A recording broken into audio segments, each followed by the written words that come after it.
it's not really going. It's just not budging, is it? If anything, it's punch for punch out a little bit at different points, but it kind of looks as if, to me, Nicky's just hanging on more than necessarily able to make it into a full-blown attack at the moment. Yeah. But you're there just in case. Yeah, they do need a little bit of help just to get that gap down so they can get up on it. The other one I quite like is TF Sport, Keating and Perodo. That's 19 seconds at the moment. Yeah, admittedly, they're a little bit off sync on stops. Yeah, I think that 33 cars is a stop, so... It'll be in 6 laps' time. Battle we were just watching, Duquesne versus G-Drive. We're looking at those two cars. That's actually a three-way battle because the 38 Jota Sport car is only 5 seconds ahead of that. So you've got 38 in 8th, Duquesne's number 30 car in 9th, and in 10th place, the number 26 G-Drive car. So those 3 cars battling together, covered by 7 seconds. Just having a look at Stoffel van Dorn now, who's... he needs to finish his driving time in that Jota car. He's been quite weak, and it's come down to 37 seconds to Louis Delatraz. New fastest sector 2 of the race for Glickenhaus 708, the car that lies in 4th place. So Pipo Derani finding some fresh air. Paul Lafargue in the pits for IDEX Sport in 7th place in LMP2. And again, the 48 car in the first couple of hours was never out of the gravel tracks, the red and black car. You know, like the Duquesne car, you thought, right, we're never going to see that car after darkness. If it makes it that far, it's still going. Well, I think if the conditions had continued in that same way, we wouldn't have, for sure. Much of a race left, well, no, that's true. But it's on Nick de Vries, I think he's getting ready Look here. below his name. Look, the camera's just zoomed in too far. Just below his name, there's a little bit of white gaffer tape with World Champion written on it in biro by the team. So, yeah, very nice. Very nice. Very nice. So Formula E World Champion. Right, some thoughts from Alan McNish. I'm going to enjoy my cup of tea. I'm not sure I've seen Nick de Vries looking younger since he was about 15. And we'll be joined by Graham Goodwin. Is that what happens when you win a World Championship? You get younger. Yeah, eternally young. Eternally young. But, yeah, at the front of the field, still Jose Maria Lopez there. Kind of able to eke out reasonable length stints now. The last one was actually 13 laps by Lopez, so it looks like the 7 has got no particular dramas. It's more the 8 that's still bouncing around on stint lengths. However, they are going long enough not to actually have any issues when they look behind in the 5-lap gap they've got to Alpine and Mathieu Xavier. Now that stint length, sort of the problem that they've had with the 8 has been there all race, isn't it? No. No. It's arisen really this morning. Okay. Boemi was the first one. It was actually the 7 that was doing shorter stints. Yep. Sorry. And then Boemi did 13 laps up until it was 15 hours, 16 hours into the race. Oh, right, okay. And so at 8 o'clock this morning, that's when it started to come through. And that's when Nakajima also mentioned it on the radio, talking about it. That was a vibration, though. It's a vibration, and he said it didn't feel right. Yeah. And they said, yeah, we know, we're monitoring it. And then about 7 or 8 laps later, they went in, and he came out, and he only did a 9-lap stint, and then it went 7.543. So do you think that's like a fuel feed? Do you think that's just a... I'm not an engineer. I really don't know. I just know that clearly they're getting the fuel in the car, but the car isn't transmitting it to the engine. Sure. And it's slight misfire, maybe. Yeah. I think if it was injectors or something, then they would have changed the bank of injectors. Yeah. Normally in that situation, it's something with the lift pumps. Right. And but it's usually at low fuel you have that problem. Right. Yeah. But they've been having a sort of even at 9 laps, which means that they've only done 3 or 4 laps. As we see the Toyota coming wide and aborting the corner, that's Jose Maria Lopez in the lead car at the moment. He's got 2 minutes and 40 seconds of a gap, so he's clear. Here we are on board with it, comes through the left-hander, and he's playing with some buttons on the top of the wheel with his right index finger, as you see there, and just aborts the corner. Yeah, that's been a bit of a theme, hasn't it, with a number of cars just deciding to do that and just bail out of the right-hander at Dunlop. It would be, and you noted that some of them were doing it on the outlap consistently. Yeah. Which is a lap that's not as easily monitored for lap time deltas. Yes. Which is quite and I'm sure Clever, that, I have to say. Yeah, and I'm sure Eduardo has made a note. And Several notes, I think, yes, fair to say. and it will be pointed out.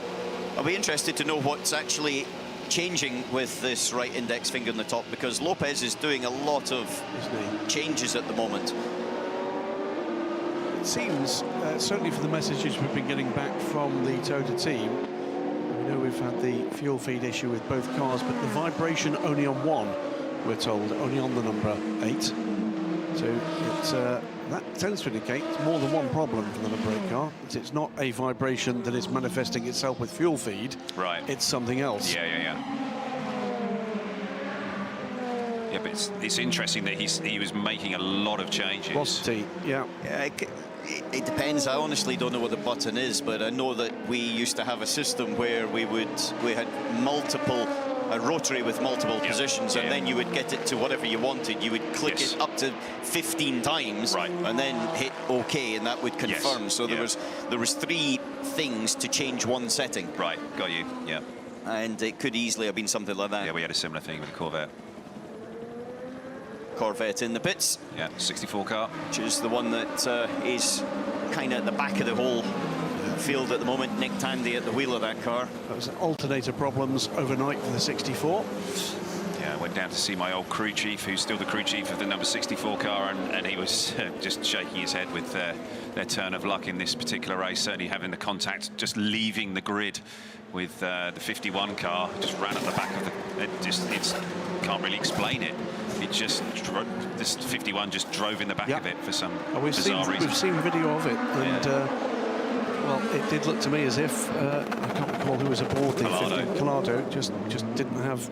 Wasn't looking. Up. Yeah, just wasn't looking. Yes, absolutely. Yeah. So it was splitter damage for the Ferrari, and diffuser damage for the Corvette. Yeah, and it's unravelled from there for that car. And but fortunately, the 63 is carrying the charge for Corvette Racing. Nicky Katzberg he's actually just set his personal best in that second sector. Yep. But that lead is still 41 seconds. James Collado just metronomic and It looked at one point as if that was on, and then it's kind of sort of eked away again. Yeah. There's still a European Le Mans Series or an Asian Le Mans Series race to go, though. 3 hours 54 minutes remain in the 2021 24 Hours of Le Mans. All of these teams will be sitting there looking at, who we're going to be putting in next and who we're going to be finishing with, and okay, what sets of tyres have we got now from now to the end? What tyres they're going to have in the ovens, what the engineer's thinking about for fuel loads and stint lengths, all those sorts of things. It's going to come to the business end of this race. So where are the battles live at the moment? Roman Rusinov is chasing hard on Rennie Binder. And that looks like that's going to be a change fairly soon. That's under half a second through the last timing being for Rusinov behind Binder. That's for 9th in LMP2, 14th overall. Is that Roman Rusinov? Yes, I checked earlier, and he's got his name on his helmet. So that saved all that confusion. I know it was very confusing for you earlier on in the race. Yeah. But your reading skills have sort of come back. It's because of my confusion with things. I'm so grateful to be in the booth with such legends as you and Alan. And I've not won them on. Have you been here before? I have been here once or twice. But where else have we got those battles? Well, Jimmy Bruni pushing on, but is dropping off Kevin Estre. We saw that battle underway, and eventually the team making it pretty clear. Yes, the 92 car has been the faster of the 2 Porsches for sure throughout this whole race, and Kevin Estre in particular has been standout. Panis Racing, the 65 car, 4th in LMP2. They've been there and thereabouts, Alan, throughout this race. They're coming off a first win in the European Le Mans Series. It's Julien Canal at the moment at the wheel of that car. Not immediately a threat to Stoffel Vandoorne ahead, and certainly comfortably ahead of Alex Brundle. That seemed remarkably, again, in a 5th position. But this has been a big step up again for Panis Racing. They certainly have been strong, much stronger. We spoke about it earlier on, Graham, just as a general point. They've stepped up, I think, a lot in the last 2 years, but they've run cleanly through the whole week. They've been competitive through the whole week as well.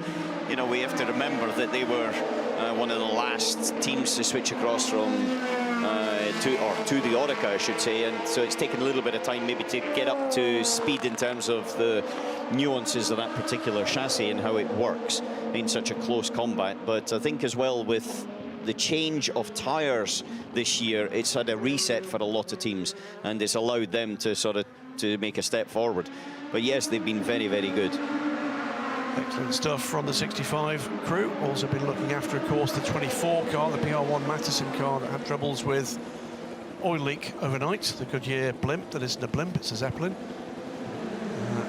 In the air, and another icon of world motorsport. Been great to see that back over the last 12 months.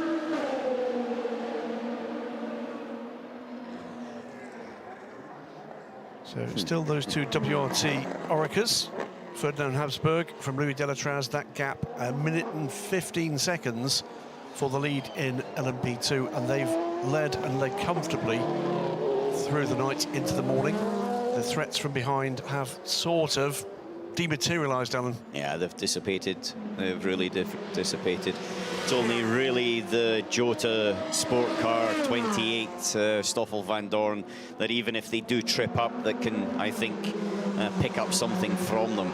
And they've been very, very dominant, really, from about midnight when they kind of got into their position and then solidified it. But partly because everybody else has dropped the ball at one point or another. Absolutely. It's right. not that they've just driven off into the distance. They have been very strong performance-wise, but they haven't really had any issues, and that's allowed them. They had most of their issues, funnily enough, was in the first hour. Yeah. When they disappeared backwards in terms of their position in LMP2, they were nowhere. But it was Jota that was at the front, and then every team has had a problem, a mistake or something, and WRT are there at the moment, 4 hours from the end. GT Pro in the 63 car has been much the quicker through and more consistent through the 24 hours of Le Mans so far. Ollie? Nicky Katzberg behind the wheel there. He's been the gun, hasn't he? He's running the full crack there on his visor. The visor fully open, which is the Nicky Katzberg full crack setup. As opposed to? Well, there's, if you bring it down, it'd then be just a half crack or a quarter crack. Okay. Yeah. It's this level of searing professional analysis we look for. To be honest with you, I really am disappointed I never drove for Corvette. I'd love to be in your debriefs. Excuse me, how's the car? Forget that. Just look at his visor setup. Whoa. And he's got a sticker on the top. The level of detail that Nicky goes to with his visor setup. Two hypercars on pit lane at the moment. So Brendan Hart brings in the number 8 car from second overall. 3 minutes or so back. It is Pipo Derani at the moment, fastest lap of the race for the 4th place car, the 708 Glickenhaus. The sister car running in 7th overall behind those two Team WRT Orecas. The fastest, is on pit lane with Romain Dumas. We're on board now with Kevin Est.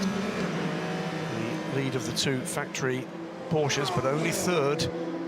And he's 3.5 minutes back from that You're right on. Corvette. This is the 8 car, and It's not. it's not going anywhere. No, they are. Yeah, but there is some information coming from the engineering, and they're waiting on confirmation. The chap with his head pointing in is looking to see visual feedback from some engineers that are looking at laptops. Yeah, they're frantically working it now, crunching the numbers. Okay, so just while we're watching this, and there's attention going on in the... it seems like they were changing a box, some sort of control unit. Away goes. It's slightly shorter stint. So therefore it might have been changing the box and then having to do the reboot of the whole system. Absolutely. And you'd be waiting for that reboot, because when you do a master reset, it doesn't automatically it's like a computer, it doesn't just automatically start up and then you're ready to go. You have to wait until it's activated all the systems. And then as well, with the gap they've got, I would suspect they would then want to actually have a check of the key criteria to see talk if it's back and forth to one another. and also to make sure that if whatever it is they're looking at actually has got the connection and or better. Cost a minute in pit lane, 2 minutes on pit lane for that. That has allowed the Alpine to take back one of the laps it was in arrears to the number 8 car at that point. but still 3 laps to the good over the first of non-Toyotas.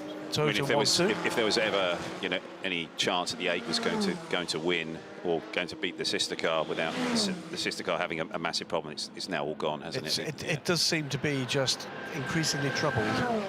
So the Alpine 5 laps down on the leader, 3 laps down on the second place car, and somewhere in the middle there, it's around 4 laps on countback, isn't it? With the first of the Glickenhaus going quickly again in the hands of Pipo Derani, 2.5 minutes back from the Alpine. That's the top 4 before we then get into LMP2 territory, 5th, 6th and 7th at the moment, with that latest pit stop for the Glickenhaus, the 2 WRT cars, with the 41 on pit road now in the hands of Louis Delatraz.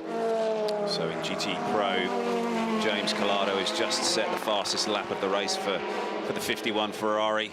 They're looking to nail that in, aren't they? It's, and it's 42 seconds the gap now to Katzberg in the 63 Corvette. So Gustavo Menezes in the pit box at Glickenhaus. He's the resting driver of the 7.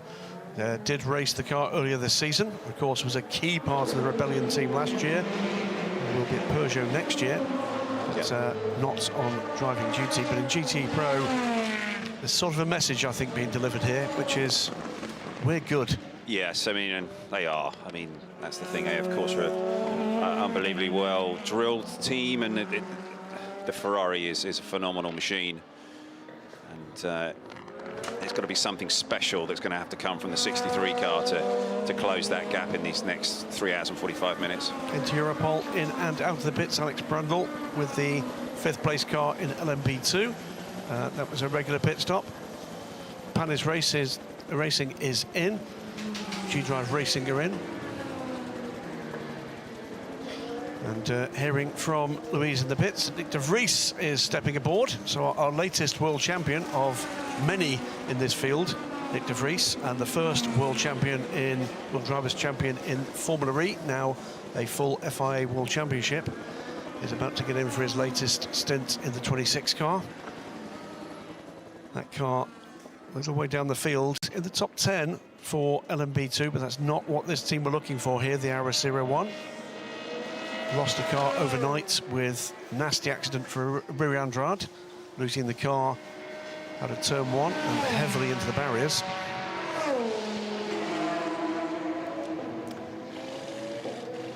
But looking for where the next move is going to come. Looking at that GTM battle, Ben Keating is wheeling in Francois Perraudot. How far has he got left on this stint for the 33 car, Alan? Because that's what he's tended to do, is get close, pit. Yeah, they're Pendulum is beginning to swing. Perraudot definitely, in my view, has got the advantage. And it is exactly as you say. He's got you know, 1 lap longer before he has to pit, and that's the issue, is that he's on the wrong side of the pit strategy. Okay, so hearing from Louise around the number 8 car, they connected the umbilical cable to change settings on the car. To cost them about, what, 30-40 seconds on a regular pit stop for But I bet you're right, Alan. It was a full system shutdown, reset, connection, check everything, make sure everything's up and running, send it. Good look at the 708 car, the hands of Pipo Derani. And whatever happens the rest of this race, it's been an impressive debut for the little team that could. Both the cars running, and running well.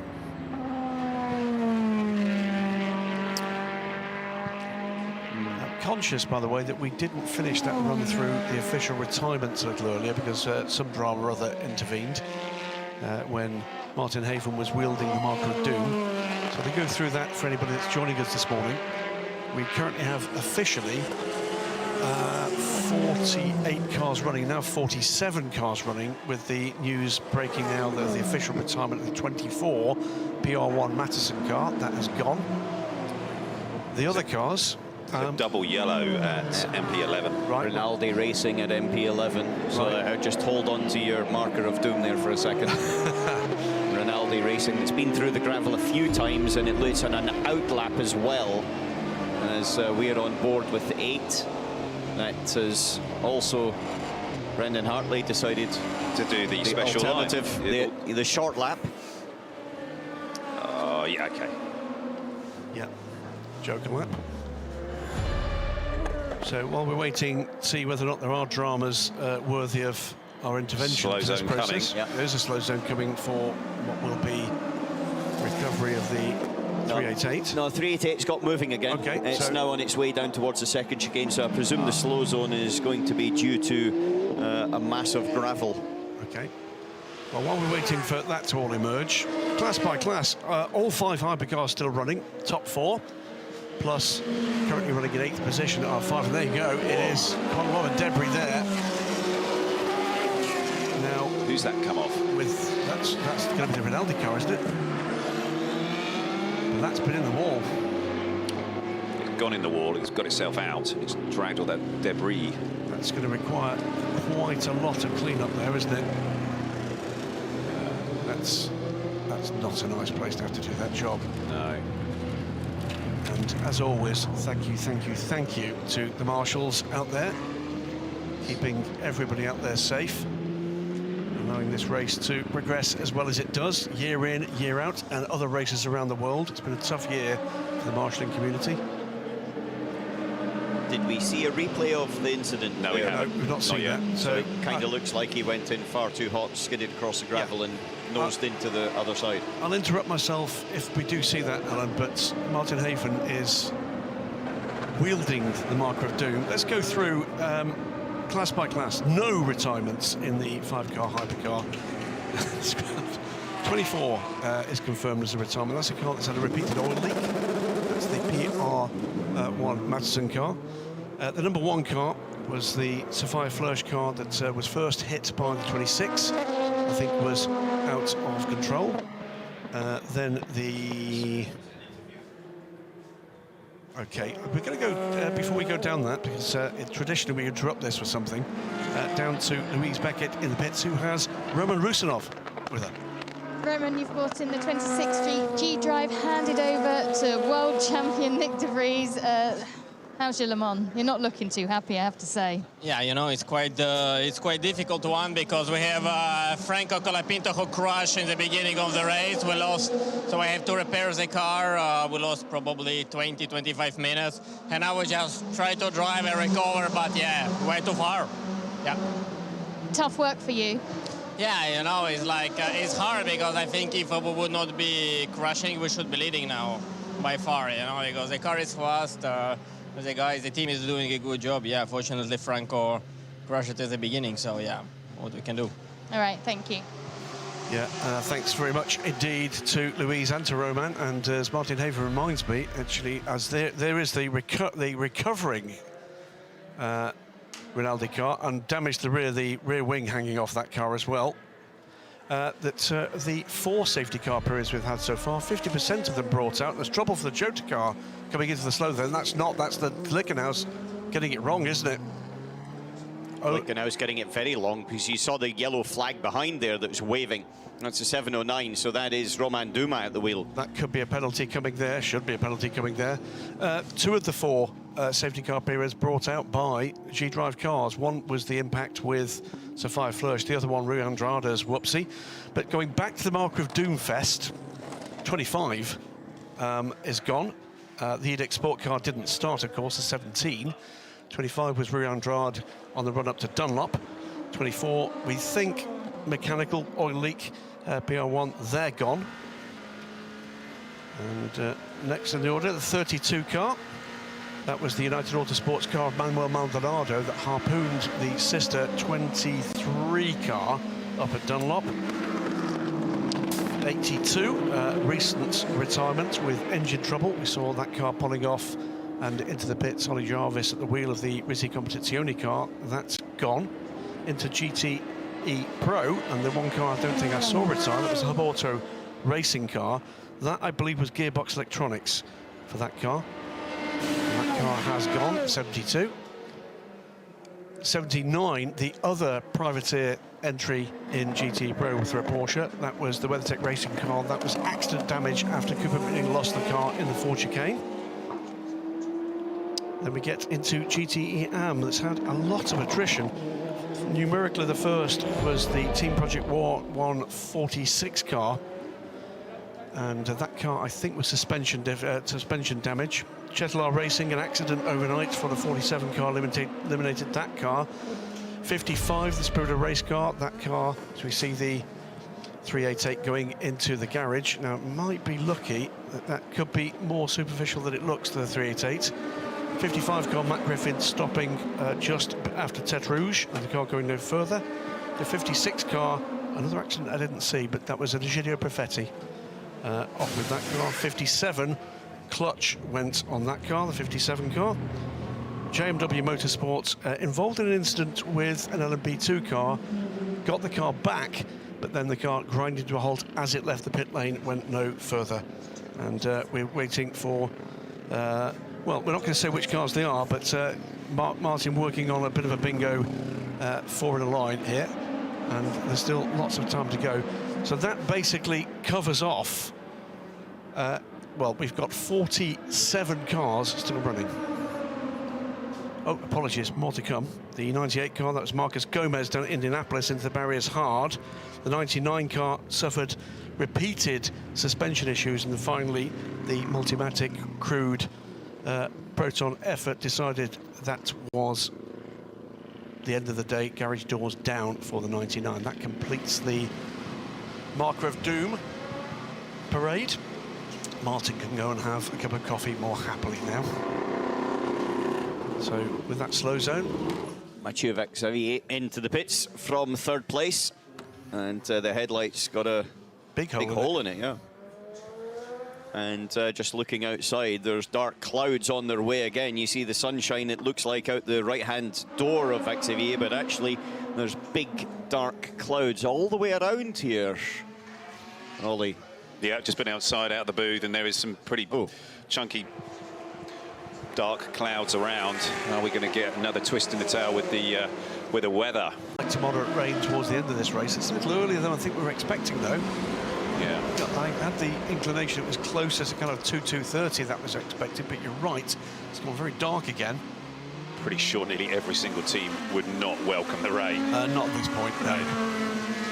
But off again goes the Alpine, third position. Mathieu Vaxivier also back out running Pipo Derani in the 708 Glickenhaus. In and out for the WRT leading car in LMP2, fifth overall. Freddie Habsburg is aboard that car. And other stoppers, the Duquesne, Orica, the Real Team Racing car that led Pro-Am for so long. And double yellows and slow zone now removed. We're back to full green flag running. Racing Team Netherlands also in and out. So it's Norman Nato with something like 5 minutes on the third place car. I think that was that Thomas Laurent in the Alpine garage? I think it was. It was Philippe Signot. 36 car making its way through rapidly. Past the scene of the incident for the Rinaldi car. And that is one of, well, I think it's the only running car that's currently in the pits. We know the 82 car is gone. We know that the 24 car is gone, and as I say, that 22 United Autosports car of Fabio Scherer pits.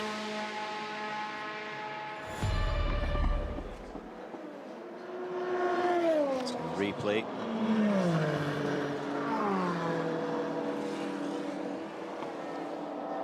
Oh, big lockup. Was that Jose Maria Lopez? Yeah, this is Jose Maria Lopez quite a while ago. And it was a big lock-up down into Mulsanne. Managed to keep it out of the gravel. Let's have a listen into what's going on in the number 7 Toyota. Jose, no need to save anymore. No need to save anymore, as you prefer. Okay, copy. No need to save. They've had a couple of near misses. I think there's no need to save, but there's no need to push. And this particular point was, Yeah. I think, fuel saving they were talking about, or brake. was one or the other. It was fuel or brake. So they must have been critical on one particular parameter.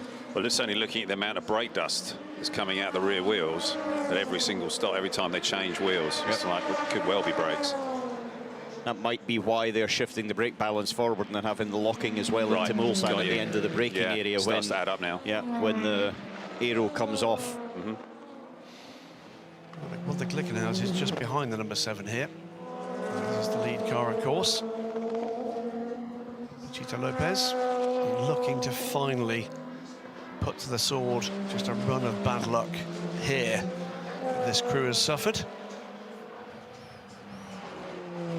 Is it going to happen for them?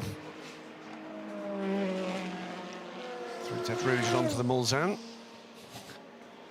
Looking rock solid at the moment. He catches the Dragon Speed car. Sorry, just laughing at Darren's dancing in the back of the booth. Well, yes. Is that what it was? Yes, I think so. I thought he needed medical intervention. It was Dad dancing. 1.5 hour about to be in the books. 3.5 hours remain. The rhythm of this race, gentlemen. Where are the dramas to come, do we think? The rain. If it rains, there's a massive amount of drama potentially to come. Other dramas is there is, I would sort of get the feeling there's a twist in the tail somewhere. I don't know where it's going to come from, but we're going to see a car going slowly along the side of the Mulsanne. It's got that feeling, isn't it? Or a puncture or something. I know you shouldn't be biased, but I do hope it's not the number 7 this year, because I've seen it too many times, and I know the pain of being in that position, as I'm sure Ollie and Darren do as well, where you think it's just in your hand and then it slips away and it's like sands of time. You just can't get them back. But there's a twist in the tail yet. There's still 3.5 hours to go, and 3.5 hours if it rains is like a long time. A long time, or 2 Grand Prix distances, we'll put it like that. Absolutely. Thanks so much for your latest contributions, Alan McNish. We're going to be joined...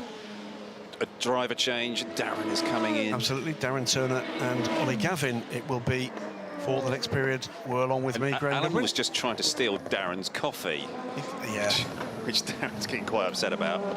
Alan has returned it. He has. Yes. All is good in the hood. It's right okay. now. It's got his initials on it, so I don't know what Alan thought DT stood for, but we could maybe do an internet competition on that one. Answers on a postcard. Absolutely. So I tend to agree, guys. It has got that feel of drama still to come. There's the 7 car again, and it's that Strange corner. on this like acceleration. He's got the drive and then it stops. And And then gets going again. Yeah. So I wonder if there's a slight issue with the car acceleration from very low speed that you experienced there at Mulsanne. Twice in succession he's done something at Mulsanne. He's not got that right. Nearly ran into the back of the 84 innovative car. That car, by the way, running in 32nd position overall. It was like he was caught out by whatever they were doing, but yes, he was coming in hot. Yeah. And it was just like, okay, can you just wind it back a touch? Pushing. They certainly can afford to do that right now, can't they? Just peg it just a little bit. Gives you 9/10 is good enough. I mean, as you know, Darren, when you do wind it back a touch, though, you can lose that rhythm. Yes. And maybe that's what they're asking him to do, is just to wind it back, and it's just thrown his references off. He's just not in that same racing rhythm that he's had for... You know, all the 7 or 8 hours he's been driving the car. You should maybe at some point during this broadcast take us through those times when doing that has lost you a race to each other. I certainly can remember being asked to wind it back and then... You're calling him an arse? No. Well, not on air. If I mute my mic, maybe. But I can remember being asked, I think it was in the early stages of the DBR9, maybe year 2, 3, something like that, around 2006 maybe, and being asked just to back off a little bit. And the rhythm went from the braking zones into the chicanes, both chicanes and Mulsanne, and it was uncomfortable. You know, you're only backing off maybe a second or two from the actual pace that you would naturally want to drive at, but suddenly all the rhythm went, the downshifts went with the way that you were using the sequential, and it was just more comfortable and more it's easier to drive at that point by. Is that muscle memory? What is it? What is? I think it's everything, and also just the frequency the car is running at, it just works. You know, suddenly when you're trying to slow everything down, especially with a sequential gear shift, it just starts to just not feel as nice. After doing it for so many laps, you really do fall into a rhythm, and you get to recognise what are the natural frequencies of the downshift, of how the brake pedal feels, of how you're going to turn the wheel, and how all the load is going to be transferred within the car. And if all of a sudden that starts to change, and you're changing one of those parameters, then it can really just throw you off, because you've got so used to it all. Now you're doing something different. It's like, well, and it's almost like you just lost a bit of calibration. I'm a firm believer that motorsport is made to look easy by television, and pretty clearly the physicality, and as well as that, the mental pressure that comes through any race, and particularly an endurance race. Yeah, extreme. And that is what is going to build in these next 3 hours, is the mental pressure that is going to build on these finishing drivers, particularly in the classes like the GTE Pro and the GTE AM battles. It's really, really going to come down to the mental strength of those finishing drivers, and also the mental strength of the engineers to make sure that they give the car to those drivers prepared correctly, and with the tyres absolutely, they're the right tyre, the right pressures, temperatures, everything, so that they can just drive out of the pits and fight immediately. Looking still for where these battles are coming in comes the lead car from GTE Pro. We now know, by the way, this class as this year and next year at the moment in the plans, and then we are done. And gentlemen, both of you have been a huge part of the history and a fantastic history of this class in recent years, and it's delivered again here with all three makes providing the entertainment. We'll miss it.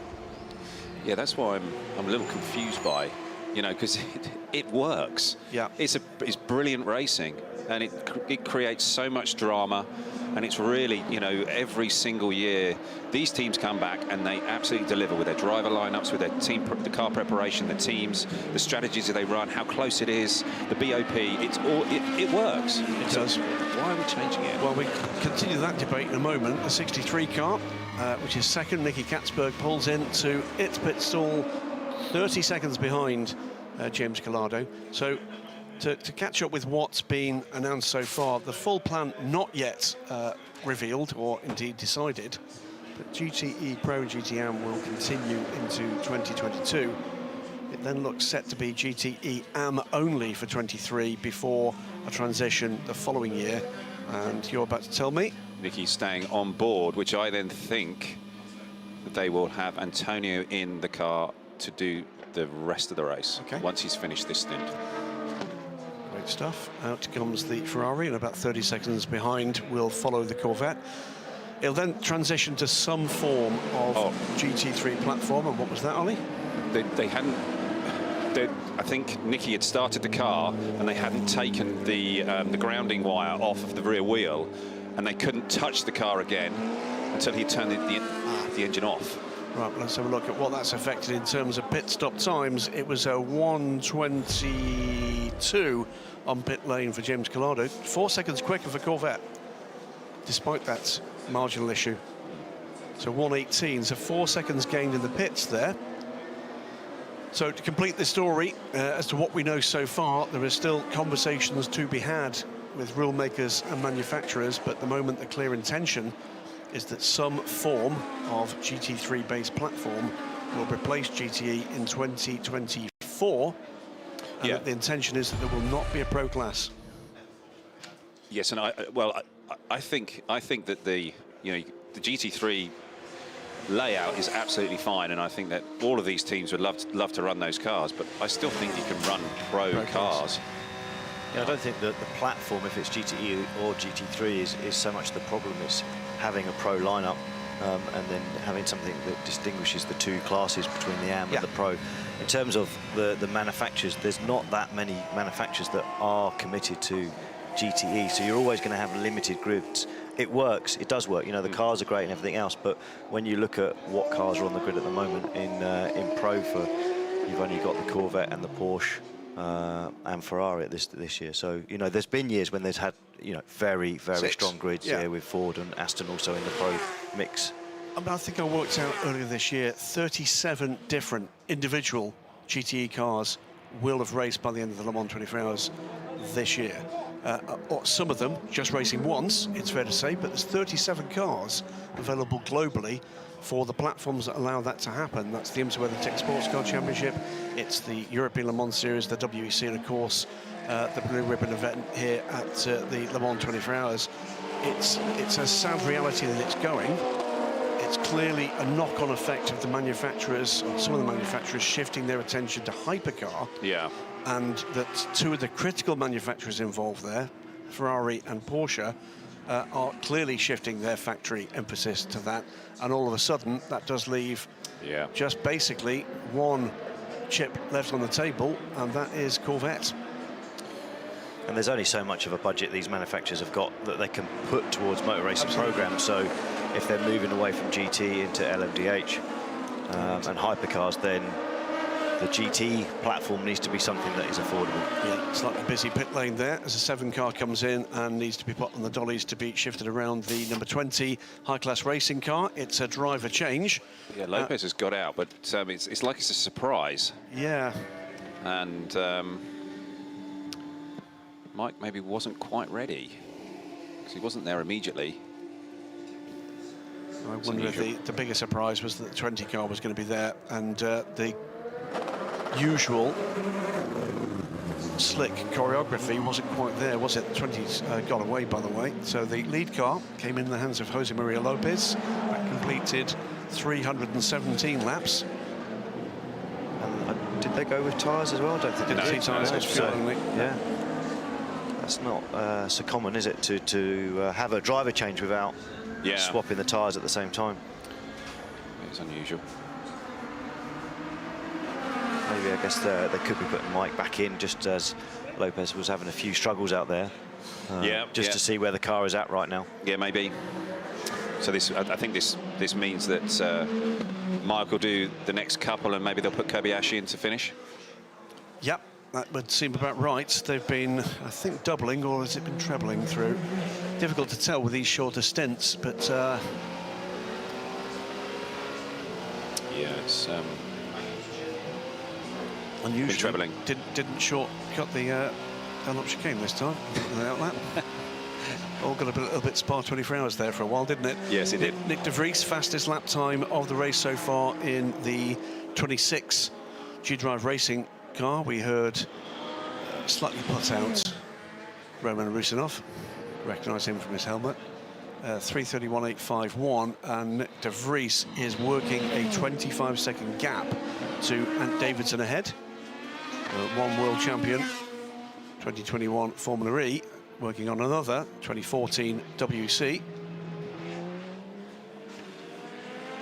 So I must have missed something then with car 26 earlier on. Have I? 26 had two significant incidents. One was the shunt with Sapphire Flörsch. Yes, yeah. And the other was Roman Rusinov running up the back of another car, if I'm remember. Oh, that was with Jan, wasn't it? Yeah, okay, right. But nothing recently? No. Right. And then we've got Brendan Hartley on board here, and he is also messing around with the buttons. Well, not messing around, but he's pressing the buttons on the top of the steering wheel, and I think that is brake bias that they're working with, and they're maybe managing brake performance. From the moment these cars hit the track in Spa in the WEC, braking was clearly an issue for them there, and whether or not that was just learning the car in race conditions, whether or not there were issues on the car, we're unlikely to establish firmly. But it does seem to me they're managing that, they're having to manage that. Deeper into any race conditions, they're all new cars, remember, the Toyotas and the Glickenhaus. The Alpine, rather more understood platform, albeit not in the spec it's presented here, heavier, less powerful. 48 car, DDEX Sports, was in trouble early in the race, and we've also got on pit lane now the GT-AM leader, Francois Perraudot.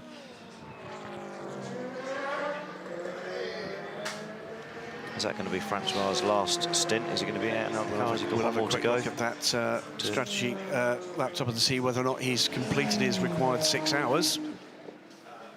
They are working their way through all of this. Ben Keating still aboard the TF Sport car, was 65 seconds back as Francois came through, and I think, well, certainly will take the lead here. But as I think David Addison was saying a little earlier, Unless he comes in the pits.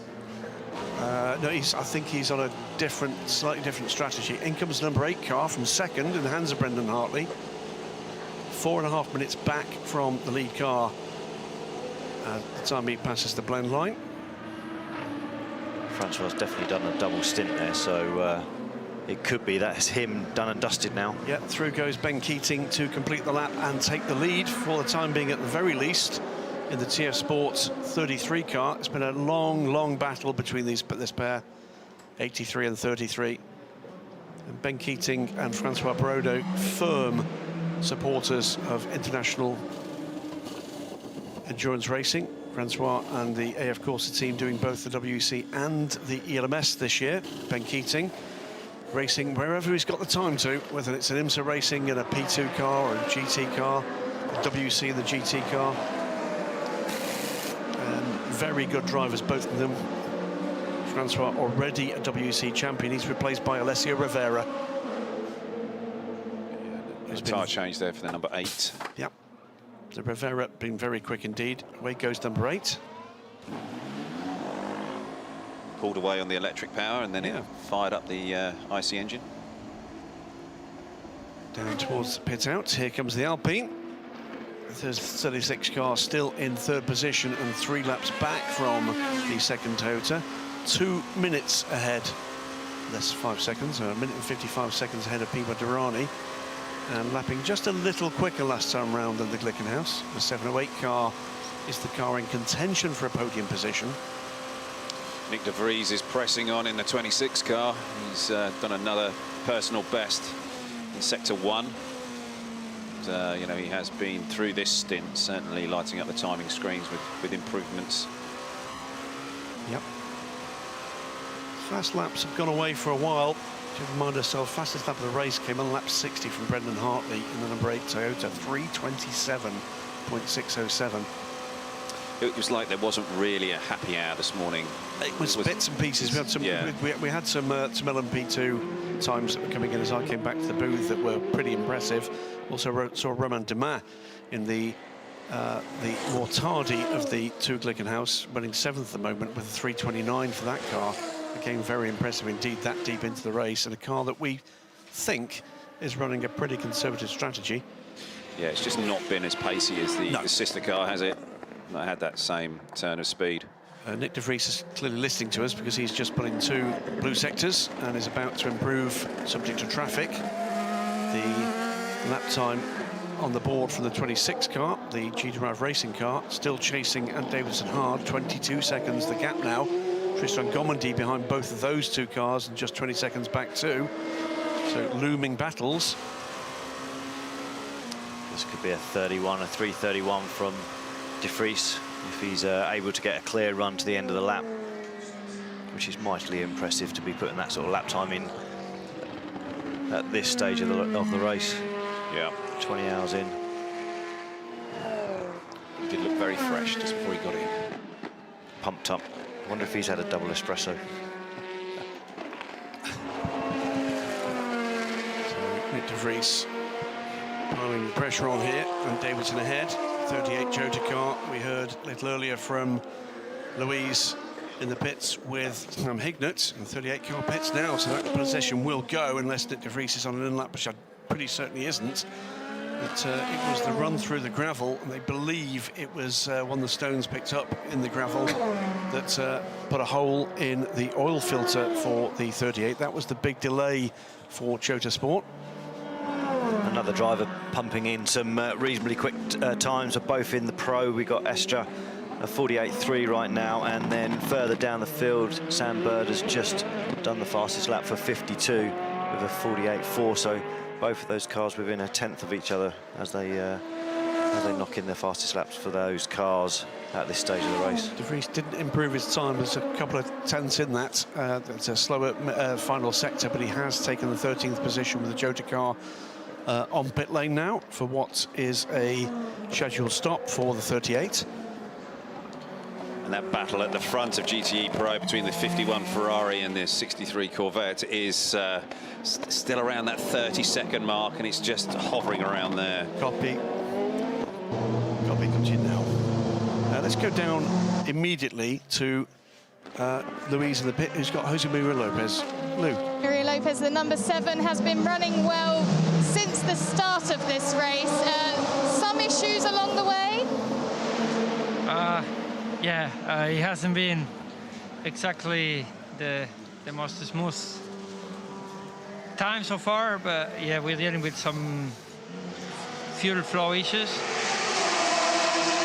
We sorted out, but we have to do, in order to control a lot of things in the car while driving, which makes things complicated.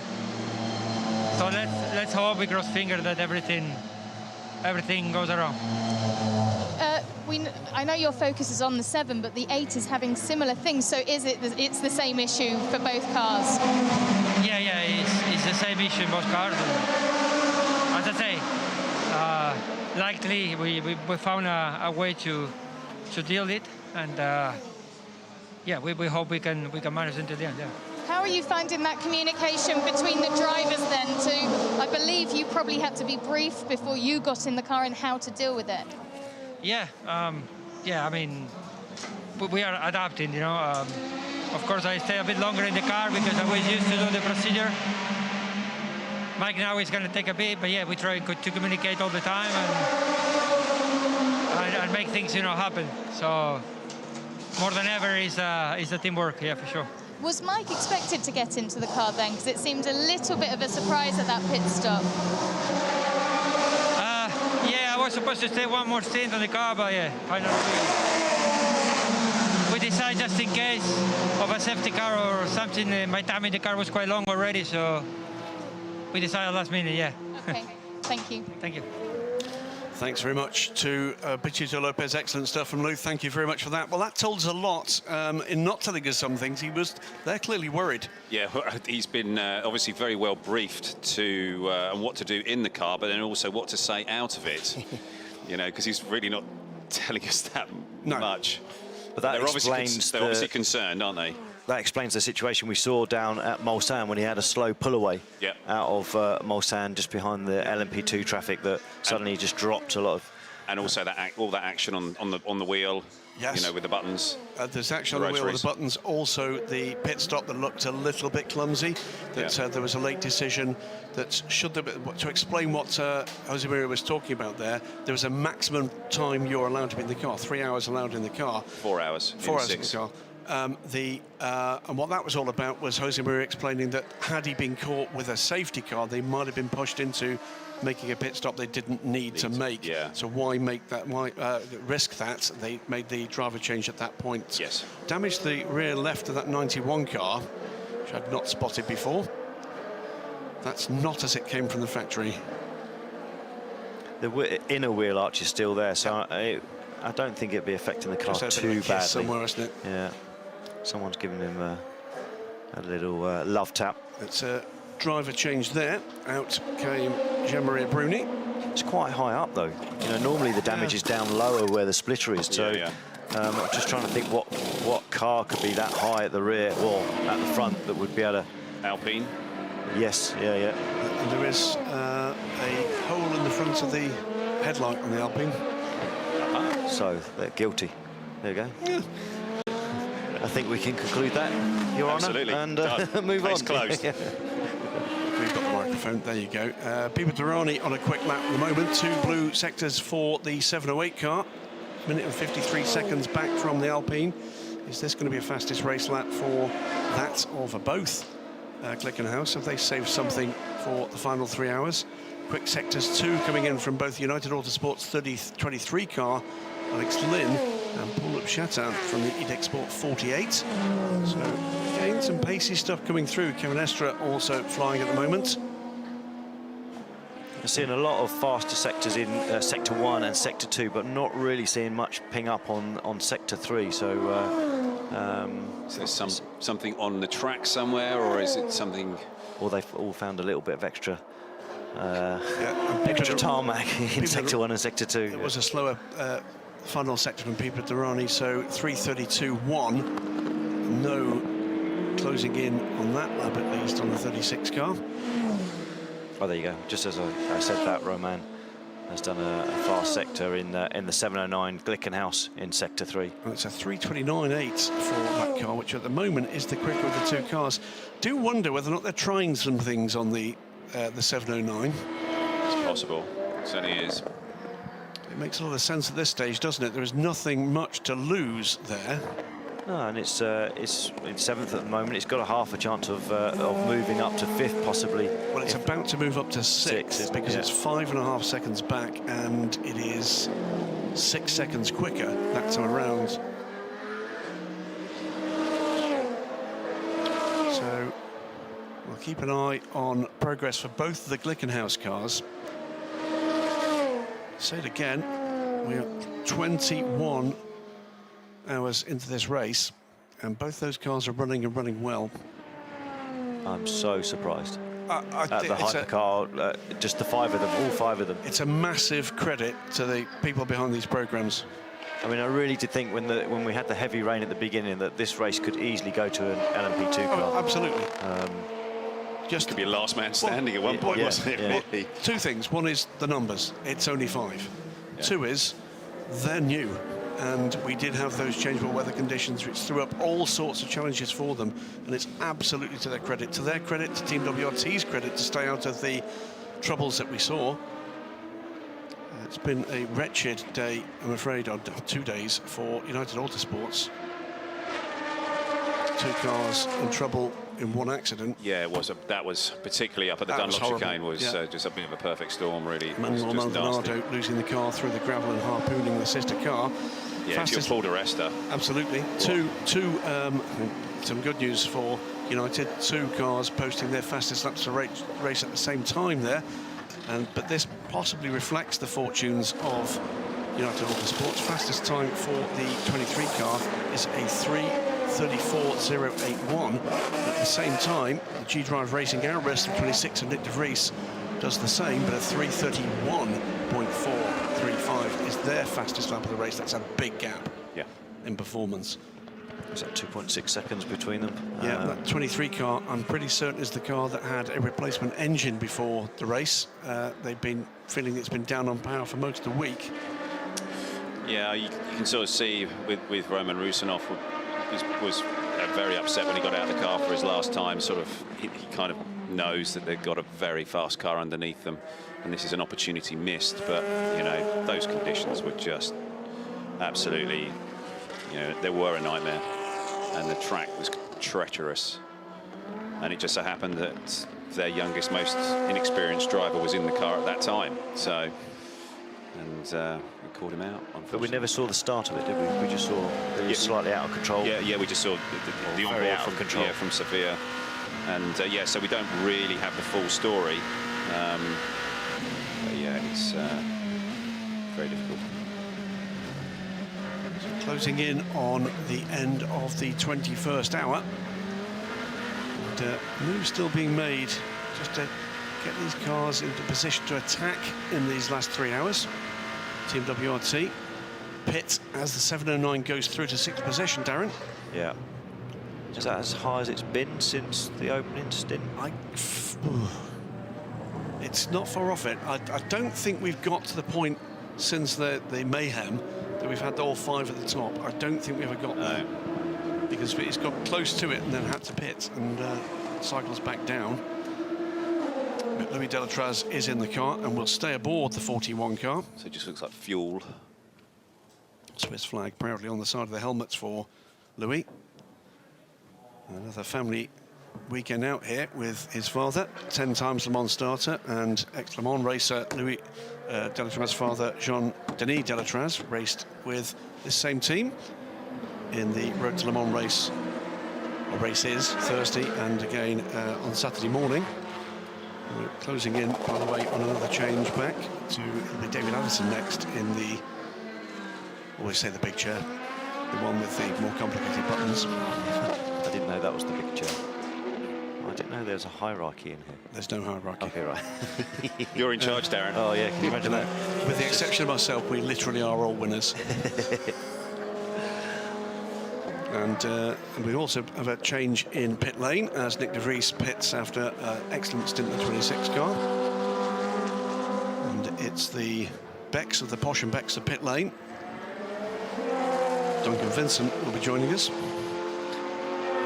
Or the Ally McCoist, should we say.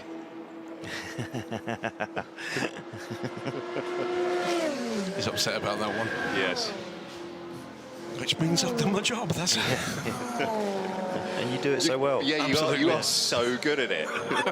Thank you. Well, that's an impressive time there by Alex. You know, it was only a lap ago that he put the fastest time 34 plus, with the United Autosports 23, and that was a 34.1. Now it's another second faster, a 33. So Alex has got the hammer down now. I think they are sniffing the possibility of an attack on Alex Brundle ahead, who's just been in and out. That gap is about 30 seconds. In this Inter-Europol competition team, the 34 squad, I think they've had 2 fifth positions in the WC this season. I think they'd like something a bit better this time. Palace Racing also in, Julien Canal. But you think after that contact at turn 2, to bring the car up, it's obviously in 6th now, but to bring it into the fight for 5th, yep, will be super impressive. Right back by the team. Julien Canal, by the way, that has something in common with both of you gentlemen here at Le Mans, and that he's a GT1 class winner here. Ah, yes. In a Corvette? With Labre? No, I think was he in the Labre Celine the last year? I'm pretty certain he's had 2 GT1 wins and a GT1 win. Right. I could check it now. I'm now feeling vulnerable because you both look confused. No, this is my normal face. No change there. Not at all. Super slow-mo of the 65 car, another team that's been in rich frame of form. Hearing Duncan in the pits that the Glickenhaus is on pit road, and it will be Ryan Briscoe to take over from Romain Dumas, who's had a very quick stint. It's the fastest lap of the race for the sister Glickenhaus, as we about to have that switch over. 3:30.251 for Pipo Derani, trying to put the Alpine under pressure. And I'll hand over to Darren Turner, who's going to tell you a little bit about what's going on screen, while we just do a little bit of unclipping of things and clipping in of the dulcet, silky tones of David Allison. I was just looking at the stint time there by Romain. He's been in the car for a quadruple stint, you know, 13 laps each go for the 709. That's a fairly long time in the car. So I'm guessing he is now completely done for this race, and it's going to be Ryan Briscoe to drive that car to maybe to the flag, or it could be another swap with Westbrook for the very last stint before we get into the final hour. But yeah, Roman's done a solid job there in the 709 as he's been chasing down both the Team WRT cars.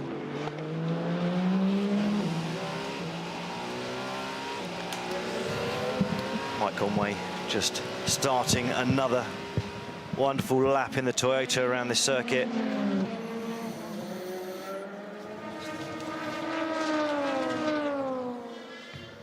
And he's obviously having to deal with this fuel issue that both cars are struggling with, but it doesn't seem to be slowing them down too much. I mean, they're both circulating around the 330, 332 marker. Here's the running order as we get into the 22nd hour of the 2021 Le Mans 24 Hours. 323 laps for the lead Toyota. One lap behind now, the number 8 car, the sister car. 36 car, the Alpine third, with 2 minutes advantage on the first of the Glickenhaus. Team WRT still in 1-2, 31 from 41, with the second Glickenhaus between them and the third place car, the Jota 28 car. LMP2 Pro-Am is Dragon Speed from Real Team from Racing Team Netherlands. That's the 1, 2, 3, 16th through 18th.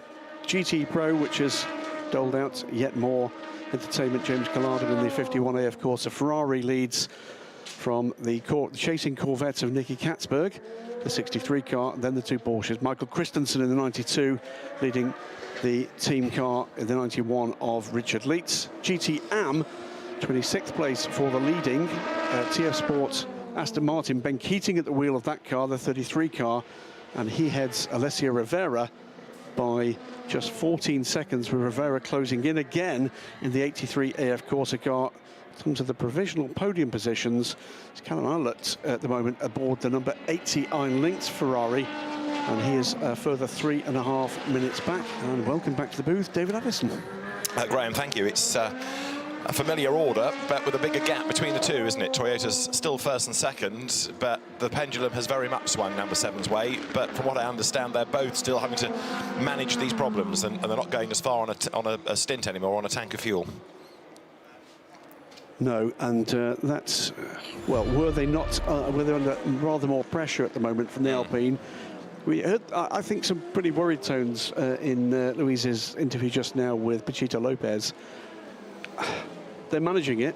Yeah. They think they've got a handle on it, but the tone is not one of excitement, it's one of trepidation.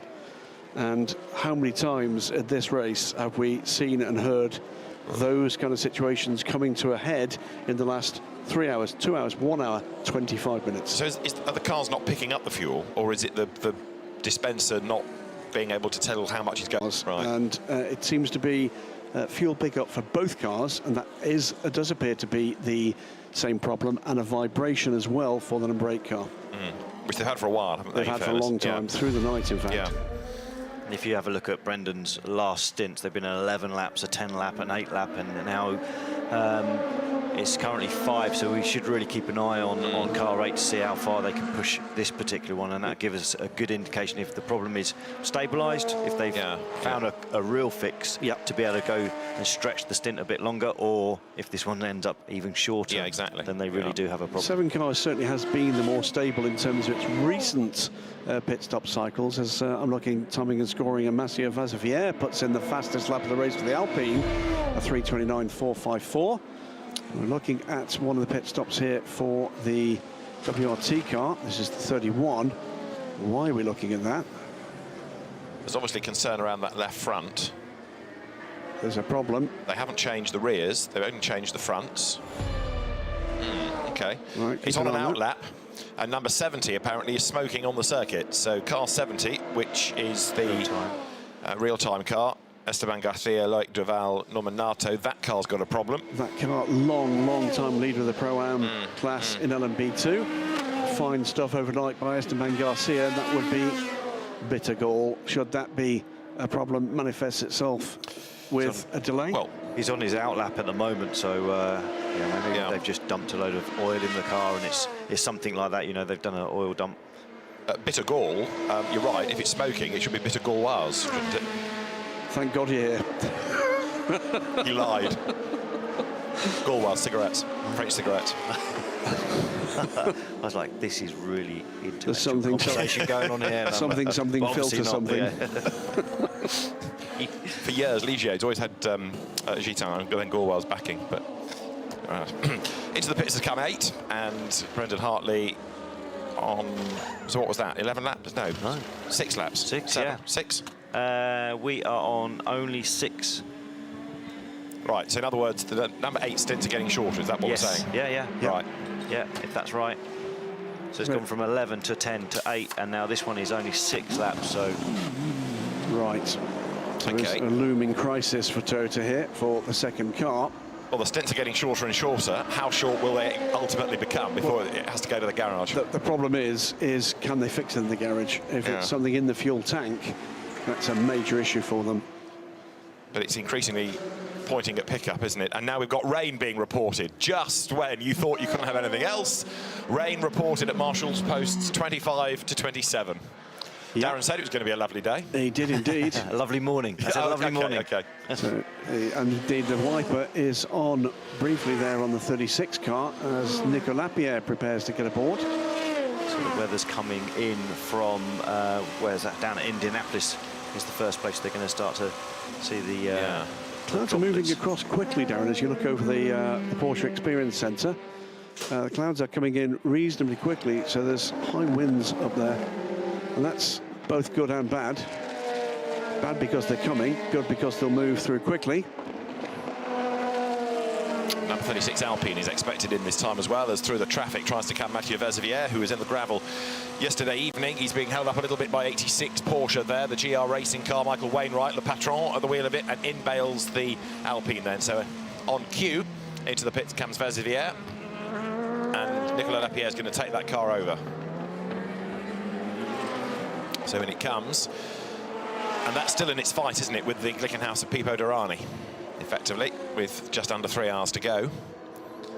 And 7:09 Glickenhaus, even though it's 7th, it's inching up into the reckoning, isn't it? It is. It's coming back and showing more pace at this stage of the race than it did through the night. So maybe a little bit more confidence now.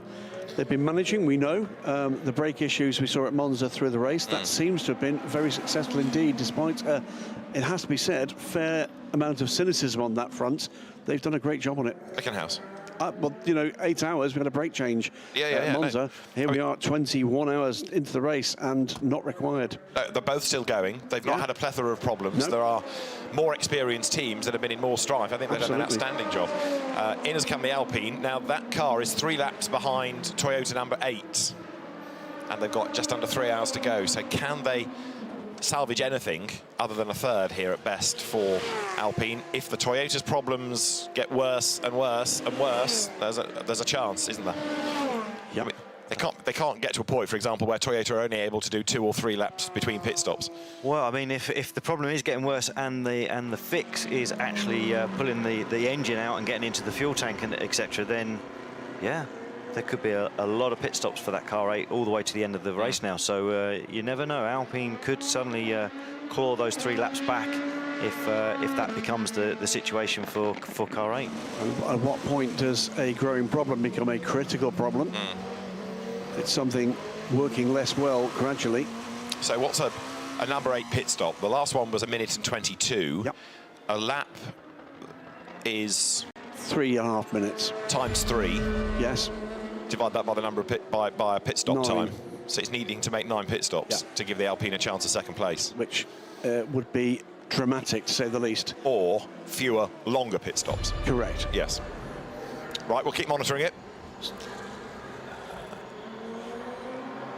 Number 63 is about to be taken over by Antonio Garcia because Nick Katzberg is set to bring it in. This is 7:08 then, so as the Alpine leaves, this is Pipo Derani.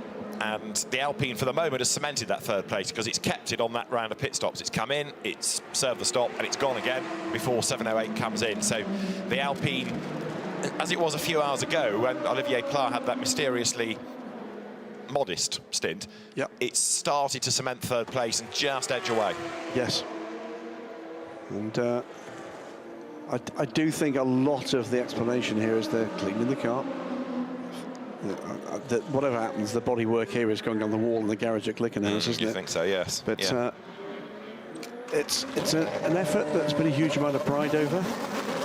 I have to say, my flabber is ghasted that both cars are still going. I didn't expect them to get to midnight and for them to have not only kept going, but with so few dramas, and to be both within the top 7. I think they've done an outstanding job. Well, I hope what this does do is I hope it piques the interest of other challenger brands, that shows that you can do something that it's, you know, I'm not saying it's not complicated. Of course it's complicated, but it's not as complicated as developing a 4-wheel drive hybrid hypercar. It is effectively an old-fashioned sort of hypercar. It's got a very efficient, very powerful engine in the back. It's 2-wheel drive. It's almost a throwback to something more 60s, 70s. You know, Jimmy's not going to be giving us terribly many figures, but he tells us that the cost of doing this is pretty comparable to closer to an LMDH budget than is an LMDH budget for the big factories looking at it. Might this sell a couple of cars? It might. You want to come and be competitive at Le Mans next year, where are you going to go? Who are you going to go and buy something from? So I think he's got one already that has been sold, which was from Goodwood, because the car, Romain Dumas, took it up the hill back in July, and it was quite impressive. Still got the Goodwood stickers on the side of the car, indeed. And by the way, Jim, should you be looking in and be in the marketplace for a road version of this car, they will build one of these for you with up to 1,500 horsepower. Okay. And that means you can get to and from Tesco Metro remarkably rapidly of an evening. I think Briscoe's got that 1,500 horsepower right now. He's closing in pretty rapidly into Team WRT car 41. That's dropped down. I mean, he's charging in at 4 seconds a lap at this stage. So I don't think it's going to be too long before he swaps back from 7th to 6th position. And but again, he's going to do that just at the point where he gets to have to pit the car, isn't he? So Anthony Davidson goes through, still kicking himself for the incident last night. Held his hands up to it. 13th overall, 8th in class, 9th in class. Nick de Vries behind him. You can see that gap 12 seconds when they last went over the timing line. But for Jota, I think Louise made the point to Sam Hignett earlier on in the race. It's bittersweet yet again. One car good, one in strife, but they are still both going. And of course, for the championship, Graham, of which this is a round, of which this is a double point scoring round, getting to the end, ka-ching, points, ka-ching. It all helps at the end of the year. And better still, by the way, for Jota, one of the two WRT cars is invisible for points because it's not a full season WEC entry, so they're effectively, in points terms, it's 2 times second place for their efforts there. A thoughtful Roman Rusinov. What one out of the 2 WRT isn't for the points for the championship? It's the leading car. The 31 is it's a WEC car. Right. Because certainly 28 Jota is closing in, and it's not that far away, is it? It's less than a minute from car 41. And they've been quite savvy here, haven't they, Jota? They've kept Stoffel van Dorner in towards the end of the race to exploit him at the very end. Yep, and that could be a real cracker at the end of this race. That might be. There's always seems to be one, doesn't there? It's seldom for a win in a significant class, although it has been in recent years with GT Pro. But quite often, there's podium places up for grabs at the end of this race, and that's the one that seems to be looming. Indeed. The threat of rain seems to have disappeared at this moment. Yes, we've not had very much more about that. I've sort of said it. Hopefully, that's the thing that it's going to bring it back. Bring it back. Yeah. Normally, when you say it's all gone terribly calm now, something suddenly appears on a gravel bed. Graham. One other significant point to mention that's just appeared on timing and scoring, and it's because a car has been greyed out for the first time, and the 388 Rinaldi car is retired. Right, that was the one that had its damage a little while ago, wasn't First chicane it? on the Audière. So the 388 Rinaldi Racing's debut at the 24 Hours of Le Mans is over, and that's a real shame. Pierre Aretic was at the wheel of the car when it had the incident.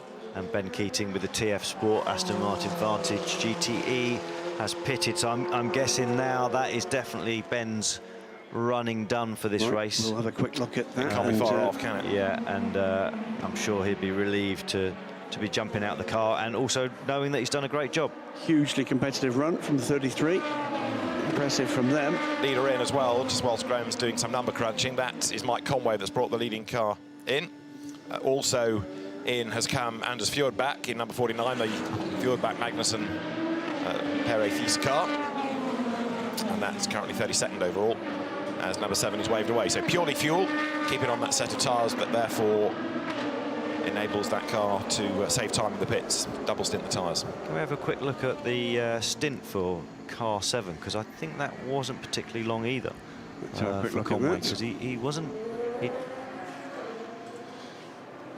10 laps on 7. Right, yep. okay. Okay, so that's doing better than 8. It is.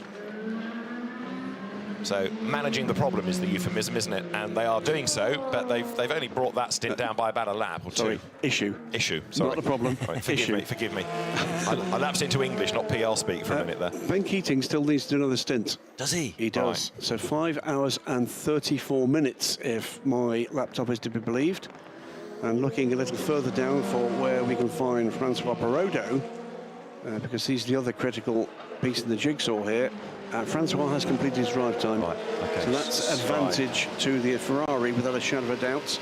And that battle, Alessio Rivera at the moment pounding around and taking time out of that battle. That, I think that is the pendulum firmly swinging towards the 83 car. The chrome and road dirt liveried. It does look glorious, dirty, that car. Really glorious. So Ferrari's therefore, as they have really since about midnight, leading both classes as far as GT is concerned. Absolutely. Who waved the starter's flag? Yeah, it would be that Ferrari guy, wouldn't it?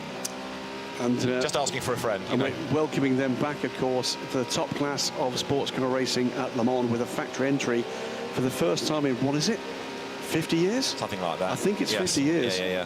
By the time we get to 23, I think it was 1973, the last time there's a factory entry. And in terms of a car in the top class, well, if you count well, yes, so 98, 99, something like that. So it's an enormous story for motorsport, an absolutely enormous story for motorsport, and part of a growing tidal wave of interest in this that we're going to be talking about and writing about for years to come here. And we're seeing the very first iteration of that with this battle between these four cars, and going quicker already. Nico Lapierre, fastest lap of the race for the Alpine, Darren, a 3:28.994. These cars have still got pace. They're putting the pressure on. I wonder if the Alpine have smelt the blood in the water with Toyota and have turned it up, knowing that they can put the pressure on. It's the last roll of the dice, isn't it? Yeah, They've really got to do it now. Yeah, and if they can keep that pace up, then anything can happen for that. I'd say the second place position on the podium. So. If Toyota continue to have these short stints for car 8, then Alpine really do have a chance. On what lap was the last pit stop for number 8? Because it's on lap 326 now, isn't it? Let's have a quick look at that. Sorry, it has done 326. It's on 327. So number 8 has only done 3 laps on this stint. Right, and, OK. The last stint it did was 6 laps.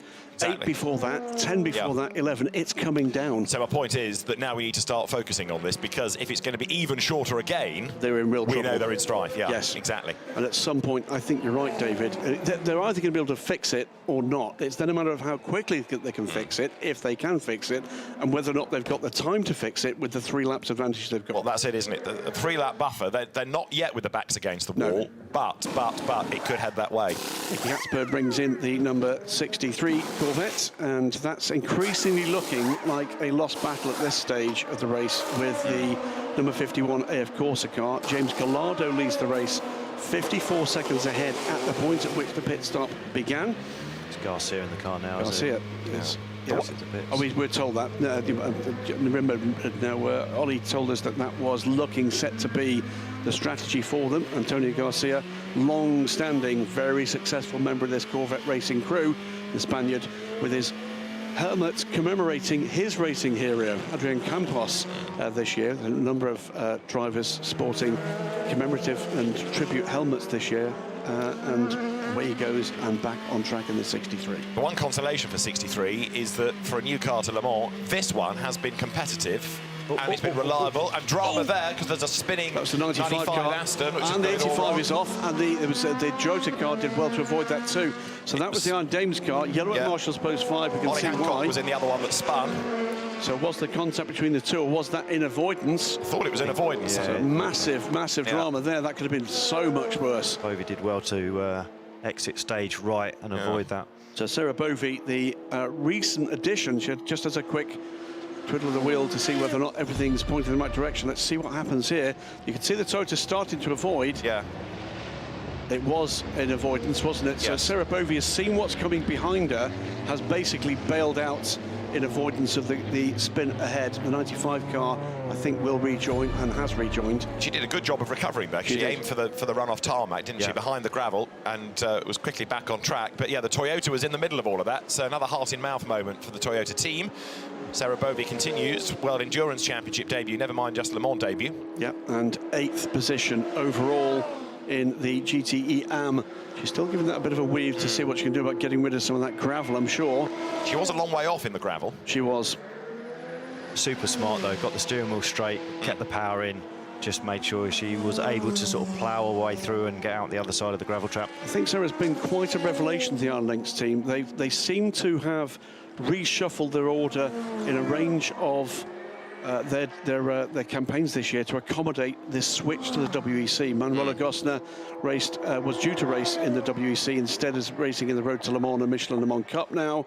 All sorts of changes with the multiple Ferrari GT in GTE and GT3 programs now being run by this impressive, relatively new team. There you go. This is on board number 7. Was somebody else involved, wasn't there? it might have been the Ferrari after all, because there was a car off to the right, a long way off to the right, so possibly there was a tag. Yeah. But the Toyota took evasive action. Off through the gravel goes Sarah Bovey. Ollie Hancock was the one that was more delayed. Yeah, as did one of the Jota cars going the wrong side of the bollards, and I think two wheels just kissing the gravel. Didn't cost Mike Conway much time, in fairness, but you've got Callum Islet there going through, running third in class for Iron Lynx, looking strong. Although, as we were told at Spa, don't jinx the Lynx, and there's somebody smoking in the background. Was that car 70? They I think it mentioned was the after real-time car, yeah. Yeah, And we did have a report of that a while ago, did. didn't we, number 70 smoking. Now, that car is not on full song. 340 last time around against something like a 335 for most of the front-running LMP2s, or the less delayed LMP2s. There is the Real Team Racing car up the inside of the Iron Lynx car into the first chicane on the Nordier. And no sign of that smoke there. Is that where was the smoke coming from? Could we Looked like tell? right rear. So could be body rub. With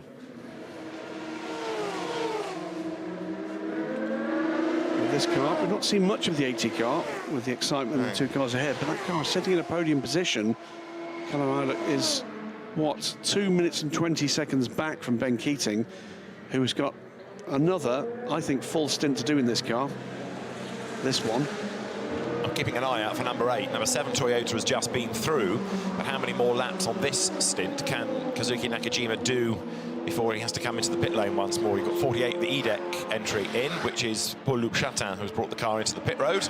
Yeah, and at the moment, Kazuki Nakajima is working his lap 5 on this stint. And to remind you why we focused on this, with a great middle stint there from James Collado, great middle sector rather than James Collado. The last fuel stints for the number 8 car have been 11 laps, 10 laps, 8 laps, 6 laps, and we're now working lap 5. So we're watching with keen interest. It's going to stay out, I think, because it's just coming out of the chicane up towards the timing line. So, yes, it's going to at least do 6. At least 6, so not degrading at this point. And the lap times are okay. That was a 3:31. Of course, it's gained time against Mike Conway, who was a little bit delayed last time in the dramas over at the exit of the Dunlop S's towards Tertre Rouge. So I think we can call that one a melee.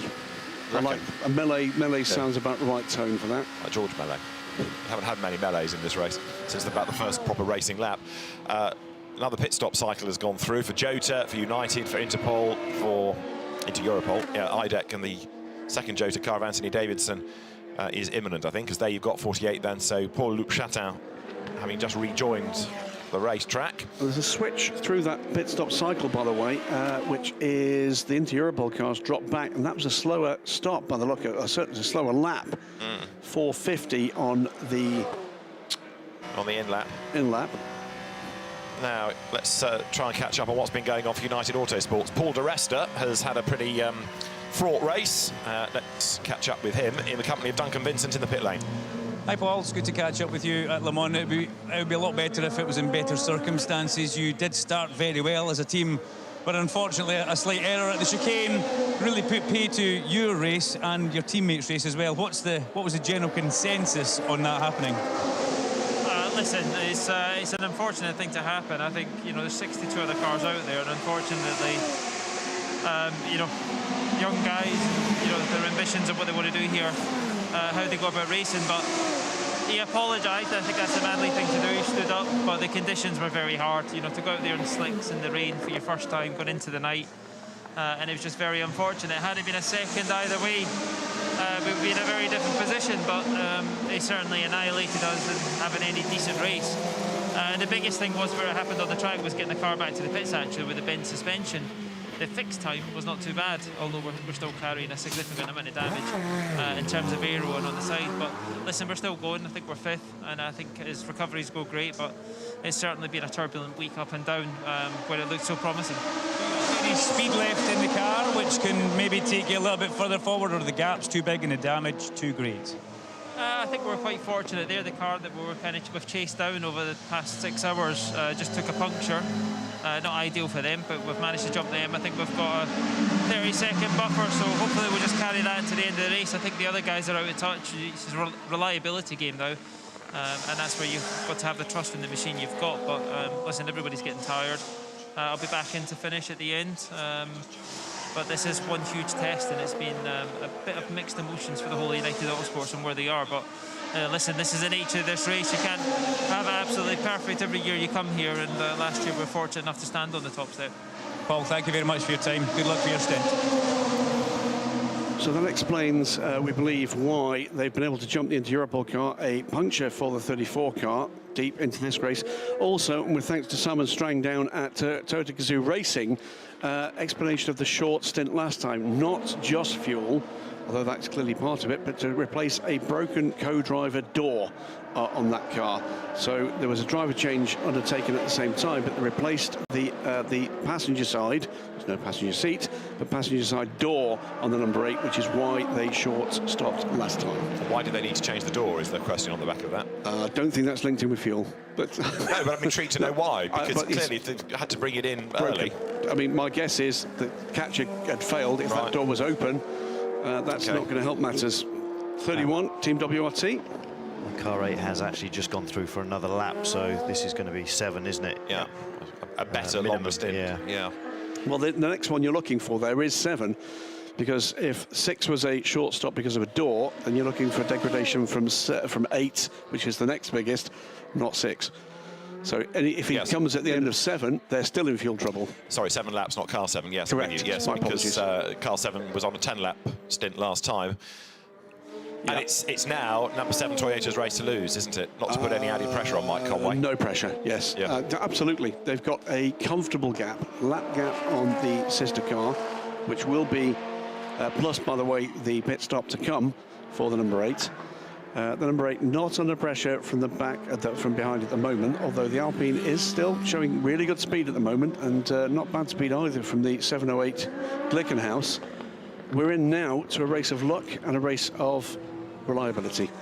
Indeed so. As down the pit lane now then comes number 31, Robin Freins. Tempting fate, I know, but the WRT cars have been outstanding. I know you expect that in GT terms. You say WRT, you expect the cars to be up there, but they're relative newcomers to prototype racing, but you would not think it. No, the context here is a one-off at the European Le Mans Series race, I think at Spa in 2016 with Ligier. We didn't see them back then until the effort this year with a single Oreca in the European Le Mans Series. They won the first 2 races in the LMS this year, and their season debut, full championship debut in that series. They've had less good fortune and good reliability in the WEC. Were firmly trounced by United Autosports at Spa, as was everybody. But have been in the mix, but not quite at the pointy end of the spear for the other races so far this season. But here, for me, David, it's a combination. They've been very rapid, but they've stayed out of trouble. They've not done anything self-inflicted at all, and they've just been metronomically reliable. Yeah, if you were looking to try to attract a manufacturer, this has been the perfect calling card. Frankly, they couldn't make it more obvious if they didn't write "sign here" on the side of the car. Well, indeed, but that's the case with Jota, it's the case with United, it's the case with TDS. Having what said they're doing that, there, this doesn't look 100% right. They can't get. Was that the airline stuck in it? Something was stuck underneath the car. That's because that stint was only 7 laps, so it was out of sync. Number 31. Yeah. Couldn't work out what that was. It wasn't the airline. No. It looked like it could have been a lighting board or something. There was a square thing attached to the cable, and it's lost its class lead through all of that. So the pit stop took 1 minute and 20. Certainly lost time. Just going back to WRT, take that little incident aside. I mean, if you were a manufacturer looking to go to a team, why wouldn't you go to WRT? It's a huge calling card, as have the successes last year of United, and for that matter, what they've been doing in the WC so far this year, been a calling card. Jota Sport had a fantastic race at Portimao. It's another one that shows how they can execute a great race. Here, they've been less lucky, less fortunate. Car 20 reported for a possible engine cover open. We're hearing that's the high-class racing car with Marcus Sorensen at the wheel, just inside the top 20, but that's the kind of thing that could be very dramatic here. It's a big piece of bodywork to lose. Well, hopefully the word will have got through to slow down. There Ifii gets ready, because he's going to take over 41 soon from Louis Delatraz. With that pit stop cycle, and particularly for that delay for the 31 car, as you quite rightly say, 41 has moved ahead and into the lead of LMP2, but the 708 for the first time, I believe, has now made it a 1, 2, 3, 4, 5 in the hypercar class. If that was the case, it was very early on in the race. Yes, 709, Ryan Briscoe, you're right, up into 5th place. I think it did happen, but a long time ago. I have to go back to the bulletin at the end of the first hour, probably, for that.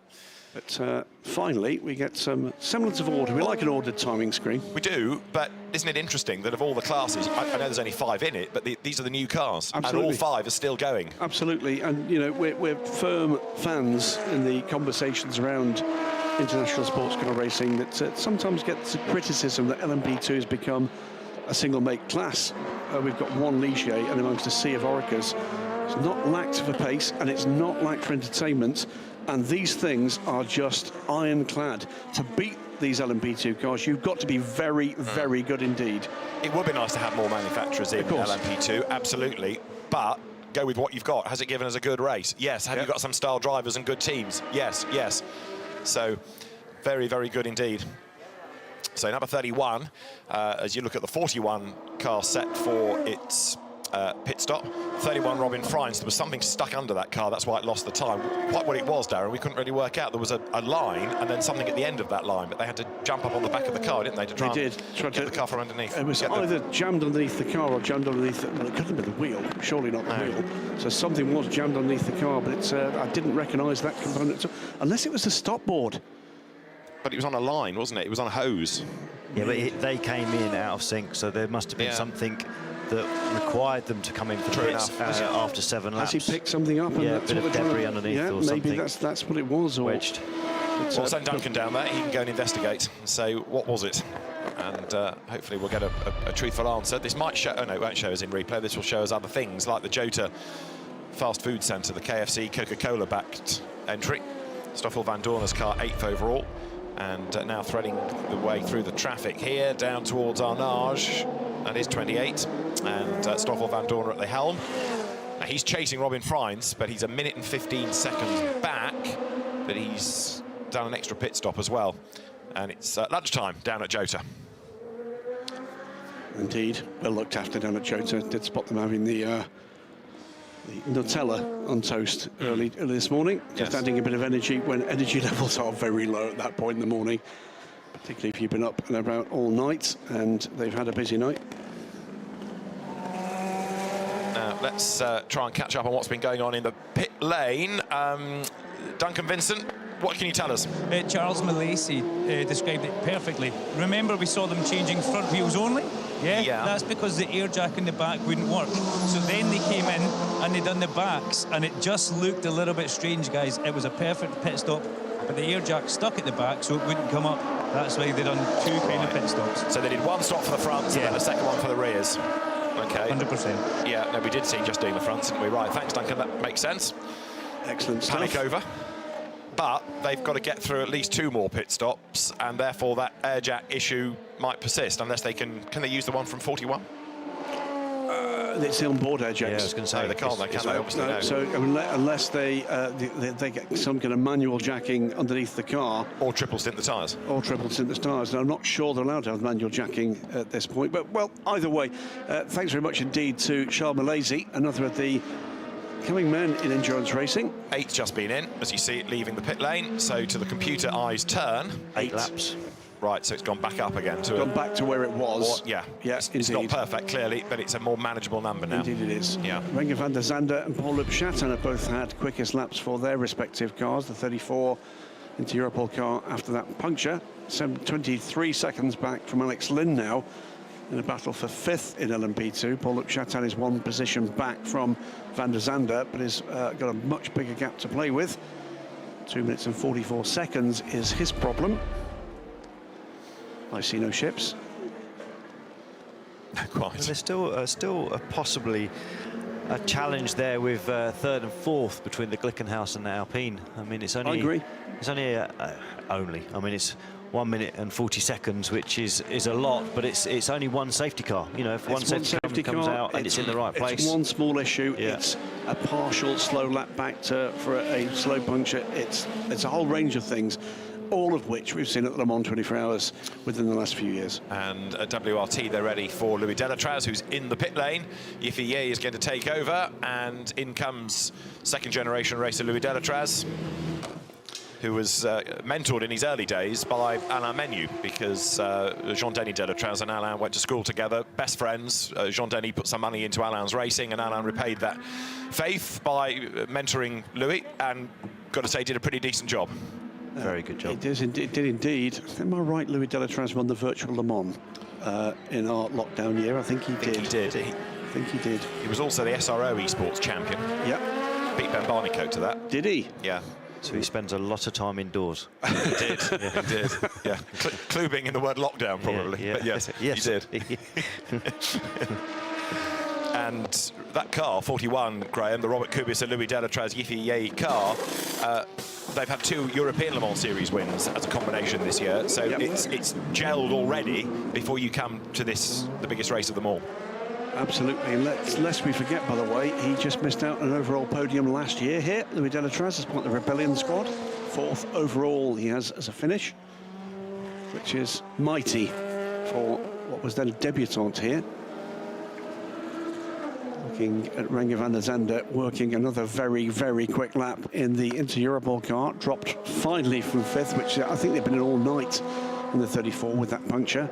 But he's trying to close down Alex Lynn ahead in the 23 United Autosports car. And there you saw next year's French Formula 4 Championship intake, watching the race.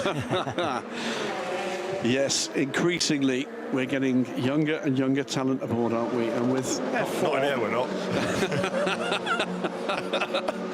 Darren's looking offended. Yeah. Not in my 50s just yet. Yeah. You will be, son, you will be. What did he say? We've got Renger van der Zande. We've also got Tristan Gomandy doing personal best lap times. The innovation class car we just ought to touch on for a moment. Nigel Bailly, who was badly injured as a 14-year-old in a motocross accident, left paraplegic, and has done a lot of karting since, again, specially adapted machinery, and steps up to Le Mans. And the car, again, just to get to the end, that's the main aim. It's fallen back from where it was early morning, but 34th, Nigel Bailly at the wheel of it, and getting it to the end would be a mega achievement. It would be the second time we've seen one of these invitational cars designed to show off technology, to show off a concept to a wider viewing audience. Is that Don Bastian suffering a little? I think it is, yes. Yeah, yes, it is indeed. But for a 75-year-old to do a long time behind the wheel around here, he'll know about that now. It most certainly will. But the 84 car are looking to be the second car to come home after the original Fred Saussay efforts with an open-top Morgan. The closed-top Oreca presents all sorts of additional issues for the guys, Takuma Ioki and Nigel Bailly, as well as Mathieu Lahaye, the fully able-bodied replacement for, unfortunately and possibly ironically, Francois Arroyo, who was supposed to be the able-bodied driver to join them, and then he injured himself. Right. Fell off a bike, and I think he'd broken his collarbone. And the Duquesne team, that's Gilles Duquesne. Yes. Who himself is a disabled driver. Correct. Because, yes, he was left in a wheelchair many, many years ago, wasn't indeed. he? And came back to race. And Duquesne investing in and purchasing the LMP3 program from Norma to now bring us the Duquesne D08, which is one of the 2 particularly successful LMP3 platforms you'll see around the world. There is Dom. I suspect that might be him done for the race. Let's see if that's the case. He looks like we feel, but that's been a tough stint. A thoroughly lovely man. Yeah. I mean, just to make the point, not only is the guy 75, Darren, these are physical cars, the temperatures are going up as well, and he's had to deliver in that stint. Yeah, I mean, there's no hiding out there on the circuit. Indeed. You've got 6 hours to do, and the pace has got to be there to fit the criteria of the regulations. So, to be out there, and I don't know if they've been doing single stints with him or double stints, but still, he's done 6 hours of this race in the last 24 hours, and it is physical in these cars. The circuit is is quite kind to drivers in one way because you've got the long straight, so you can relax a little bit. But the temperatures inside the cockpits, I'm sure, have been sort of sitting around the 28 to 30 degrees. That's generally where they are.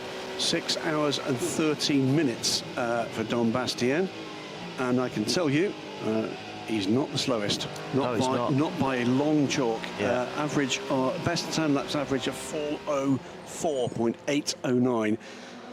That's impressive stuff from a now 75-year-old man that doesn't do a huge amount of racing. He's raced as well, by the way, here this weekend in the one-make Porsche challenge race in a Porsche Cup car to get some additional time in that car. But, and not only that, his 10 lap best 10 laps 4:04.8, his theoretical best 4:03.3, which means his consistency is very good. Yeah. So he's driving to his own limits. It's by no means outrageously slow, and I've not seen him cause a single problem.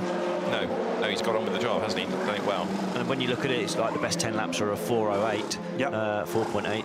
And then the best 20% is only a 5.7. So, you know, very, very consistent throughout his stint. So, a great effort there. It's good to see Christian Ried investing in young talent. It's been an excellent performance, an absolutely excellent performance. Delighted to see that he has delivered on his dream. 2 years now, 74 years old last year, became the oldest driver ever to start and finish this race. We'll do the same again this year and extend that record a little further out of Mark Patterson's reach. Let's hope he enjoyed it as well. Oh, by the look of his face, I think he did. Once he's rehydrated and had a bit of a sit down, I think he'll have thoroughly enjoyed his event, and that's at that level is exactly what this is about. Meantime, more fast laps coming in LMP2. We've got the 85 and 95. We saw that, didn't we? At Marshall Post 3. That's the Sarah Bovey and Ollie Hancock. That's under investigation. This is the second and third. It's the first place car and the third place car, and this in GTM. And this is Rivera putting a lap on the 80 car. So it's now 2 GTM cars on the lead lap. Alessia Rivera now almost 3 minutes ahead of Ben Keating. So Keating is not that much further down the road here, is he? It's a difficult one for TF, wasn't it? Because I thought you said Ben only had like maybe 29 minutes left that he had to do. And the problem there is, what do? Do you let him complete a full stint, or do you bring him in and potentially leave yourself with a splash at the end of the race? So they'll be counting back to see what the best strategy is there. That's the 51 car, the lead car in GTE Pro. Alessandro Pierguidi, he is just eking and edging away, isn't he, Darren, from Antonio Garcia? Yeah, that gap's gone up a wee bit in this last stint that they've both been doing. It was around 30, wasn't it? 35 before. It was. So it's just been gradually eking out. The quick shot we had there, by the way, the follically challenged gentleman on the left-hand side was Antonio Ferrari. Amato Ferrari, my apologies. Antonio Ferrari, a completely different racing team owner. The piercing blue eyes of Antonio, of Amato. It's been a long day. Should we try this again? Who was that follically challenged gentleman in that shot? That was Amato Ferrari. Right. He's got piercing blue eyes. He has, hasn't he? Right. And he's also got a car that is leading each of the GT classes. He does indeed. And he'd be a very happy bunny if it ends that way. So we actually didn't see the cause of that incident between 95 and 85, but it looks like the stewards have seen the evidence, and Bovey's getting a 10-second penalty at the next one. Yeah, to be served in the next pit stop as you ride on board then now with Antonio Garcia back at the wheel, a number 63 Corvette, but the best part of a minute now behind the Ferrari of Alessandro Pierguidi. There you can see, courtesy of the GPS, whereabouts on the circuit they are, with the Ferrari having just started a lap and coming into the Porsche curves now, the Corvette. Yeah, 2/3 of a lap it is, or there and thereabouts. It's right on the limit of a safety car. If a safety car came out, it could work in the favour of the Corvette. But if that gap opens up a little bit more, then it could easily go the other way. Yeah. The last lap of number 8 Toyota was about 3 seconds slower than the number 7 Toyota. Now, is that because they're managing this problem and trying to eke out the fuel so they don't have to stop as soon, or traffic, or is there something more sinister? Well, I think what we've seen throughout the race, and we've seen this developing in the WC this year, David, is that with this recalibration of the two prototype classes and the reeling back into the kind of unbelievable pace we had from LMP1, they're all close together. It means it's more difficult to catch, more difficult to pass, more difficult to pull away, and if it's very easy for one of these hypercars to find themselves bottled in for a corner or two, and that's 2, 3, 4, 5 seconds gone, Darren. We actually did see that with car 8. It was on the way into Tete Rouge. Yep. There could have, I mean, it could have been one of those when Nakajima could have fired it down the inside, but the risk at that stage would have been quite high. But it was definitely, he backed out and followed the GT car through Tete Rouge onto the straight. And certainly for a hypercar, that's going to lose a lot of momentum down the first, towards the first chicane. Yeah, back down to a 332.8, not at the pace we'd seen from the 7 car, but I think the game is different now for the 8. I think this is about just being sensible, getting the car back. 7.09 Glickenhaus from 5th position. Ryan Briscoe is on pit lane.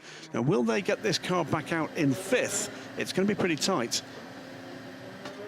Remember, it's only just really, it's only just cycled through with the latest stops for WRT to 5th place. And a minute and a half in hand. It's going to be marginal, isn't it? His last pit stop was 1:28, and then, of course, he's got to get back up to speed. Into the pit lane comes number 7. So the race leader is in, Mike Conway. As you look at 22, cycling through another pit stop. This car still way down in 43rd place. That thankless task, trying to keep the motivation up to get to the end. But the grandstand's getting busier again now as people come out to watch the finish of the race. And although it's a smaller crowd than normal, it is so good to have the atmosphere of people back at the circuit and just walk out of the TV compound to go towards the paddock, and there's that urgency, that hustle and bustle of people about in the sunshine, in the good weather. So Mike Conway's going to stay behind the wheel. Kamui Kobayashi and Jose Maria Lopez, the other two drivers, of course. Lopez here, Graham, on target to be only the 2nd Argentine winner of the race. Wow. After Roland Gonzalez in 1954. And unfortunately, for the neighbouring nation, it looks like neither of the Brazilians that are in this race are going to do likewise. We've never had a Brazilian win this race. That's true. But 2nd Argentine would be something, wouldn't it? Mike Conway will just sweep the monkey off his back. Because it's been a long time script for Mike Conway. I remember when they came oh so close just a few years ago, bumping into Mike at the Goodwood Festival of Speed, where he was driving the then new GT4 car, and he was still depressed. It was still a real downer. It's a huge moment for him not to have won that race. Very easy to just get a black cloud over your head and it's all against you. Because however hard you try, there is no guarantee, of course, that you come back next year and it goes right for you. Absolutely right. Poor old Bob Wallach is the example of that. So many efforts, so many second places, but it never happened for him. Looking at 91 Porsche as it bounces over the curb. 92, more news about that car. They've been struggling for the bulk of the race with the balance of it as well. And, of course, that's a legacy of the Hyperpole accident, because they just didn't really get enough time to get the car exactly as they wanted. You see the damage on the back of 91. It was the other side that clattered against the wall earlier on, wasn't it? It was the other side. Yeah, it was Fred Makovicky just going rather wide and looking to keep the mirror on that car, to be honest with you. 91 on pit lane, 36 seconds back from the team car as Rickard Leeds brought it in, down off the jacks, or up on the jacks rather. It's like somebody's taken a big bite out of that body. It does. We think it was the Alpine, don't we? We think it might with have our been investigation. Yes. Forward investigation. I think forensic could be that high. Forensic. I think when you finally decided to kind of stop racing, Darren, I think you've got a career in criminal investigation, NCIS. I do. Turner. I do. I believe this is correct. I think that's right. Accident damage investigation. Yeah, either that or maybe the guy on the other end from that call centre saying, "I understand you had an accident." Yeah. Tonight on ITV, new crime busting, Turner. He did it. Yeah, Turner and Hooch, though, means something completely different in Darren's life. Yeah. like all TV detectives, you've got to have a cool car. So if you go and ask Ollie Gavin for a Corvette, there's a discount on one. You said cool, didn't you? Oh, sorry. Yeah, you did say cool. My mistake. Yeah. I think I know where to go for a cool car. Now, in terms of sectors, Will Stevens is still pressing on, Graham. He's done a personal best in Sector 2 as that car runs 4th in LMP2, and into the pit lane comes the Alpine, which should, again, be able to hang on to that 3rd place overall and in the hypercar class. Yeah, 1 minute and 46 seconds, the advantage he's got at the moment over Pipo Derani. Palace Racing, by the way, they're just hanging on in there, and I guess at this stage, hoping that someone else ahead of them has a bad day. They're sitting 4th and sitting pretty for a podium if things go awry for either of the WRT cars or the 28 Jota car. 28 Jota, by the way, 51 seconds back now from the second of the WRT cars.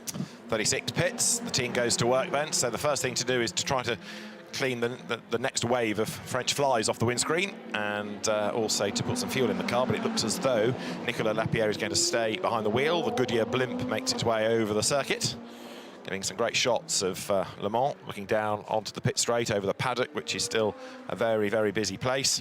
And although, as you can clearly see, there's nowhere near the number of people that would ordinarily be here, it is still good that the event has been structured around a limited number of fans, and they've responded.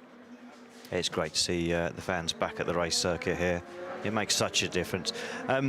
Cleaning the screen with only 2 hours to go, the Alpine looked like it had plenty of rip-offs left on the screen available. So I guess they're trying to save some money and not go with that. With an exception of that dramatic spin from Mathieu Vazevière at the first chicane, they've had a remarkably drama-free run. Yeah, they just had an injection of oil, so we gather, into that car, as well as the fuel in that stop. But yeah, apart from spins, Vazevière was in the gravel, wasn't he, last night? Yes, he was. First chicane. Right. Yeah.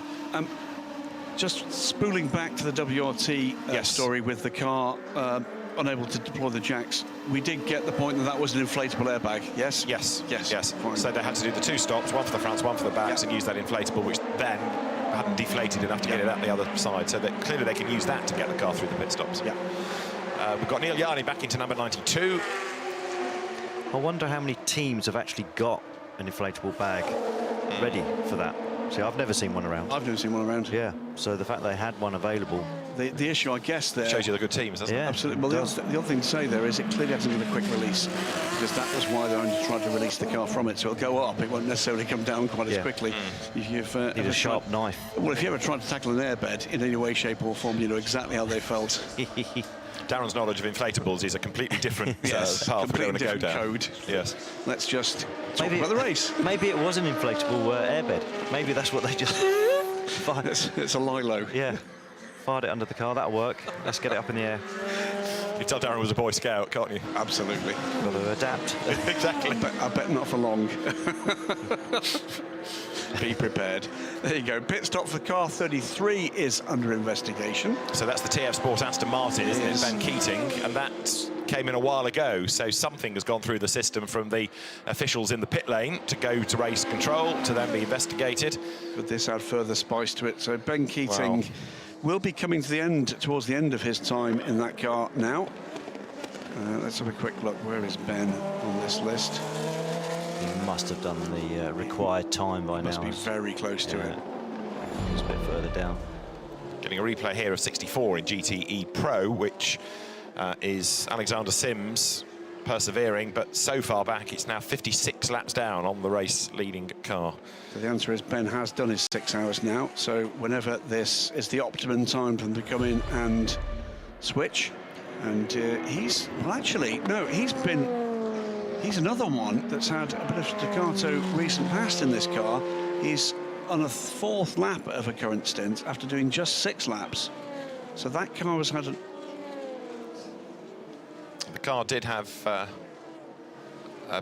engine misfire, we understand, through the Porsche curve, so they brought the car in quick rather than risk it doing another lap. So a precautionary pit stop, if you like, but it might be that on the next pit stop you find them addressing that problem again. Yeah, they're clearly trying to get that car to the point where it's in a fuel stink back counting now from the finish.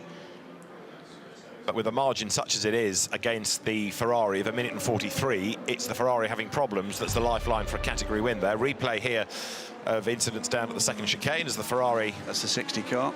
Goes straight on. And who's aboard the 60 car for Iron Lynx? Claudio Schiavone. Yeah. So the Iron Lynx entry skips the chicane effectively, carries on.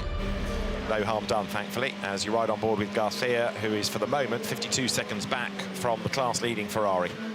Lapierre, by the way, has rejoined after that stop and kept that third place. And that next means that we expect the Glickenhaus number 708 to come into the pit lane. 30 seconds with the pit stop still to come is the gap third to fourth. But that gives you an idea, doesn't it, David, of the real-world gap should there be a problem for a car ahead. It is effectively a pit stop and change. Yeah, I mean, if that Ferrari has a problem, the Corvette is absolutely close enough on a length of lap like Le Mans has to pounce. It's just waiting for that problem to strike. Absolutely right. Has to, at this point, not going to win it on pace, but can win it by forcing the error. Glickenhaus 708 into the pit lane with Pipo Derani. And therefore, because the Alpine had long since left the pit lane, further evidence of how it's secured that third place now, because initially, remember, this morning they were trading on the pit stops. Absolutely. Now the Alpine pits, rejoins, and he's well clear. And I think 8's just come in as well. It has. So number 8 is in. After how many laps this time for the second place Toyota? 5. 5 laps. Is it? Okay, interesting. That is interesting. Now, that can't be the door again, can it? Are they back counting? Needs to be pushed back into its stall. Let's see. Keep an eye on what work goes on here. Passenger door open again. Yeah, but they're working inside the car, aren't they? Yeah. Lights cleaned.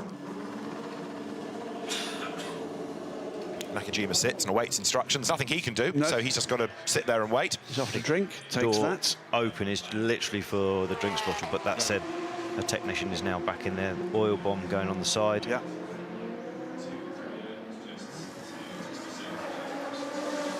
So that car losing further time against the leader. And they're watching down pit lane, and I think they're looking at what's going on with the Glickenhaus as well. Away they go. That was an untroubled stop from the 708. Yeah, I mean, the task there is to get to the end now, so they're not really racing anybody. They're just getting to the end, and I don't mean that rudely, but that is the main focus, and they've done a ripper job of getting this far. Well, Don't blow it now. I think there's two headlines in Hypercar, aren't there? At this stage, it could well be Toto win Le Mans. Glickenhaus beat Le Mans, and it's... I'm looking for the words here, David. An extraordinary effort to get these two cars in these positions to this point with such limited running before. Totally agree. It is perhaps the most impressive element of the race. I know they're not going to win, but the reliability, find wood to touch, has been remarkable.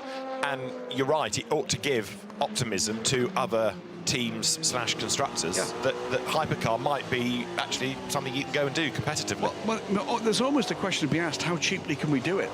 You know, and I think that's a great question to investigate. It's very easy to be diverted down a cul-de-sac of all these major brands are coming. We know who's coming. Porsche are coming, Audi are coming, Ferrari are coming, Peugeot arrive next year, Acura in the States, BMW in the States, and potentially with customer cars to come as well, and more. Lamborghini, Bentley still looking at it. Beyond that, what about McLaren? And they're looking at it. You know, we did a quick assessment of this in the week before the race. You know, and you've got to look at 15, 20 brands to decide who's doing what. We might see a Dodge version of the Peugeot. We might. You know, there's lots going on there. Perhaps the bit that's been not given the caretaking it needs is to think about how easy it might be for some challenger brands that will add a bit more spice to this. So... Number 88 has just pitted, and the team was somewhat surprised about that. Julien Andlauer arriving in, as you see the damage down here to the Dragon Speed car. Yeah. Certainly in the super slow-mo that you catch that. Wobbling along, wasn't it? The 88 car, by the way, that's the car that came in fairly recently. It sounds to, from what Duncan is telling us in pit lane, that might well be a single tyre change for a puncture for the 88. That was the car that stopped not long ago for Don Bastien to complete his run here at the 24 Hours of Le Mans. We move, David, into the 23rd lap, and that is smoking again. Still smoking, the number 70 car, and smoking heavily. That's bodywork. It's more at this side of the circuit, isn't it? Yeah. But it's becoming a little bit more pronounced. Norman Nato at the wheel, very still pressing consistent, because it's in the same place last time as well, wasn't it? Yeah. Out of the S's and coming out of Tete Rouge. But the team will have the data to look at and assess whether it's a problem. It's a very tired car, doesn't it? Yeah. It's definitely done a 24-hour race or getting close to achieving that. It's grimy, it's battered, it's dog-eared. Yeah, the punishment that all the components go through is outstanding, isn't it? As on board now, 29. So this is the Racing Team Netherlands entry that's had its dramas over the course of the race, and the spectacular Guido van der Garde rattles over the curb there. Absolutely on the limit, isn't he? Wasn't it this car that we heard the radio communication from the team saying, please stay away from the curbs? Yes. So obviously that's changed. What the team are allowing the drivers to get away with now. Exactly, and Guido van der Garde then comes up over the timing line, so goes through that car down in 29th place overall, 13th in class, but 3rd within the Pro-Am element of LMP2, which is really the main focus for that It squad. is definitely for Fritz van Aert, yes, that's absolutely, and he was one of the driving forces of Pro-Am happening. And for Guido, it's let's keep off the curbs and please don't drive all the way across the grass sideways, kicking dust up and nearly clattering the car off the barriers. He had a massive lose, didn't he, about 2 hours ago, and it was a wing and a prayer whether he was going to end the race then and there or not. So, yeah. It was similar to the Toyota incident through practice, wasn't it? Yeah. The same part of the circuit, yeah. Well, it's a favoured going off place for prototypes, LMP2s particularly. LMP3s were all going off there in the Road to Le Mans races as well. As you get over that crest, the thing just sort of starts to float and walk. And if you're not right on line, there ain't much walking room. So still Hello, got David. these short stints being done by number 8. Hello, Martin. Finally for the first time in the race. I know. Well, You guys missed each other. It doesn't. We have. All right. Doesn't often happen that we work together, but it's always nice when we do. 88 coming back in. That's been slightly the problem child for Dempsey, hasn't it?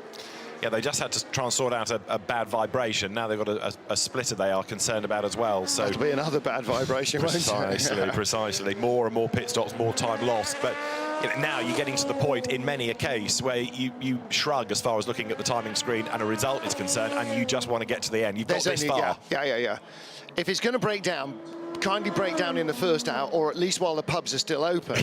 But, don't get to hour 22 or 23 or 24 and then think about lunching yourself. And, and that's the slight worry with Real Team, having seen what happened to the Risi car, which is identical in every way except for livery, same chassis, same tyres, same engine, you do slightly worry about that. And there's been a few oil-based frailties in the LMP2 category. And definitely Real Team will be worrying about that. You don't want a car that is chucking out oil, not out of the exhaust anyway. Now the Magnussens, despite their travails, are still going in 18th place overall, the high-class racing car, and soldiering on. Sorry, 18th in class, I should say, 30th overall, 18th within LMP2. And bearing in mind that early this morning we heard some on board with Kevin Magnussen saying to the team, the engine's dead, it's got one lap and it's going to go boom. They've actually done quite a good job of getting this far. I think that's possibly a slightly Formula One informed. It's just very fractionally, 0.1% suboptimal. Right, it's a write-off. Yes, possibly so. Whereas his dad is saying, if it's still got more than one wheel, bring it back to the pits. And if it hasn't, carry it. Yeah, I think having had that radio message, Kevin was out of the car, they did a driver change. I think he genuinely thought that was it done, but he'd let somebody else go and have the last hurrah. Or was hoping it was done. Precisely, When you're that far back, sometimes you do want the car to eventually die and everyone can call it a day. But if it's still strong and going, then if you've got to lunchtime on Sunday, then that would, can we not just kill it? It then turns around into, I think we have to keep this alive as long as we can. Yeah. Corvette 64, the last running car in the GT category, leaves the pits again with Alexander Sims. Every time I've looked at that car or talked about it, I think Alexander Sims has been in it. That car has had all the misfortune. In fact, it's the last running car, not just in GT, but in the race, because the Risi Competizione car in 48th place on the timing screen behind it, 46 rather. I don't think that is ever leaving the garage again. Having gone in chugging smoke out of the exhaust, that is a sure sign of an engine failure if ever I saw one. So 77, the other Dempsey Proton Porsche, Matt Campbell at the wheel of it. That's having a new front splitter as well, we understand. So that car's been dropping and dropping and dropping. But again, you're getting late into the race now, where all of those bangs over the curb, they're coming home to roost, aren't they? Yep, absolutely. And it's really hard, Darren, isn't it? I think for any category to have a fast lap here that's also a clean lap. you have to ride over the curbs, you have to run wide, you know, in the chicanes and so on. And that's before you factor in traffic that you have to avoid or that is sort of easing you offline. There's a number of curbs that you can use to gain lap time, but the biggest one is this one that we're looking over now, the Ford chicane, the very last section of the circuit. It's brutal on the curb, on the car, or as you go through there. And it's one of those corners where if you don't get the line exactly right, it really does hurt the car. And you can come through the first part of the Ford chicane slightly offline, try and get the car turned in. You've got the wrong attitude to the corner, and then you strike the curb, and it does feel like it's about to pull the wishbones out of the car itself. So yeah, there's some brutal curbs around this circuit, and one of the things that we always got told in the test day was attack the circuit as if you're going to be doing that for the whole 24 hours. So the teams can learn about any fatigue that may come into the car at a later stage. So try and work on that durability. Yeah, work it out, and then maybe you'd have to dial it back for the race itself, but they want to know where the weaknesses are. Still getting quick laps, Martin, because Tristan Gomondy now has done a personal best, or the car's best, in 15th place overall, 10th in class, so going for points in LMP2. And that Duquesne car, you know, we've said it several times, I've said it several times, you wouldn't have given tuppence for its chances of making the dark after the first couple of hours. Right. The same with the 48 car, you know, that was just off so many times, the remaining IDEC car.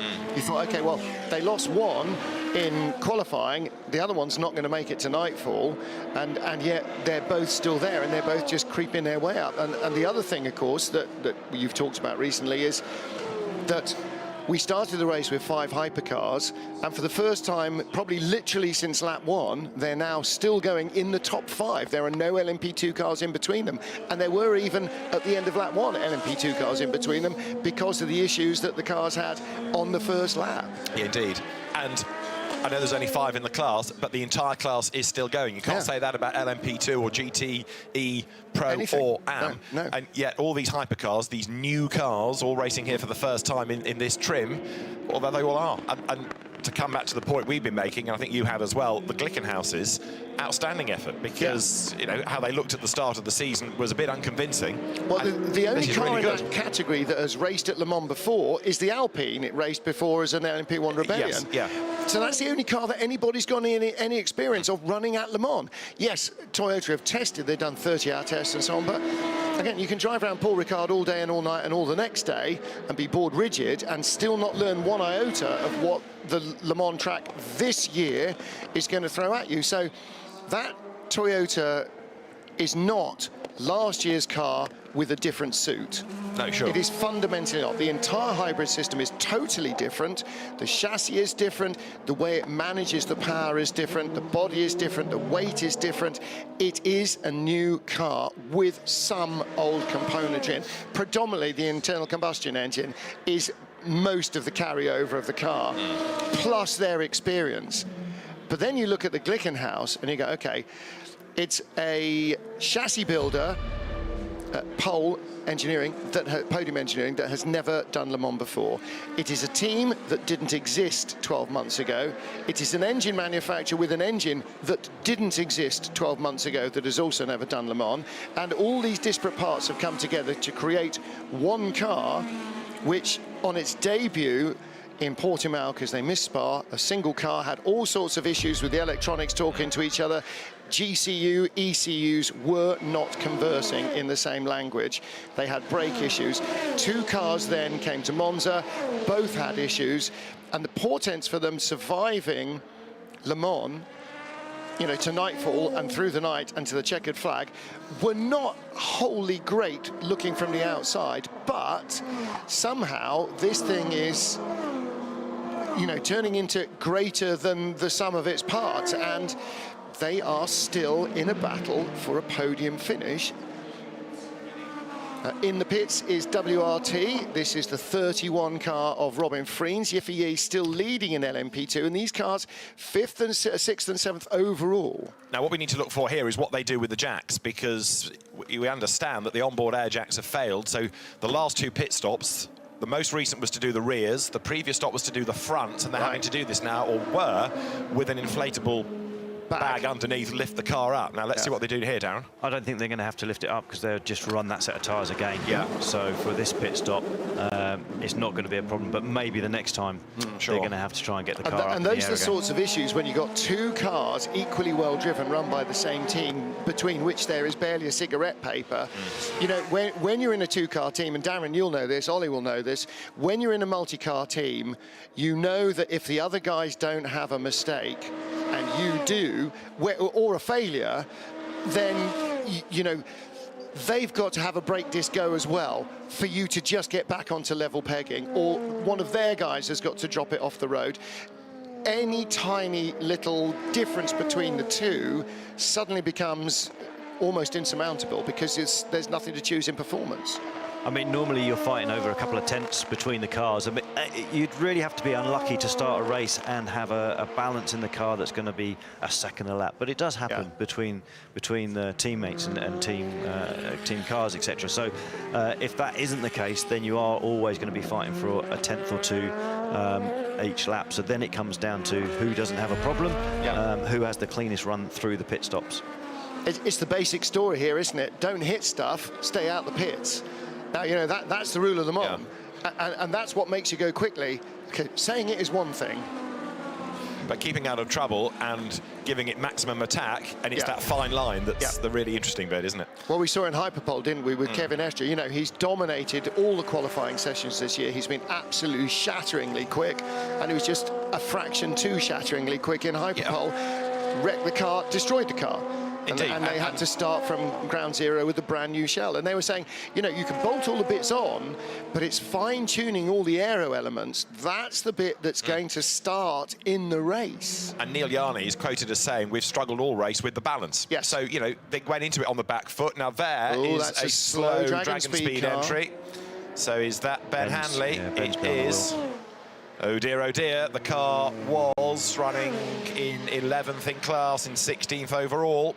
And leading Pro-Am. And again, not for Ben, not for Juan Pablo, for Henrik Hedman, that's the key.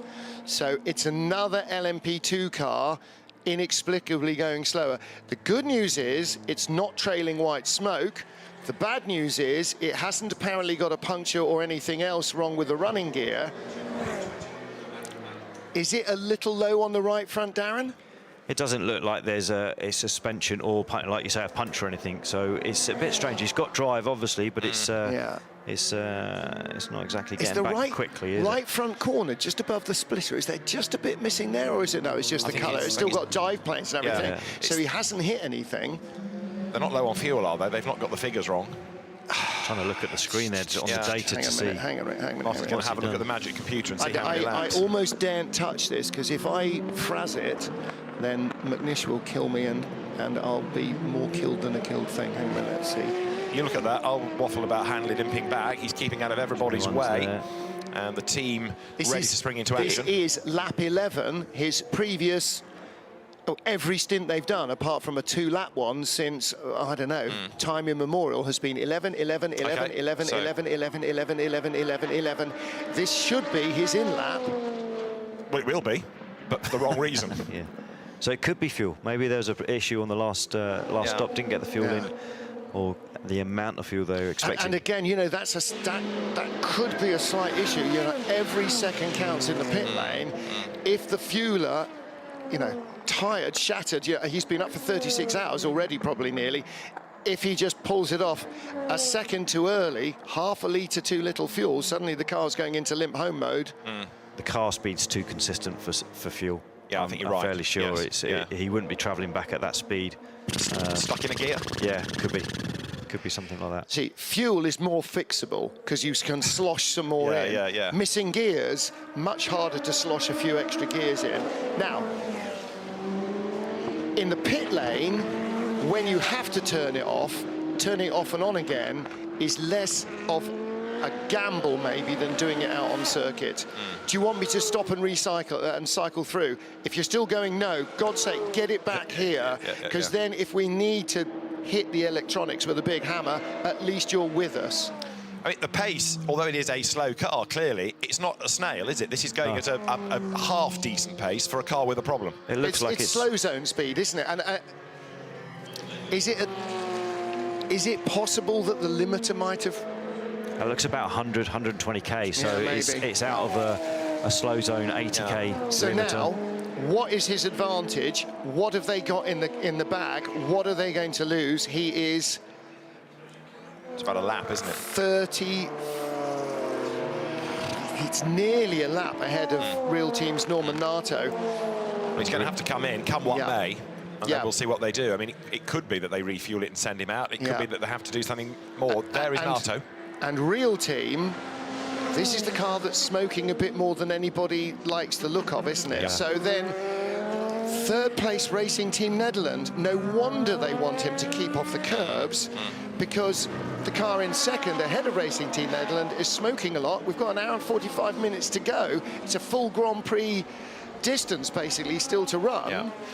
Well, here he is, Ben Hanley is in the pit lane, the team ready to receive him, and what can be done? They'll have had a good dialogue on this in-lap, won't they? Team to driver, Darren, so they'll know what to expect. The Gibson engineer, we understand, has been waved away down in the pit lane, so for the moment it's fuel, but you would do that anyway. Yeah, fuel's always the first thing, but there's no jockey wheels getting ready, so it doesn't look like they're going to take the car back into the garage at this point, so maybe it is just a... The other thing, of course, is they've got all the warning lights in the garage. They can see what the car is telling him, and if the car is going bing, bing, bing, bing, bing, you've got no gas, they may be pretty calm about it. But, again, it's turned off and turned on again. The key will be, if and when it fires up, what happens then? Well, it's fired up all right, Yeah, because in the background I can hear it accelerate away as we got to report from the pit lane, so off it goes. So all they've done is put fuel in, as far as we know. Yep, Hanley stays in, and the car is up. Now, the question is, does it make it up the hill? Does it make it round the next lap? Does it go when he releases the speed limiter? Yes, it does. That's driving at a normal pace. All right, so come back to Darren's point. It was too consistent a speed to be fuel. So I could be wrong. Well, it's interesting though, isn't it? Yeah, because it was a long lap. He was at that speed, wasn't Yeah. he? So you. Wow. So Duncan tells us it was fuel from the pit lane, that it was a fuel issue. So I suppose having identified that, they said, right, go at that pace. That will get you back. They've got the figures to be able to relay that to the driver. Ben Hanley probably arrived on the vapours, but he arrived. Is this two WRTs, nose to tail, nose to tail? It is. Yiffy Yi just out of the pits, and Robin Friens hooning up behind him. Did Friens get by? No, is I that don't think 41 he ahead did. of It is 31? 41 ahead, so Yiffy Yi's kept the lead on his outlap, and now Robin Friens has got to try and go for this. So this is because of the extra stop that 31 has made, costing it the time by having to come back in to do the other tyres. So remember, it did one stop for fronts, one for rears, and it's lost time as a consequence of that. That's why 41 is back in the mix. So now we've got a proper battle for position for the class lead, and it's this internecine fight between the WRT cars. 100 minutes, and there's not 100 feet between the two cars. You know, that's 10 metres maximum. This is going to be pretty spectacular. And this will age Vincent Vos. If he had much hair left, he may well be to be tearing it out later, because if you've got two cars, you want a 1-2 finish, but with 100 minutes left to go, you don't want to start going, okay, guys, stay where you are. You don't, Darren, want either of these drivers starting to sort of nod off a bit. Now, and I know that seems silly at the speed they're going, but if some of that adrenaline goes, then suddenly mistakes come in. I don't think the adrenaline's going anywhere at this stage. When they're that close together, they're fully dialed in. It was about 10, 12 hours ago. It was exactly this gap we had, wasn't it? Under a second, they were fighting it out. For about 4 or 5 hours through the night, they were literally pitting on each other's back bumper. And it was coming and going and coming and going, depending on who was in the car and what fresher tyres they had. Would you want to be Vincent Vos right now? I think that's a tough one. Number 33 Aston is in just quickly. Ben Keating, who did a shortish stint earlier, so it might be that that car's got another issue. And Felipe Fraga will replace him in that car. And I think that's now Ben Keating has completed all his time in the car, and bang, let's get Felipe in. And we're back timing, hour and 40 minutes. 3 stops, 3 stints, 2 stops. Is that why they will have come back in at that particular time? Is that it's now a complete set of stops to the end and no splash required? I think so, yes. You know, we're in that zone, aren't we, Darren, where you're now working back from the ultimate target, which is the checkered flag. Yeah, Fraga's going to go out, and then he'll have one more stop, and then that'll be the checkered flag. And I think now, with the way that it played out for Ben, he must have done about 6 hours and 30 minutes, 35 minutes. So more than probably most of the bronze drivers in the Pro-Am. GTE. Well, they all have to do at least 6 hours. Correct, yes. And what you don't want to do is put the car off kilter by going, right, you've done 6 hours, I've only done 3 laps in my stint. Yeah, come on anyway. You know, let the stint play out. Let the driver, I mean, you know, these guys are paying to race at Le Mans. Don't hoik them out the car the second that they've done their 6 hours. But they're racing at Le Mans and they want the result. Yes, they do. So they are always aware that, you know, minimising their time to the 6 hours is going to be the most efficient. There are 2 or 3 drivers in the AM class. Ben Keating is one, Francois Perrodo another, absolutely, and Egidio Perfetti, although who's no longer in this race. They are as quick as half the silver drivers in that field. Leader is in, incidentally. Yeah. Just to mention, Mike Conway has brought number 7 back in. We were saying a little while ago that Jose Maria Lopez could be on here to be only the 2nd Argentine winner of the event. Yes. If things go as they are at the moment. So it's another Jose. Yes, Ronnie Gonzalez in 54. With a Ferrari. Driven also by Mike Hawthorne. Maurice Trintignant. Maurice Trintignant, was it? Oh, good stuff. You've looked that up, Were haven't you you? both commentating back then? Is that how you know? Yes, well, I was you listening were, to but Martin in your as alter ego, I was in weren't my you? pram. This is your opportunity. No, it's no, It is your opportunity. No. Come on, Nev's got to invoice us. Oh, that's true. Possibly in a moment. We'll see whether we can raise Neville hair. Right. Swine, Haven, swine. So, yes, Mike Conway back into the race. Now, is he going to stay behind the wheel to the very end here, do you think? He's got another hour and a half to go. He's been in it for a while anyway. Yeah, how long's he been in This it? is his first stint since getting back in the car, isn't it, at this stage? Because it was just over the 2 hour mark, maybe 2 hours 30. Has he done one already? He's done 3 now on the bounce. Has he? And then Pachito did 4 before that. And actually, do you know what? I've got to say, Toyota being Toyota and this being a hypercar in the first race of the hypercar era, Toyota are going to put Kaz Nakajima in. Yeah, they are. Yeah. And this car's never won. The number 7 team have not won either. And Nakajima has had 4 consecutive poles and 0 wins here at Le Mans. Yeah, Mike's in his 4th of 4. Prior to that, Pachito did 4. So, I mean, it should rotate round to Kaz anyway, and I would think that he's the man they're going to put in. And Kazuki is in the number 8 car now. Where is he? This is stint number 4 coming up for him. They're short stints in car 8. Yeah. I mean, that's a 7. They've had an 8, a 6, an 8, a 6, a 7. Well, 9, 7 is coming down as well. You know, from 13 and 12 for Pachito's first couple of stints. Then it's been 12, 10, 9, 9. So they're still managing a fuel pickup issue or fueling issue of some kind. It's not as debilitating maybe as the number 8 car. Just going back to 7, when we're talking about maybe a Japanese driver at the end, we're thinking Kamui Kobayashi, aren't we? Because Nakajima's in 8. Yes, did I say? You did say Kaz Nakajima, right, no, but I knew what you meant, because the Japanese driver for the glory, for the headlines and all of that. Well, and because of the home audience, it obviously there's no translation. It translates very well, obviously, if you've got your Japanese race winner, but also because he's the guy who's put it on pole, and actually because it's his turn. Yeah, that's more to it's part of the schedule, isn't it? Yes. You know, if they're all Conway doing started, 4. and they're cycling through, and this is Mike's last of 4. And to go to the end, he would have to do a 7 stinter, basically.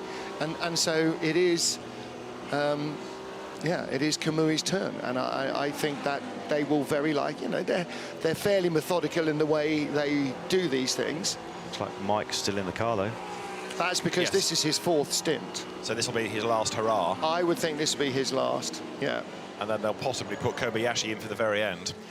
It's not his fifth, is it? Looms over the circuit. He's done 3. It's his 4th. Yeah. So you know, normal patterns. If this was 12 hours ago, there'd be no question that he'd get out after 4, and then you'd put in Kamui and so on and so on. The fact that the checkered flag is possibly looming, they won't mind. You know, obviously, each of them would love to be the driver that comes across the line in tears, and whoever's behind the wheel will be in tears, and so will all stout men. However, frankly, in the greater scheme of things, if you win Le Mans, you don't care who was the guy who actually finished the race, because you race as one. And Darren, again, like Ollie, you know, when you're with your teammates, and especially when you get to the end of something as tortuous and harrowing as a Le Mans 24 hours, you are a band of brothers. You are one. And whoever's driving a car is whoever's driving a car. You are one. You race for each other as well as with each other. And every driver gets a part of the race. You know, I've done the start many times and had a go at qualifying, and I've never finished the race when we've won in 07, 08 and 17. It was Brabham both times in the GT1 car and Johnny Adam in the GTE car. But I was lucky enough to get the shout for qualifying. So as long as each driver gets something personally from the race that they were able to do for themselves, and as a collective, and the trophy. Yeah, you've had a great.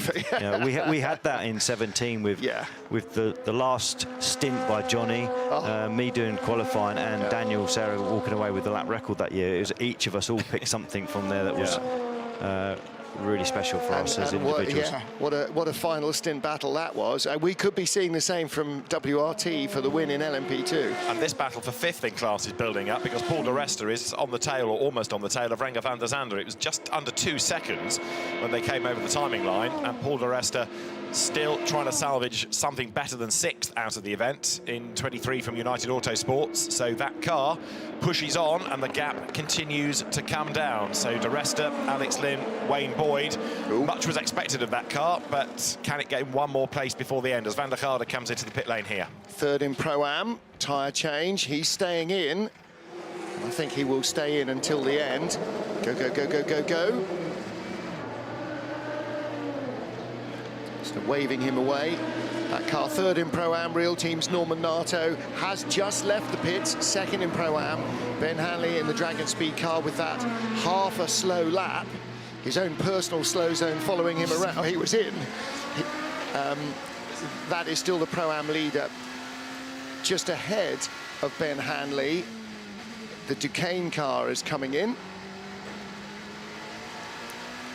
So the 22 car also comes in from United Autosports. And interesting news from Duncan Vincent in the pit lane there, David. Which is that Ben Hanley did miss the pit in. The team was ready for him. He missed the pit lane entry, and he had to do another lap, and that's why he was low on fuel. So it was an error, a communications problem, but good research, Duncan, well done. So it was a mistake. Ben Hanley missed pit in and had to do an extra lap.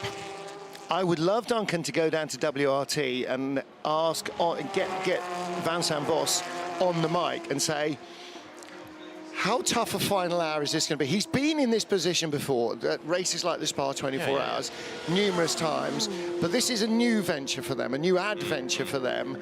And it's not just, can we win it against, you know, BMW and Mercedes and whoever else. It's how do you manage the 2 cars? And that's the real question. How is he going to manage the battle, and how long can he let them get at it? So that's your task, Duncan Vincent.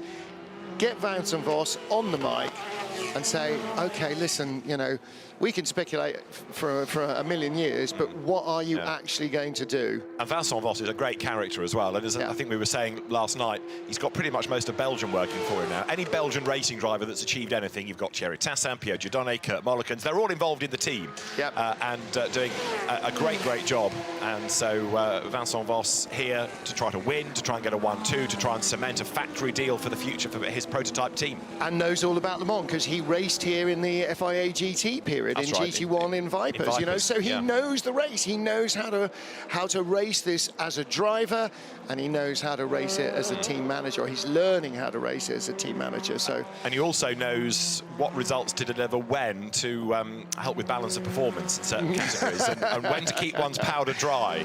Well, I always go back to the GT1 era, where Mercedes dominated the FIA GT Championship. They won all 10 of the regular races, and Porsche had their backsides handed to them on the plate. They barely got a sniff of the podium. Porsche won one race that year. Ask Alan McNish which race he wanted to win. and the same with Mercedes won the FIA GT Championship. Porsche won Le Mans. I know which sticker looks better on the back of a car. Indeed, yes, yes. Can you imagine the sigh of relief by Ben Hanley when he did make it back to the pit lane, having made that error of going one extra lap from doing 11 lap stints to 12 lap stints, and now that makes more sense. He would have had a high gear and just low throttle and just kept the momentum going Basically all the way around. on idle, on cruise. I can now understand why possibly there was no team radio replayed there, because most of it would have been fairly fruity effing and jeffing from the driver behind the wheel. So. Okay, Ben, just calm. Imagine that was Seb Buemi. It would be just like a lap-long string of invective. Or Guido van der Garde. Sorry, or Fritz van Eerd, I should say. Fritz van Eerd after the last it could have been, 20 hours. he would have gone twice to speak because it would have been powered by cuss words. That's exactly a fair point. Right. Exactly right. So we have got just under an hour and 28 minutes to go. It is still looking good for Toyota, even though the cars may not be quite as bulletproof as they were a little while ago, but they're still in the box seat, of course, for another win, for a 1-2, and to make history by being victorious in this first hypercar year. Yes, absolutely right. A lap between them. Number 7 car leads the number 8 by a lap. There's a lap back to the Alpine in 3rd place, and then there is on the same lap, in fact, is the 4th place Glickenhaus of Olivier Pla, and then there's 2 laps back to the 5th place Glickenhaus, currently being driven by Ryan Briscoe. So the hypercar field of 5 is covered by 4 laps. That's not a big margin if you have a problem. If you're in Toyota right now, you have everything crossed. Hopefully everything's under control, but they've got issues now that they didn't have at midnight last night.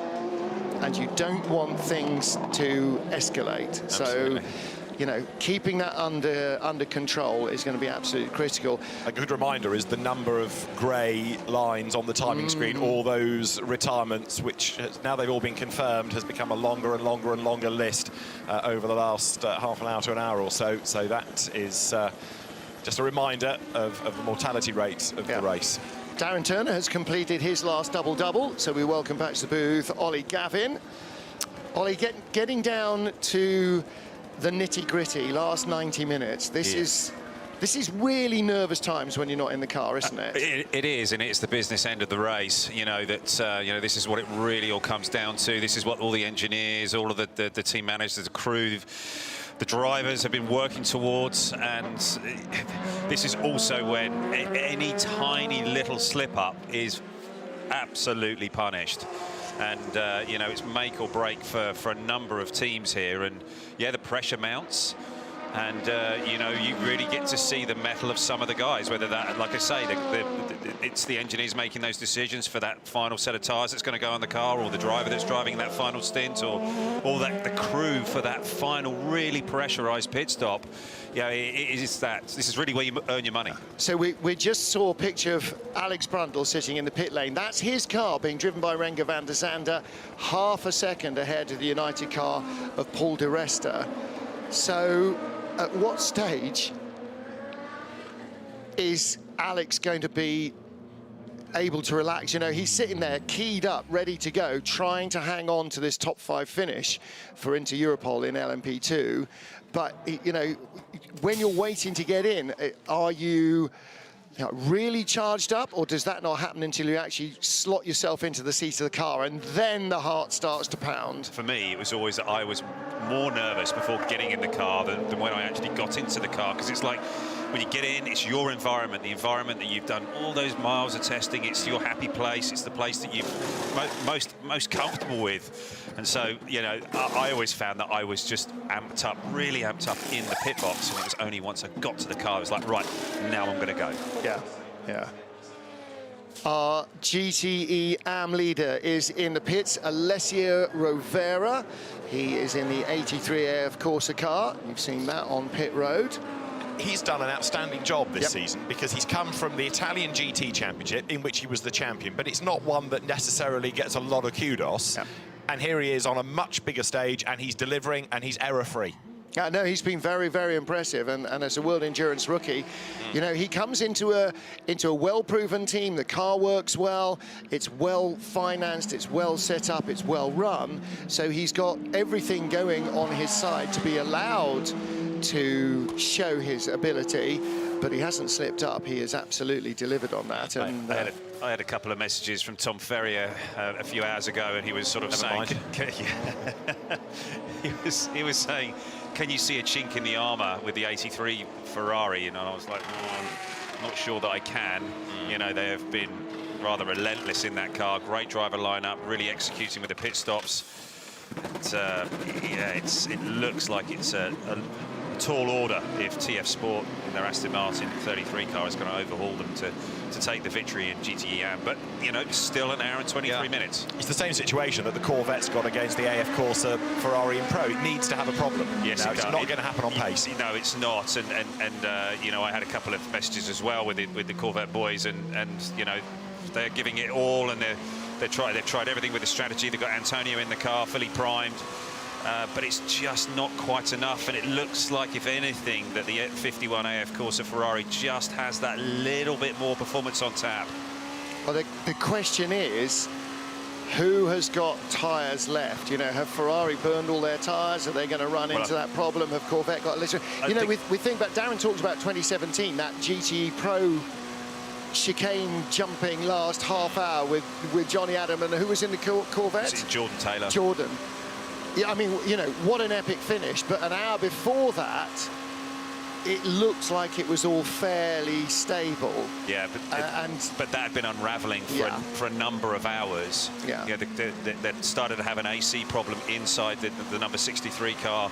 All the drivers were slowly being cooked, and unfortunately Antonio actually got pretty much fully cooked before the end of the race, and so he couldn't finish. See, that much is not evident from the outside, and that's something the team don't go, oh, well, actually, you know, our drivers are really knackered because the aircon's not working, so, you know.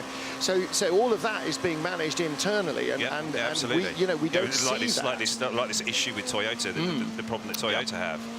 But maybe debris on track exiting Marshall's post 13, just quickly to mention. But that was one of the things that they really focused super hard on with the C8R, was to make sure, belt and braces with the AC unit in the car, that would never happen again. Yeah. They learn from their mistakes. Yeah, no, absolutely, and that's what motor racing is. It is a constant string of mistakes that you must learn from. Yeah. Because you can't go repeating the same errors. But it does look like that 51 car has just got that tick more speed, and they're taking left sides. The 51 car is at most stops, and the last stop they took left sides. Yeah. I think Antonio's trying to go to the end on the same set, I think.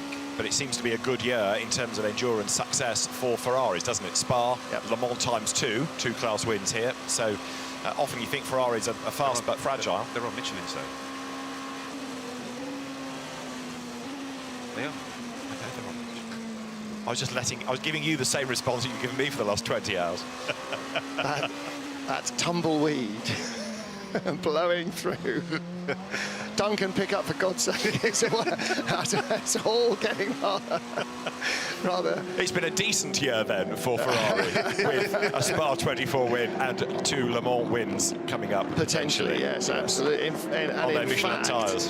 And in fact, if anything were to befall TF Sport, then suddenly Ferrari are looking at an AM class clean sweep, because they are first, third and fourth. TF Sport is the only car that's breaking up that domination. Here's the 80 car. This is the Iron Lynx car that is currently in third place. Was that damage on the right front of the nose? Was that from the contact with Sam Bird? No, because it was a different Ferrari. It's been there for a while. Sam Bird tripped over the Inception car in the night. Ah, that was it. But that has... we don't know how that happened, but it's been there for a while, and it doesn't seem to have affected the pace at all. It's like one of the old Formula One little winglets that they used to have, those appendages on the side. Used to have. Well, they're not as ugly now as they were, let's put it that way. Well, the car is now 99.9% appendage and 0.1% driver, isn't it? You know? However, looking here at our battle, Renger van der Zande, United Autosports, when is this going to be interrupted? I'm going to answer my own question now. Alex Brundle's ready to go. We saw him lane. in the garage, didn't we? Ready to take over. I still find it strange that in Autosport he was regarded as a LMP2 stalwart. You don't think Alex is old enough to be a stalwart, as they're way out wide goes Felipe Fraga in the Aston Martin, and Paul di Resta threads his way through the traffic. But it's such a tricky part of the racetrack, and it's always one where I'm breathing in and... Right, Martin, it's interrupted now, as I interrupt Ollie, because into the pits comes 34, Alex Brundle to take over from Van der Zande. Yes. Yeah, this is the end of his 11th lap, so the final full stint for RDVZ, whatever, Renger van der Zande. That'll do. You know, if you have to explain it. Renger and Kuba Gamaziak, just Schmikovsky, just don't fit spreadsheets very well. You have to make the driver entry list much too wide, you know, and then you get Rob Bell. First world problems. I know. Yes. Right, driver change here, Martin. So Al Brun is going to get in. The boy Brundle. Yes, that's the one. Young Adders, that's the boy Brundle there. And he'll take the car to the end. Yes. We heard from him earlier talking to Duncan, and if you close your eyes or you forgot which race you were at, it could be Martin talking, couldn't it? That apple didn't fall very far from the tree at all, did it? No, indeed. No. Thoroughly charming, very fleet of foot, and talks a good game as well. Right, so Alex Brundle will take it to the end, and RVDZ gets out, takes his seat, and goes and watches the rest of the race. Yeah, Renger's done a solid job in that car. He is a solid performer in the US, in the IMSA Championship, driving for Chip Ganassi in the Cadillac, and you know, he's now become quite a name in the US in that class. DPI, and quite spectacular at times. And you know, there's another name that we should be seeing back here at Le Mans as well in years to come. You know, we saw Cadillac Power in our Legends race, but to have a factory Cadillac program back here again, he will be in something. There's no doubt. Yeah. You know, he is sort of like of this current era of prototype drivers. He is one of the best in the frame, isn't he? No question. It'd be great to see a Wayne Taylor racing car back here as well, and you know, that's devoutly to be hoped. I'm not sure what Cadillac's program plans are. I'm not sure if they're sure yet, but it would be very good to see Wayne Taylor racing back here at Le Mans. Race leader on lap 3:51, incidentally, with an hour and 16 minutes still to go. And still we have the 5 hypercars looking at the top 5 places within the order. And Vincent Voss does not necessarily want to talk to us because he's a bit focused on what's going on in his class battle. But what is happening is that the gap has stretched, because a couple of laps ago it was 10 seconds, now it's up to 15.5 as Yiffy, former resident of Le Mans, pulls clear of Robin Frins. Tom Blomqvist is third, still fending off Will Stevens in that duel that they've been having really all day. Yes, that's pretty spectacular actually, that those two have been going at it for that long, and you know, both of those cars are pretty equal in pace, and maybe Tom's just got the edge over Will, you know, to take the third place, but it's been a real battle for all of them. It's a brilliant class. Yeah, and again, you know, all you can do is keep driving the car on its door handles and hope that nobody else's accident comes to find you. Yeah, and also you hope that all of your team keep delivering. Yeah. You know, with all of those bits and pieces we've been talking about. You know, whether it's that pit stop or it's that set of tyres, or you know, it's the driver himself executing and you know, being advised on certain things. And if you've got a spotter that's telling you, you know, where certain things are happening. So Renger van der Zande, fresh out of the car, and he's done a good job for the Inter-Europol competition team. Renger van der Zande in the pit lane with Duncan Vincent. Renger, you've done a very good job there, very good job. It's a cracking good stint for you. A good stint for you there. You must be happy with how the drive has gone for you there. It was really powerful. Yeah, I think so. I mean, you know, we struggled kind of in the beginning of the race, and the track is rubbering in again after the rain, and that's really suiting our car well. You know, these guys, big compliments to them to you know, put a team together here in the WEC. New drivers, new team, new engineering, new everything, and I think we were pretty fast out there, so I was enjoying it. And thoughts on the end of the race? That you look quite strong in a good position. Yeah, I mean, I haven't seen the timesheet yet, but there was a car just behind me. I think it was United, and I think that's the one we're fighting. Alex Brundle is in the car now. He knows what to do. He's good enough to, you know, he has done this race so many times, so he knows what to do. And you know, I'm gonna sit back, relax, and watch. But it's exciting, man. It's such a cool race. It's nice to see some fans out there again and see you guys here at Le Mans. I mean, it's I'm enjoying it, but so far I think we can be very proud of what we're doing here. We can see the smile under your mask. We can see that big grin there. Well done. Thank you very much. Thank you. Thank you. You can hear it in his voice as well, can't you? Yeah. And actually, he's starting to get a mid-Atlantic twang. That's going to work very well for him, is it? Awesome to be here. And actually, you know, just before we went there, we were seeing some shots of the crowds, you know, a few Jupileers being opened and a little bit of warm Sunday afternoon being enjoyed. And it is just really nice, and the slight feel of the beginning of normality returning to have fans at the race.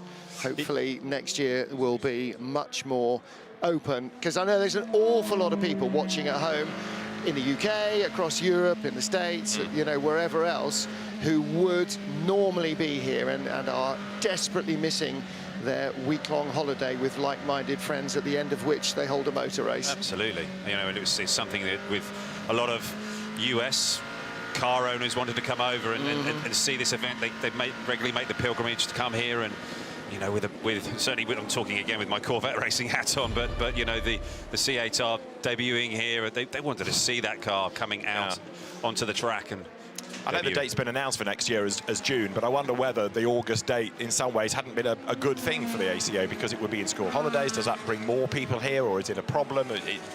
Do you need the tradition of June? Does having it in August with that slightly extra element of darkness help or hinder the event? You know, I know tradition says it's in June, but does it have to be? Well, it always has had, because that's where there is least darkness. I think that's it. It's always been the week of the longest day. But now we've proved it can run in August or September. Yes. Well, lighting being marginally better than it was in 1923. I think that's... You know, I don't, without wishing to be facetious, I think that's entirely possible. Kamui Kobayashi, as predicted, takes the car to the end. You know, as routine as night follows day, it's his turn to get in the car, and there's no good reason why you wouldn't, and lots of good reasons why you would. And lots of enthusiastic Toyota fans there, with flags old and new, ready to cheer the car home. See, and you thought that once he'd driven the Alpine, Fernando Alonso would just go home. Yes, I did. No, he's been there with the fans, with his old race suit on, looking as trim as ever.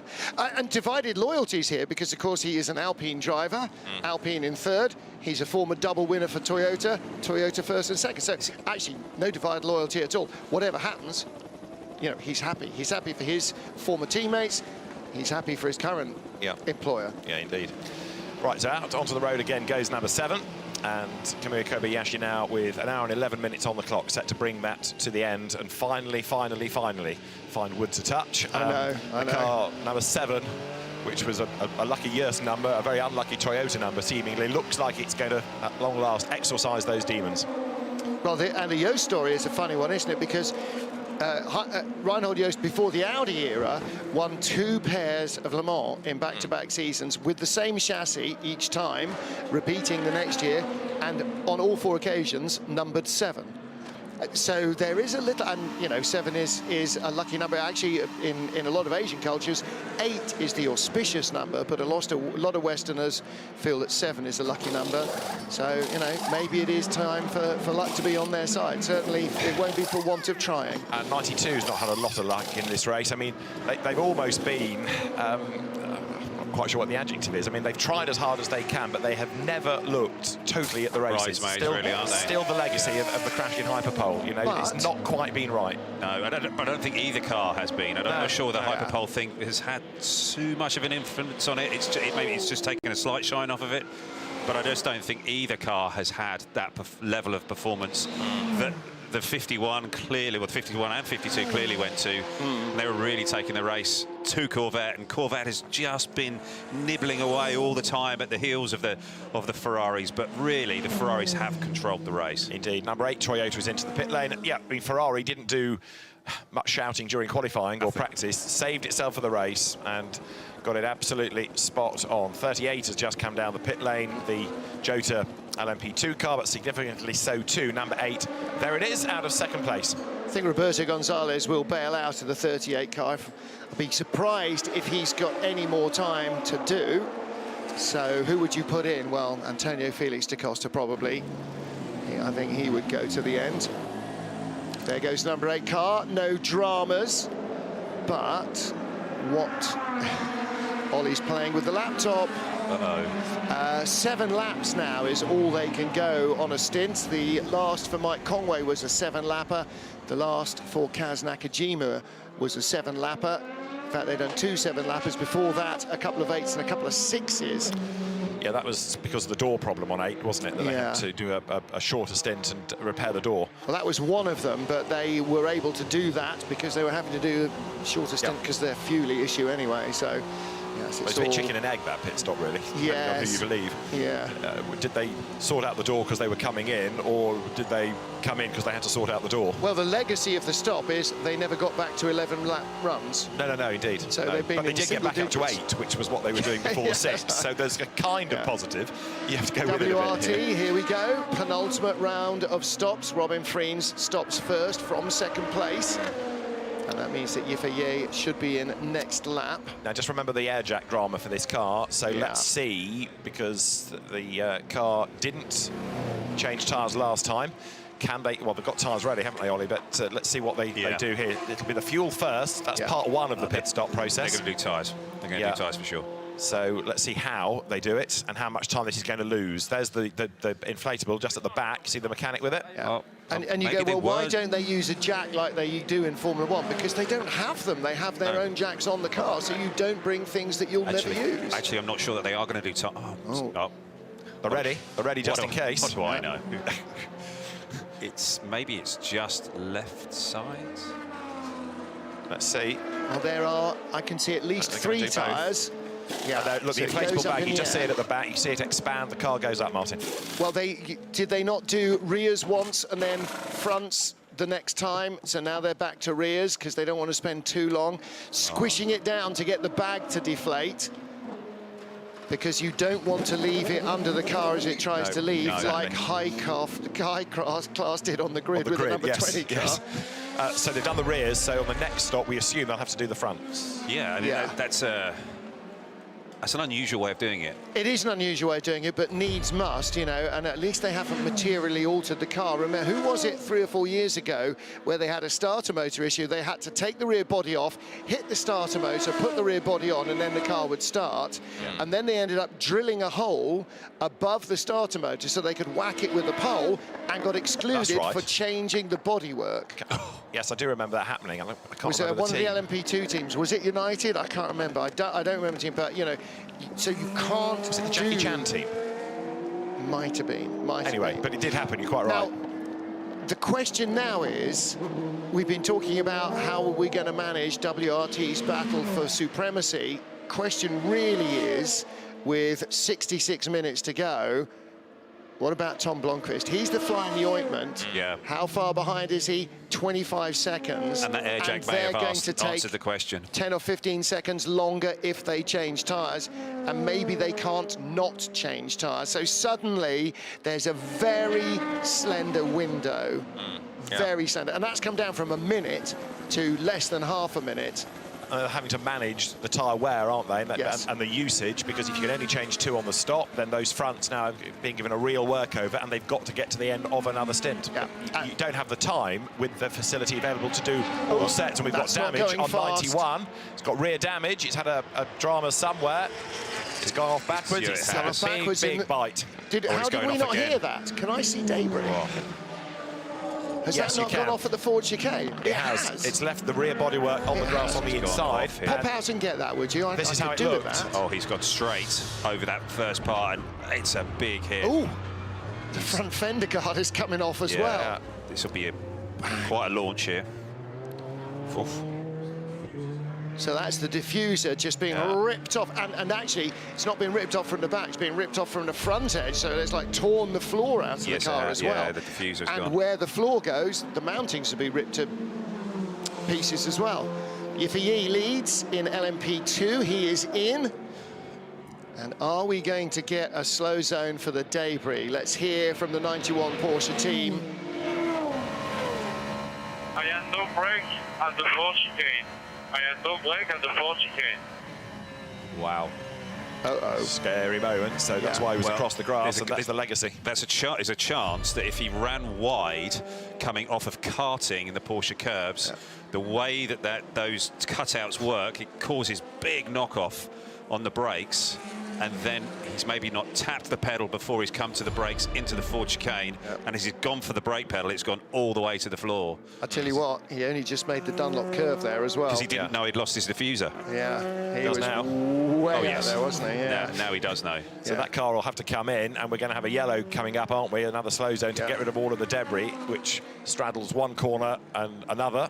So with an hour and 3 minutes to go, we are going to end up with a potential slow zone. On standby, on standby. Well, they need to have it at the Ford chicane, which is Marshall Post 22. Is that a... Right, standby for a slow zone. So it'll be a double slow zone. It'll be the last on the lap, which is from the Porsche curves through to the start-finish line, and then the first on the lap, which will be up to the S's. Yes. So it'll be a significant slow zone. Now, if you needed a stop, for WRT's Robin Freens, this is 2 laps too late. That Porsche's stripping itself, isn't it? Yes, and it's limping on at reduced pace, partly because of the damage and partly because of the brake drama. Yeah, and the unusual thing is that he's... OK, he had the problem going into the Ford chicanes with the brakes, but it doesn't look like, with the way he's driving the car, that he's got a brake problem now. Per se, no, yes, I agree. Because if one of the lines had gone or something had started to leak, the pedal would be consistently going to the floor.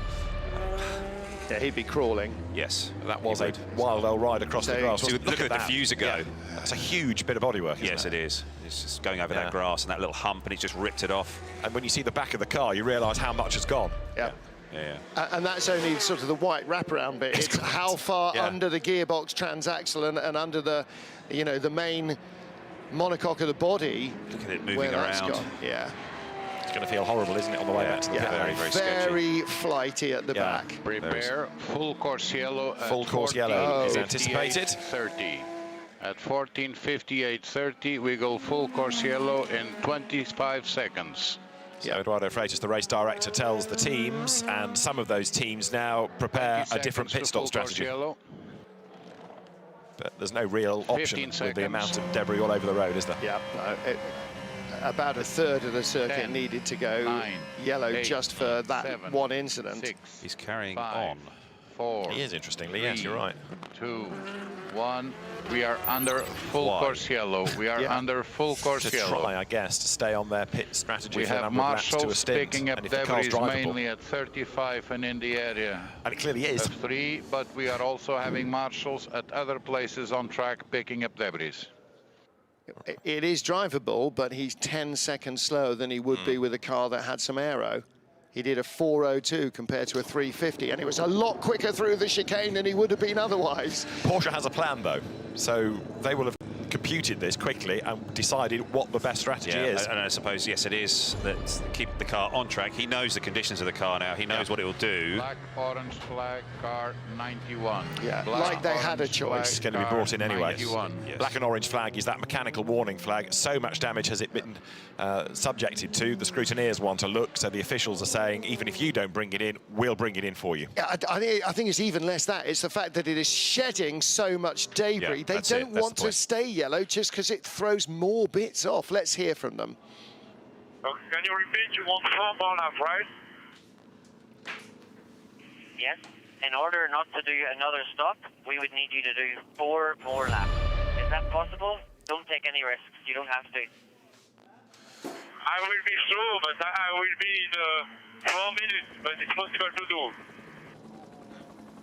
Okay, copy that. The next car behind is 13 laps behind you. Not an issue.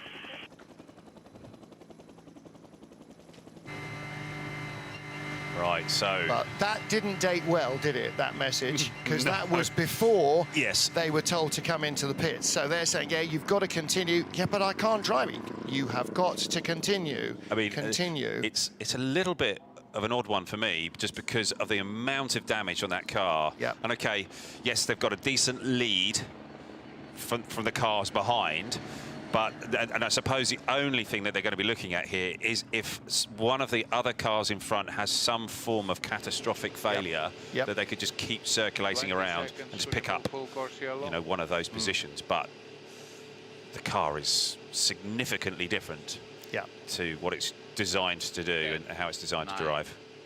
So we're going back to green. And the race director has instructed 91 to come into the pits for mechanical repairs. So the continue option has been removed from the team, and Fred Makovici will not have to, I beg your pardon, yeah, no, it is Fred, will not have to drive a 911 that is trying to spin on him every single time he gets it anything other than straight.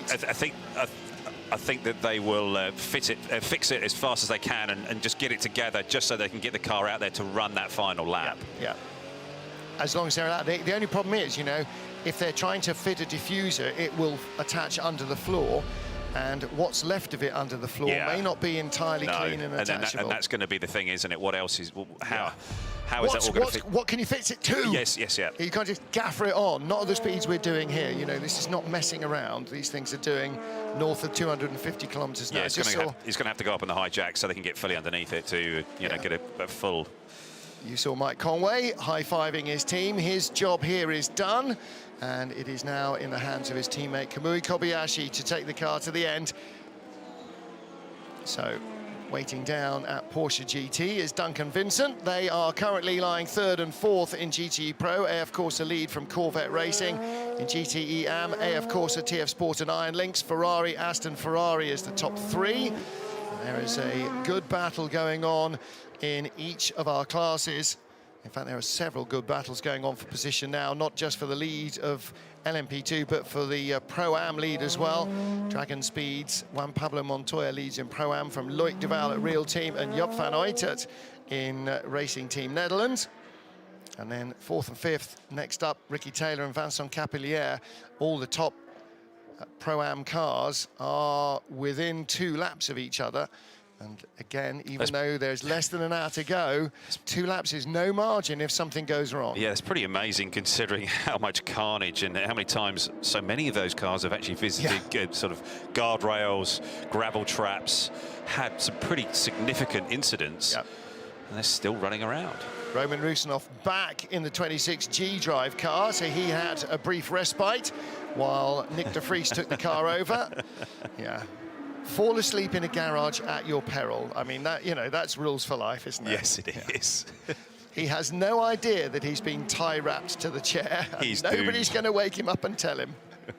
And he's not wearing a headset, so nobody can suddenly shout him awake. So he is just going to eventually find that he can no longer move. Yes. Very good value. So Roman Rusinov going back out in the G-Drive car for the final hour. Pit stop also for Panis Racing there. 4th place in LMP2. Will Stevens ahead of Paul de Resta and chasing Tom Blomqvist. That's the battle for 3rd place. And it might become possibly the battle for 2nd place because Blomqvist in 3rd for Jota in their 28 entry is not far behind, 27 seconds behind WRT's Robin Freens. The gap is coming down as 91 comes into the pits to head to towards Duncan. The gap is coming down. WRT have got a pit stop issue. Their onboard air jacks don't work. They are likely to have to change tyres at the last stop or risk running out of front rubber, and that might cost them almost everything in the 2nd, 3rd place battle, Graham Goodwin. Hi there. Do we know if that car has another problem other than the tyre issue? We think it's just the jacking up that is costing them so much time in the pits. It's losing time in every sector. That's because they can't change the tyres the way they want to. They did rears 2 stops ago, they did fronts 1 stop ago, they did rears the last stop, so it's on a very mismatched set of tyres. Mismatched and mishmash, actually, set of tyres. Into the garage goes 91. Unsurprisingly, really, he's going to have to go there to get this work done. It is looking like a car that's had a tough life, isn't it? I mean, when you had the rain earlier on, everything acquires a nice thick layer of grime.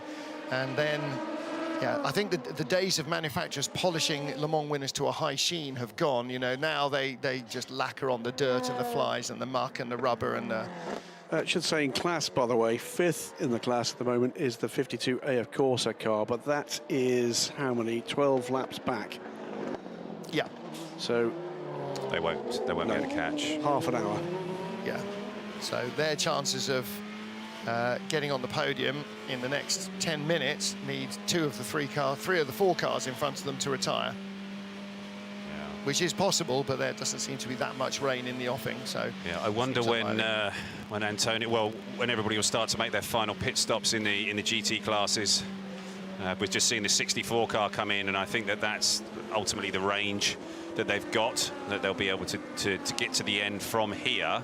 Oh, really? Okay. Yeah, I think so. I think so. And so I think Antonio will go by at least one more time. So rear bodywork going on. That's on. Diffuser back on underneath. Well, right, that's quick work. They clearly have rehearsed a lot of this. Yeah. Well, and actually from racing in the US, they did develop some really quick sort of release bodywork and quick fixes. Because racing in IMSA, there are some pretty aggressive racetracks, but there's also some pretty aggressive driving. Pretty aggressive driving, and I know I knocked off at least 2 of their diffusers. Yeah. By accident. Oh, of course. What? Yeah. Just leaving the grid? Yeah. By the way, on that front, happy to say there was a tweeted apology to Nick Tandy from James Calado. Windscreen fogged, apparently, at the start, which was the impact on the grid as they left the grid. Oh. So, public apology from James Calado for that hit. And now he's woken up. No, he's been woken up and then immediately realises, okay. Yeah, it's me this year. Yeah. Yes. Yeah. That's exceptional work from the Porsche team. Really impressive work. Which then makes me sort of wonder, why did they not do that immediately? Why did they try to get him to carry on? Yeah, what now's going on? Okay, so didn't have tyres before going in. They're giving him the last set of fresh tyres. And Duncan saying that, oh, they're getting the wrong set. So is it a 92 set or just some really old ones? That's a good catch, because otherwise it would have been set out and it would have gone through the beacons at the end, the Michelin beacons, and then they would have been excluded. Yeah, flagged up, and it would have been a penalty for sure. Yeah, that's the reason for that slightly, and it is only slightly extended stop. Straight line the chicane after outbraking himself, ripping off the rear valance and the diffuser in one hit. Right behind him, 30 is in. Tristan Gomedy setting the fastest lap for the Duqueine engineering car about half an hour ago, so still plenty of life in the car that was throwing itself at the scenery and in and out of the pit lane at an unmitigated rate early in the race. Would you like a little stat that is more extraordinary than it really should be? Go on then. AF Corsa have never won in GTM at Le Mans. That is ridiculous. Isn't it? But how can they not have, how can they not have won? They've not won in GTM, they've not won in GT2. They've assisted other teams. A couple of S&P Racing had some input. I believe at least 1 year Racing Competizione had some input. They have never won as AF Corsa in GTE-AM, and they look like getting a double win as they sit at the threshold of their next adventure, which is, of course, as the major service provider for Ferrari's hypercar team in 2023. Well, that would be a good way to come back, wouldn't it, as double winners in 2021. It certainly would. And of course, it then gives both teams a massive vault in the championship battle as well. James Calado, Alessandro Pierguidi, champions 2 years ago. Yes. And the 50 points here will suddenly vault them right back into contention with anybody and everybody. That's hugely impressive to see the 91 car back out on track and it's rebuilt. 5 minutes. 5 minutes, 16 seconds on pit lane for the number 91 car after what you've got to say, Ollie, in previous years that would have been a retirement. Yeah, it would have been. But it's interestingly, they've got 15 lap old tyres on the front and 2 lap old tyres on the rear, so this is going to be a little bit sketchy for this first half a lap to a lap where he just feels everything out, just gets everything going again. But it's and I'm sure that the car will feel different. They didn't bother sort of tightening up the front guard at all. That body gap wasn't there before he went running across. For sure, the front part of the floor will be tweaked as well. There'll be some alignment stuff, so the car is going to drive in a rather strange way.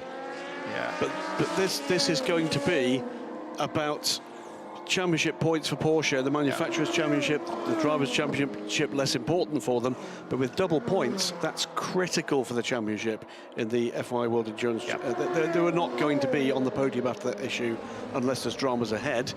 He said that out loud as well. Here comes the Corvette. 63 in for its final stop. Minute and 2 seconds behind Alessandro Pierguidi. That answers the question I was going to go. Do you stop a full stop away from the expected end, or do you run to the end of this and then short fuel it a little later? Yeah, no, I think it's all about just getting the fuel in the car and seeing if there is a safety car, then you stay out on track and you try and take advantage of it. Track position. 8 Toyota in the pits from second place, and well, conservatively bringing it home. 49 minutes to go now. The biggest battle I can see emerging here, gentlemen, of note, is for podium positions in LMP2, and it is the 31 Team WRT Orica that it's in trouble. It's rather... It's Robin Freins being chased by Tom Blomqvist and potentially Will Stevens and maybe even Paul di Resta as well. You know, you put the three of them together, there's quite a big gap, but not if you have an issue. 63, what's the issue there, Ollie? Did it take tyres? There were tyres out there ready to go, but I don't know whether they went on or not. If they have fresh tyres, you would take them. The Porsche, by the way, came out of the garage on the tyres with which it came into the pit lane. But because they were 75% sand, they basically just said, OK, we don't want to send those tyres out again. So they got another pair and another pair. So I assume the 2-lap pair might possibly have done hyperpole. It's possible. There go the tyres, and that's a fall for one of the team members. Did he get across the line? Tom Dix. See, now it's the number of people across the line with tyres. In theory, that might possibly just be a penalty, but hopefully... Hopefully the engine wasn't running. Will Stevens, a fastest lap of the race for the Panis Racing car, still chasing hard, trying to force an error. In the 65 Blomqvist as well. Beg your pardon, Paul di Resta as well behind him. Another fastest sector. Just to loop back to that Corvette pit stop, as long as the car didn't get dropped to the ground, then the engine wouldn't start. There's a system on the Corvette to make sure that it can't start in the air. And so as long as they didn't pull the wand out and get the car on the ground, then it wouldn't. They're so sophisticated, the systems now. You know, the auto kill thing where when you stop the car, it automatically cuts the engine so it doesn't keep running on or push you into the team or...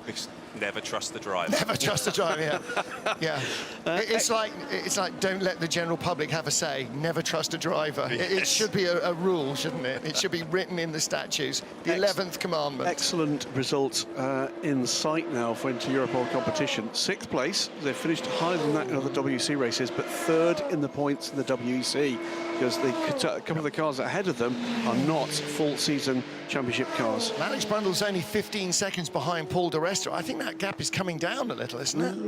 A little. It's doable, isn't it? It's not going to take imagination to see that could happen, and we've still got another stop for each of these cars. Now, Will Stevens is on a bit of a charge in a 65 car, Panis Racing. You know, he's done the fastest lap of the race, and he's just done 1st and 2nd sector personal bests. Have they told him which setting is full power, do you think? It's the sniff of the podium in the final hour. You're going to drive the car until it falls apart. And you know, he's done plenty behind the wheel today. And, you know, he's not going to be that fresh, but he's still pressing on. Impressive. Well, again, you know, it's that final hour that once the adrenaline pump starts going, you're feeling no pain. It manages to do an awful lot. So Will Stevens has done 9 hours and 13 minutes as we've got the 29 car. Yup. Got away with that one. Has been through so much gravel today, hasn't it? They've all had a go at it, hadn't they? You know, Fritz got caught out by rain. Renger's been in the gravel. He's been across the grass. Not Renger van der Zandt, Guido van der Garde. But that is the first off, I think. Certainly the first off I've seen for Joop van Uitert, and he's been under real pressure to be quick and fast. Final stop for TF Sports' Felipe Fraga. Is this going to be a GTE Am win for Aston Martin? Will Ben Keating be on the top step of the podium? Will it be a first for Felipe Fraga? And will they get their hands on those trophies, he and Ben Keating and Dylan Pereira? Or will the Ferrari hang on to claim what I know you've checked it, and I don't doubt it, but it just seems incredulous that somehow AF Corsa have never had a class win at Le Mans, but they could end up with 2 here. Ferrari's leading in GTE AM and in GTE Pro. It's back-to-back fastest laps of the race for the 65 car for Will Stevens. And you say they've been in the car a long time. We've got, well, how many is that? One driver that has done more than 10 hours and 41 seconds, Norman Nato. Wow. In the 70 car. Ross Gunn, 9 hours and 53 minutes. 9 hours and 31 minutes for Antonio Felix da Costa. 9 hours and 16 minutes for both Mathieu Lahaye in the 84 innovative car and Jerome Bleekemolen. Ben Barneycoat with 9 hours and 12. Well, Stevens, 9:16. They're Ironman efforts, all of them. Are. Absolutely. When you're getting up to the 9 hours or 10 hours around here, you really are. It's almost like doing a commentary shift. Yeah, isn't it? Nearly. Some strange noises from the pit lane. I think somebody's left a microphone open accidentally. It's like a whining noise. Yeah, it's almost like a starter motor, but less effective. Into the pits comes United's number 22 car. This was the car that was hoping to get through into Hyperpole, hoping to claim pole position, hoping to defend their Le Mans 24-hour win, hoping to defend their World Endurance Championship LMP2 victory, hoping to defend their ELMS victory.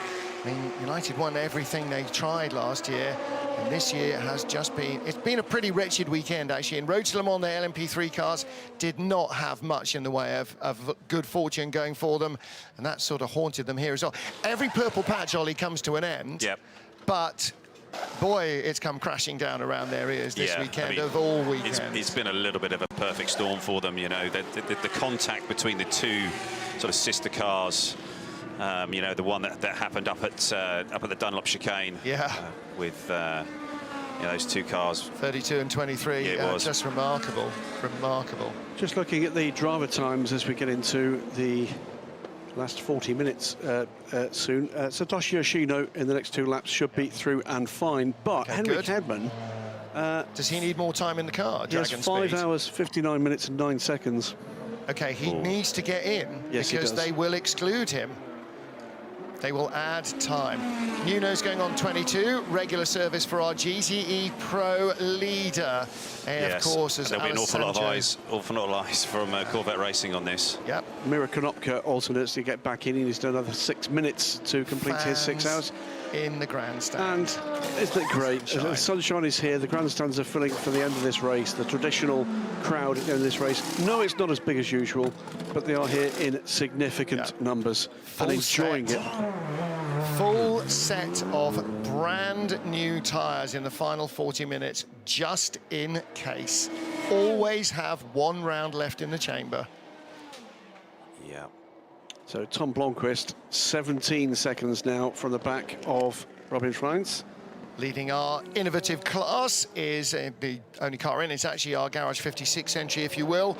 And that car currently running in 32nd overall. Mathieu Lahaye is at the wheel, but it does look as though we were expecting a driver change. Was that Takuma Aoki who was getting ready? Looked like Takuma Aoki to me. Both Nigel and Takuma, by the way, have both done over 6 hours. Yep. Extraordinary stuff. So Takuma Aoki getting ready to do the final stint in this car run by Frederic Sausset and his crew. And fantastic perseverance by them to keep it clean. Have you seen the car have any dramas or any? No, there's been a couple of occasions we saw one car almost stumble over it through the Porsche curves, but they were keeping the line. They were doing exactly what they should be doing. It's very clear from the rear of that car with a broad LED stripe at the back exactly who they are and what they're doing. Yep. So no real excuses there. They've been pretty faultless. But, you know... apologies, it did have a stop up at Dunlop. Okay. Had a spin. Yes. 1 spin. Keep it on the island. Don't visit the pit lane unnecessarily. They have followed the cardinal rules almost to the letter. And that is the way you get a result here at Le Mans. Then you have to have a little bit of good fortune that other people's accidents don't find you, like they did for the Richard Mille Racing team. But, you know, with a bit of luck and a following wind, you can do quite remarkable things here just by really keeping your nose clean. This battle, by the way, for second in LMP2, in the same way as we were talking a little while ago about the Inter-Europol car. This makes a 14-point difference in the World Championship between the Jota car and the Team WRT 31, which is the full season wet car. Rinaldi Racing, we talked about them being out of the race early on, their Ferrari. So if you are doing Spotter's Guide, Marker of Doom, Connect 4, we are one retirement away in 3 different lines from getting a full house of Connect 4. Saying goodbye to Alan McNish and son Finley. Been a delight to have them as ever with us. Look forward to the very next time. And of course, the World Endurance Championship campaign continues in Bahrain with 2 races in 10 days. And for David Addison as well. It's mass evacuation here. Yes, final, well, we're in for the final stint. Louise Beckett as well is heading off, so thank you to all of them. The Minish family Chinook will be lifting off any time now. I think you'll find it's a Jet Ranger. There's still some whiny noises from it's that a starter motor I can hear in the pit lane. Duncan Vincent remains in the pits for the final stint. And everybody, that's my toothbrush leaving there. I'm like this, it doesn't need to go there at all. He's got a very active eBay business. The driver change underway at the SRT 41 crew, as towards us comes Olivier Pla in the 708. So the lightweights have left, the gentlemen drivers are gone, and the pros will bring it to the line. Oh dear me, we're down to only 5 times wins in this booth now. Are we? Yep, between the 3 of us. Oh right, okay. How many have you won? Same as me? Yeah. None. Oh, yeah. So Ollie's done all the heavy lifting on that front, has he? Jim Glickenhaus, I think the nerves are twitching now. Do you know what? He's had that same still stare right from the beginning of the week. Has he actually moved from that seat? He has, because he spent a lot of time in the last few days standing right in the opening of the garage. Yeah. And it wasn't until sort of later in the race that he could actually trust himself, I think, to move to the Pratt perch and look at things. He was just zoned away. Imagine for a moment you're not in the first flush of youth and more of your life behind you than you've got ahead.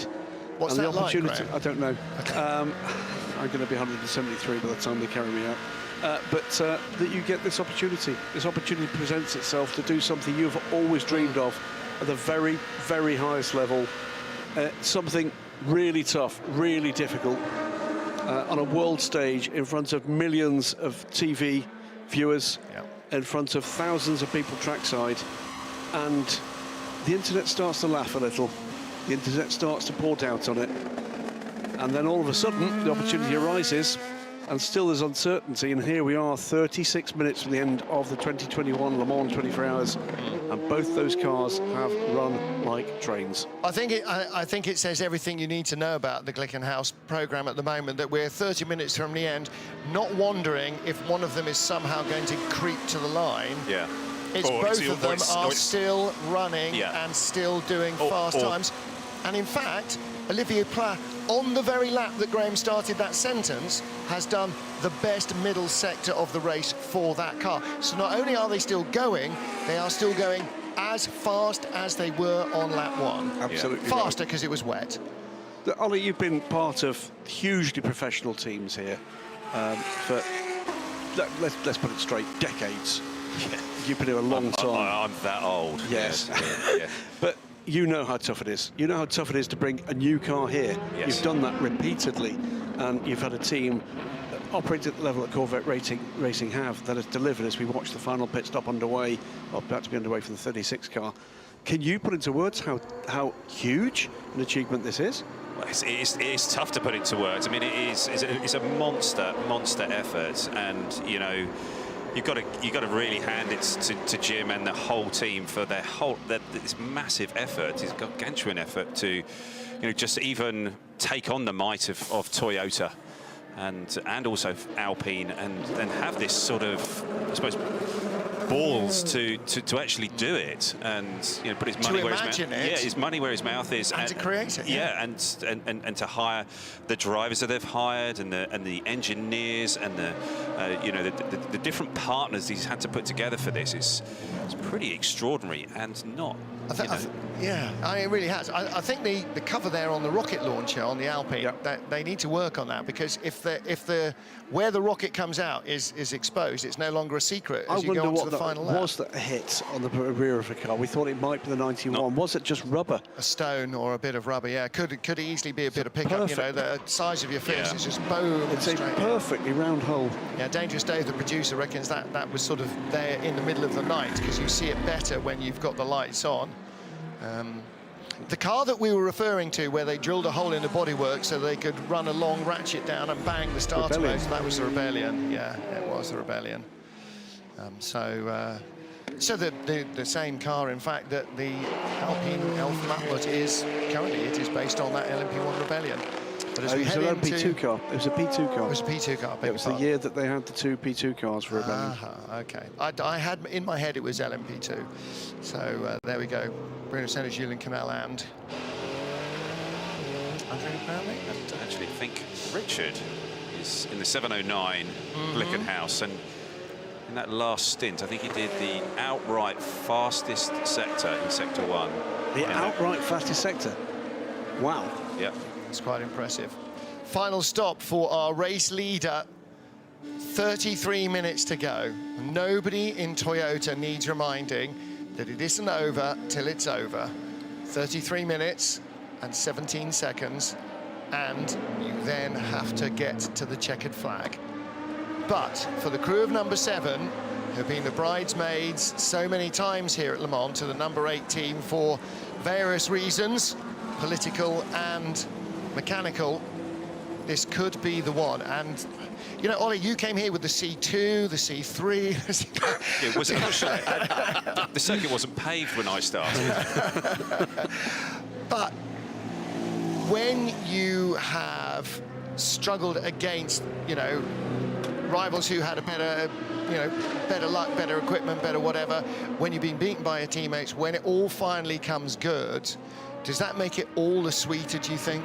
No doubt. I mean, there are, when you have those really great disappointments, to then finally come away with getting that ultimate goal and winning that big race, the Le Mans 24 Hours, standing on that top step, it does taste extremely sweet. And, you're thankful for the teammates and the crew that you have around you, and everybody. It really builds that bond that you were talking about it earlier, with the teammates you share the car with, but also the crew that you work with. You've gone on this it's a bit of a cliche, but this journey with them. You've been working towards this all season, or for many seasons, to get to this chance to race at such a great race like this, and to be able to execute and come across the line as a winner is very, very special. This LMP2 battle for second position developing nicely. 31 and 28 on pit lane together. Brown's leaves first, came in 13.8 seconds apart, and leave the Tom Blom comes out behind him. Should also took on plenty of fluids, didn't he? 13.8 seconds behind. He did. Enric Edman has got climbed aboard the 21 car to complete his driver time and go to the finish. Miro Konopka is also aboard now. He will be fine. I think that's the last of the bronze drivers we were a little worried about, because I'm pretty certain that Satoshi Yoshino, as he's completed his final stint, and it will be Andrew Watson to the finish in the 777 car. They'll come home what looks in a very good 6th position. Here's your leader in GTE AM, the AF Corsa 83 Ferrari, Nick Nielsen, Alessio Rovero, the new addition to the team this year, and Francois Perrodo, the driving force behind it. AF Corsa also leading into the final 30 minutes in GTE Pro, with former world champions Alessandro Pierguidi, James Calado steering that car. Yiffy Yi is in the LMP2 leading at number 41 car from Team WRT, and leading overall and in the hypercar class is Kamui Kobayashi for Mike Conway and Jose Maria Lopez in the number 7 Toyota Gazoo Racing. Should say Yifei is only 20 seconds back from the 5th place Glickenhaus after the last. Let's hear what the number 7 Toyota team have to say for themselves. Can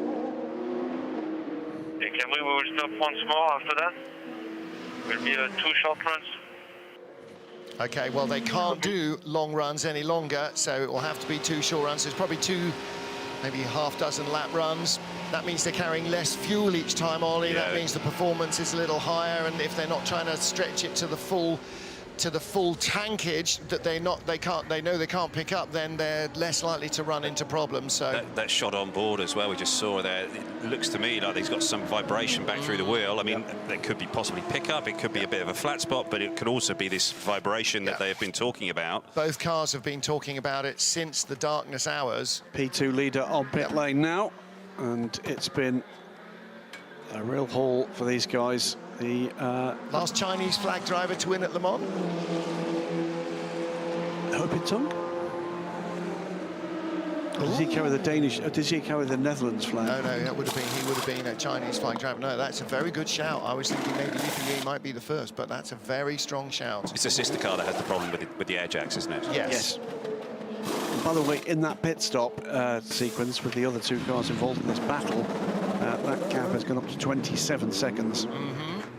So Yifei leaves the pit lane as To a the round of race applause. leader in LMP2. Absolutely right. Another well-rehearsed pit stop from WRT. No tyres for Robin Freins. It was fuel only, I think. 1 minute and 2. Doesn't sound like they had the bags out. So he's going with whatever he's got. Tom Blomqvist in 3rd place, 27 seconds back. Will Stevens 4th for Panis. Paul di Resta 5th for United Autosports in their 23 car, and into Europol's Alex Brundle in 6th place, half a minute behind di Resta. And then the top Pro-Am car, Henrik Hedman, back at the wheel of the Dragon Speed car. 25.8 seconds ahead of Real Team's Loic Duval. Now that is going to be a massive battle for Henrik Hedman. 27 minutes, he's 25 minutes ahead of Loic Duval, for goodness sake, in equal cars. If he holds on to win it, Henrik, that's a massive, massive win. So the answer on Ho Pin Tong is it was 2017, of course, when we had the 2 Jackie Chan DC racing cars on the overall podium, both Chinese flagged, of course, and operated by Jota Sports. Ho Pin Tong did indeed win LMP2, second overall, but was running under a Dutch flag. Was he? He has a Dutch racing license. Okay. So that, in which case, it will make Yifei the first Chinese-born Chinese driver, because Ho was born in the Netherlands. So that's a massive deal, isn't it? You know, suddenly you start the potential of waving the flag of this race to, what is it, 1.6, 1.7 billion people? Well, you know, you've got to see the kind of numbers that you're drawing for the audiences that we have for the Asian Le Mans series, which are extraordinary, dwarf some of the things we see from major series in Europe, principally because of the draw of Oliver Gavin doing the commentary, of course. That's one of the major selling points. But we are talking about very, very substantial marketplaces, including, of course, the People's Republic of China, but other major marketplaces, Malaysia and Indonesia, drawing very significant audiences.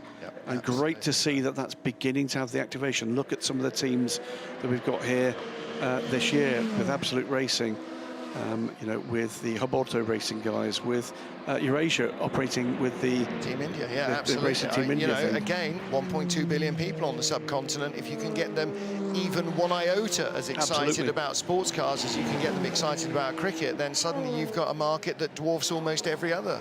Indeed. So, you know, I'm sure everybody involved in the WC and in the Asian Le Mans series can't wait to get back. Imagine what a Tata flagged hypercar would do for the exposure of motor racing in India. I think there'd be certainly Tata on the engine cover of a Jaguar would be almost a dream ticket, wouldn't it? Wouldn't it? In terms of the return on investment that comes with that. There's so many chips on the table, Martin, that it's difficult to overstate how big the opportunities are coming forward. Just the steps now need to be taken carefully, gently, and to allow the market to decide some of these things. Random fun stat from Stephen Kilby, formerly of this parish, said Alpine are looking to be the first French team on the overall podium since Peugeot in 2011. Wow. A decade since there's been a French flag team. And they're back next year at some point. Whether or not they'll be back here, we don't know. We haven't had that confirmed yet, but it's all shaping up for not just 2022, but particularly 2023 and the centenary of this amazing race. And there are all sorts of known knowns and other prospects, and if you need to book off your holiday early, do it now for 2023 in June. And I've been saying to friends in America this week, do it. Book now, start saving, just do it in style. It will be, I believe, the biggest motor racing event in history. Yeah. I genuinely believe it. I think so. Cycling through our GTE Pro field, you saw the 91 Porsche in fourth, the 92 Porsche in third. You were just watching the Corvette Racing entry number 63. Antonio Garcia on board in second place. The gap's out to nearly a minute now, though, to this car. The car of Alessandro Pierguidi and James Calado, joined by Com Ledegaard. It's the first time he's been a teammate with these guys, and that has worked very well for everybody involved. Ledegaard has absolutely done his fair share and his fast fair share of driving in this car as well. Nothing to choose between them in pace, has there, Ollie? Not really, but the 51 is most probably just executed just that little bit better. It hasn't got caught up in those little bits of incident that the 52 did, and they've just been fast in every condition, and they've had a clean race. 49 high-class car comes around the outside. That car's had a troubled run, but is back into the top 30. Jan Magnussen, the dad of the dad and lad with Kevin aboard the car. Both of the high-class cars have had a troubled week, haven't they? Oh, it's been a tough one. Yeah. Ricky Taylor, we barely mentioned his name, but he's been pretty solid through this race through the troubles for the number 20 car. He's inside the top 20. I mean, Ricky is one of the stars in the US in the DPI class, and you know, Acura driver, and yeah, he's going to be certainly featuring here for many years to come in prototypes. Class act. Yeah. Looking to see whether or not anything is developing in this LMP2 battle. The gaps are closing first, second, and third, but by tenths at the moment. So keep an eye on that over the next couple of minutes to see whether or not we start to see any dramas with fresher tyres, we think, on the Jota car. Yeah, it had a full set of fresh tyres, didn't it? Tom Blomqvist, 24 seconds off second place. This is the third place car from Jota Sport. Not Mighty 38, the car that started on pole. That is in 9th place. Antonio Felix da Costa and his teammates have had a pretty wretched start to the race. They were going very strongly, leading comfortably, while Antonio was at the wheel, and then Ant Davidson made a, well, once-in-a-decade mistake for Ant Davidson, really and threw it off into the gravel in the Dunlop turn. He said afterwards, completely my fault. I was distracted by the spinning car in front, but... And also the conditions as well were really tough. And the amount of P2 cars that went off in those conditions, it was extraordinary. 6, 7, 8 cars. Yeah. 4 different incidents. And he was very honest and very open about it. Robin Friens, you just saw there going by the Pro-Am leader, Henrik Hedman, which reminds me to look at the gap. Loic Duval has gone from 25 to 18.6 seconds behind Henrik Hedman. The battle for Pro-Am honours. Dragon Speed lead, and Real Team Racing with Loic Duval are closing. 21 minutes, 16 seconds. Look at Jon Bonucci, though, he's closing as well. He's closing on Loic Duval. That could be the battle at the end of this race for real meaningful position. Henrik Hedman needs Joop van Uitert to catch Loic Duval faster than Loic is catching Henrik. I mean, it's hand and over start fist holding right him now. up. Yeah. So just to give you the kind of the lap times last time around, it was a 3:44 for Henrik Hedman, 3:37, so 7 seconds dragged back by Loic Duval, but it was a 3:36, a further second still grabbed back by Joop van Uitert. And this is why how you manage your gentleman drivers' minimum drive time can be so important. Don't if there's a full course yellow, right, we'll take a fuel stop now, we'll get them out, we'll get them in for the last 20 minutes they need This is later. a high-risk strategy from Dragon Speed. Well, they had to put him in. They had no option. There was no strategy. They had to put him in. He must finish his drive time. Well, that was LMP2 Pro-Am. In LMP2 overall, the chunk is beginning to come. 3:35 from Tom Blomqvist. That gap has come down by 4 seconds in a single lap to Robin Friens, who is not making any impact on the lead car. Just saw Sophia Flörsch there, sorry, Graham, in the left of the shot, who was the victim of 2 major shunts in the #1 Richard Mille Racing Team car. She's okay. She had to be taken to the medical centre because the medical crash lights had come on the car from a second impact from the Racing Team India car that hit her amidships. She is okay, but unfortunately, because she had to be extracted from the car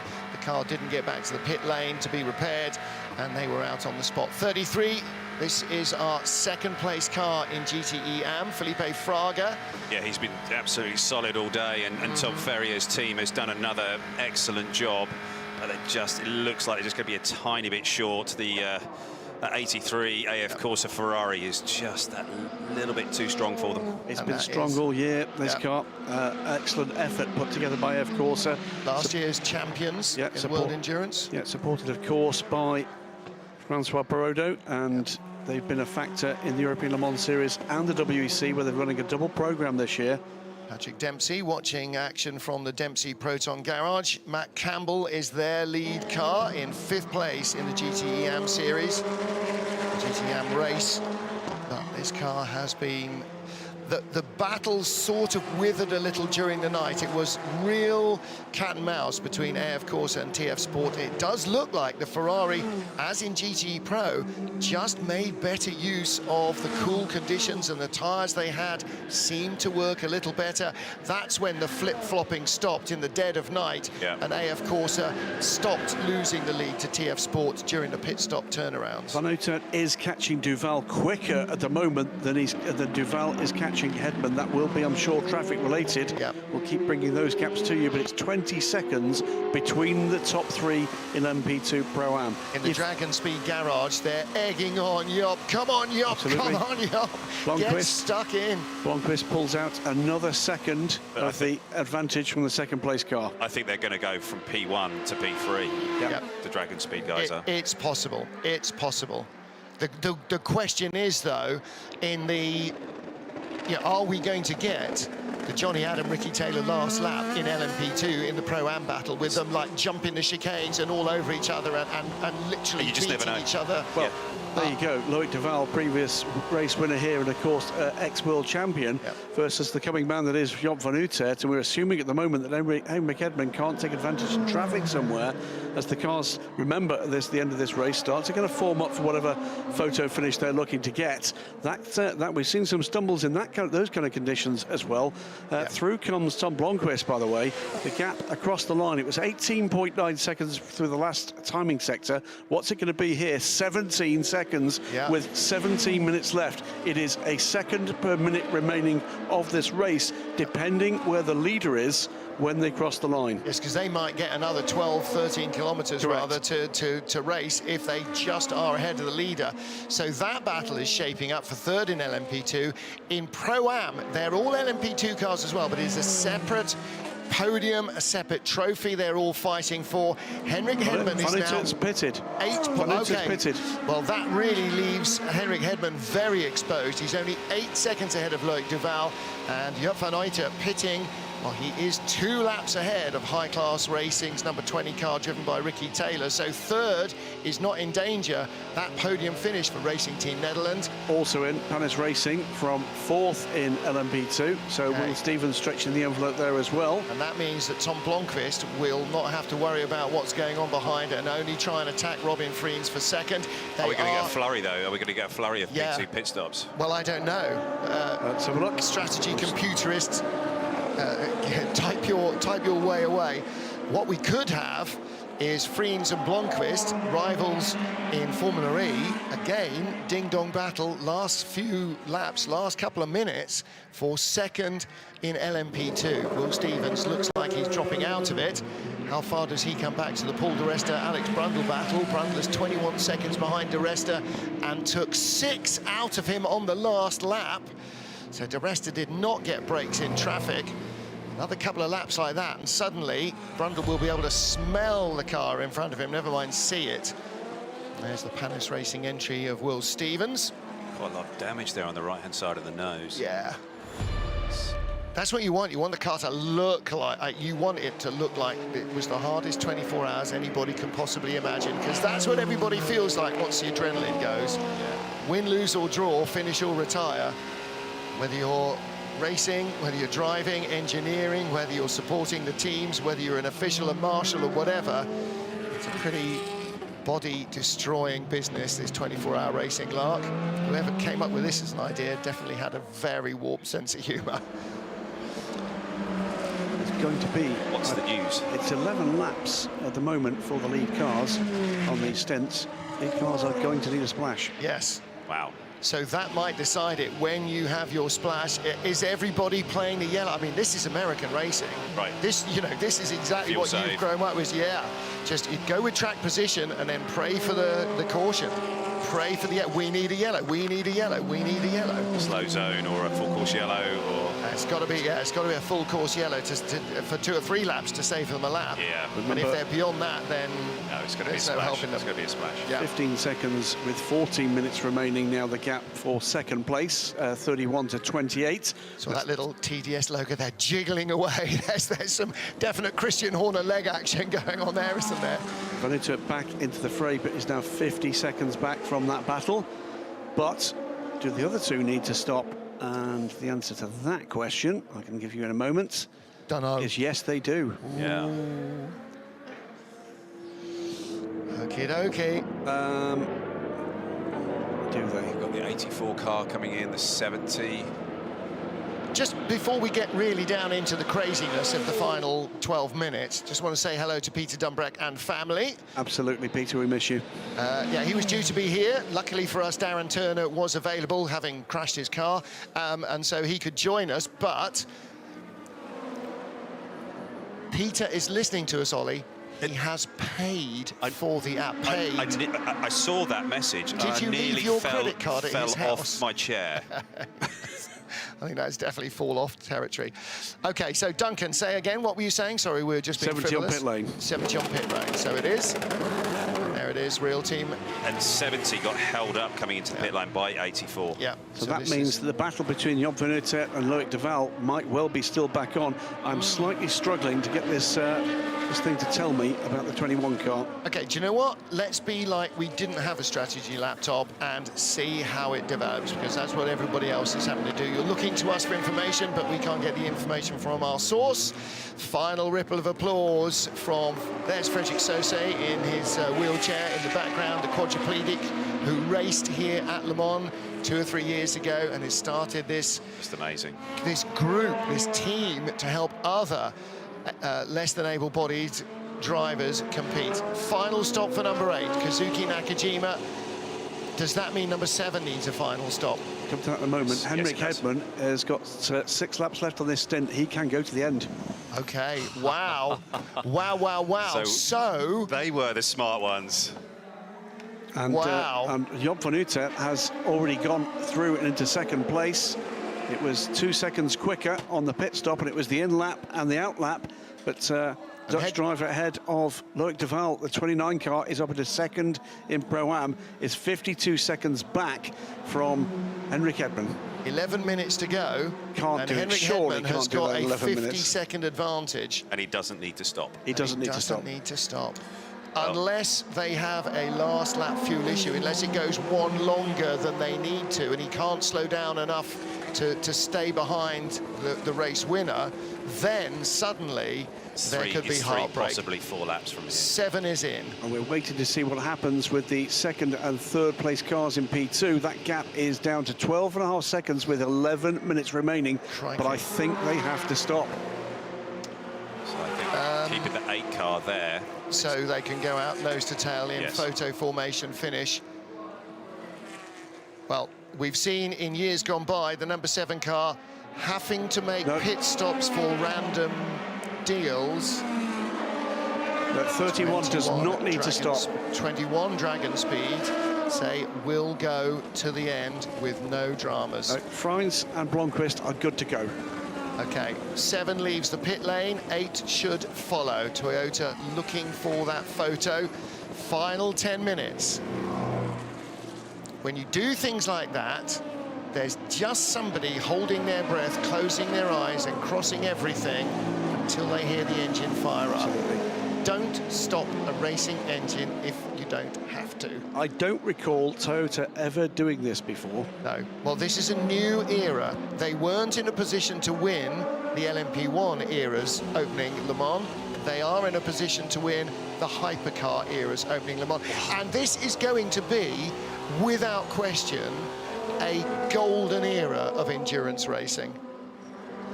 Alex Brundle on pit lane from 6th position, not under any pressure from behind.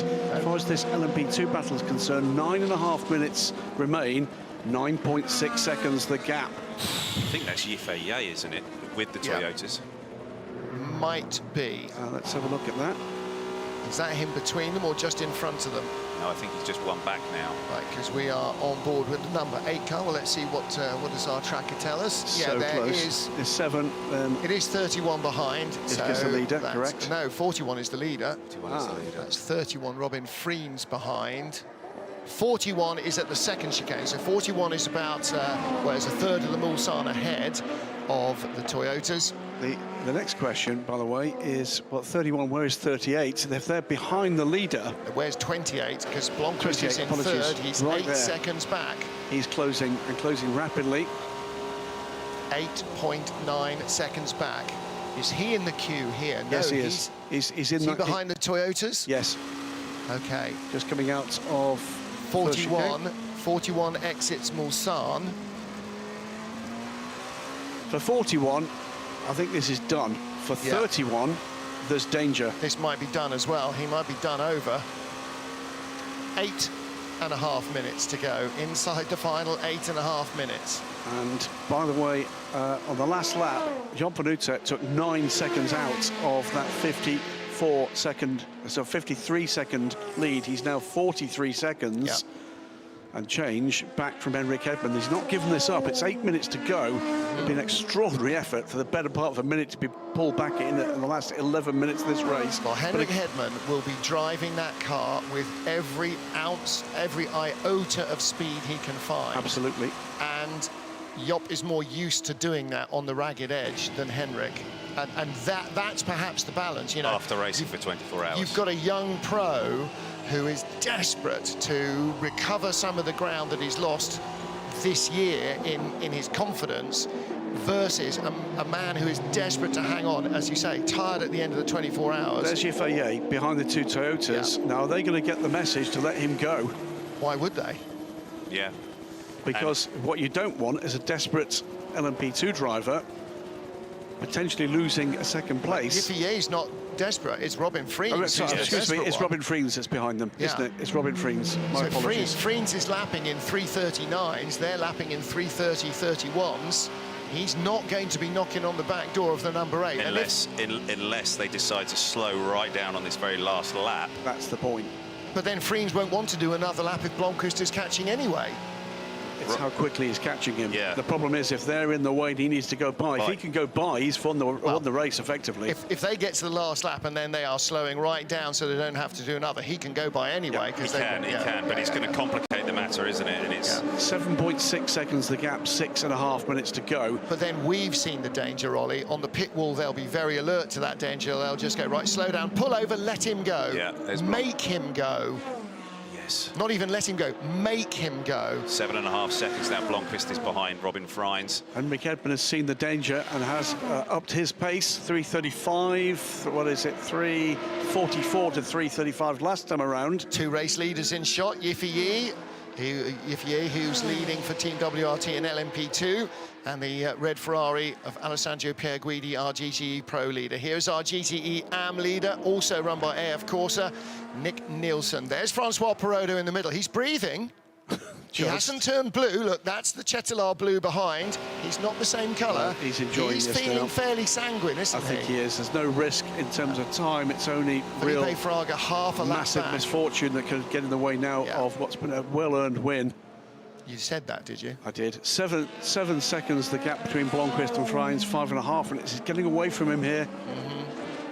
Blomqvist not closing enough. But he is, but I don't know, 5 minutes, two laps, he is closing enough. It's just going to take a little bit of traffic or one little slip up. Well, listen, and the pressure is going to be intense. WRT are likely going to win LMP2. The question is, are they going to get a 1-2 result at their first Le Mans? Yeah, I mean, that's the ultimate result. Isn't it? I mean, what an underlining of the talent and the grit and the knowledge and the know-how of WRT, that they're in this position, whether it comes off in the next 5 minutes or not. 2 laps left, I think, for these battles as the Totas, still with the WRT car well behind. It's not closing on them at No, all, it's not. is it? They're still going at race pace. They're doing 330s, 331s. So the gaps, as things stand, for second place between Freins and Blomqvist, 5.7 seconds, 4.5 minutes to go. In the LMP2 Pro-Am battle, that gap has come down now to 38 seconds from 53 seconds. It's not coming down quickly There's enough. the Jota car in the background with the gold nose. Or is 38 the gold nose? Or is that 28? Was that Blomqvist? We're 38. Has he now got sight of it? That was just coming out of Mulsanne corner. Too many cars altogether. Look, Seb Buemi, just with his arm around Jose Maria Lopez. Buemi's not going to win this race, but he's won the last 3 massive. in a row. This is massive he for this knows crew. what it feels. And for the Massive. whole team, you know. It's a new baby, it's a whole new car, it's a whole new way of going racing. So much to learn, to develop, to perfect.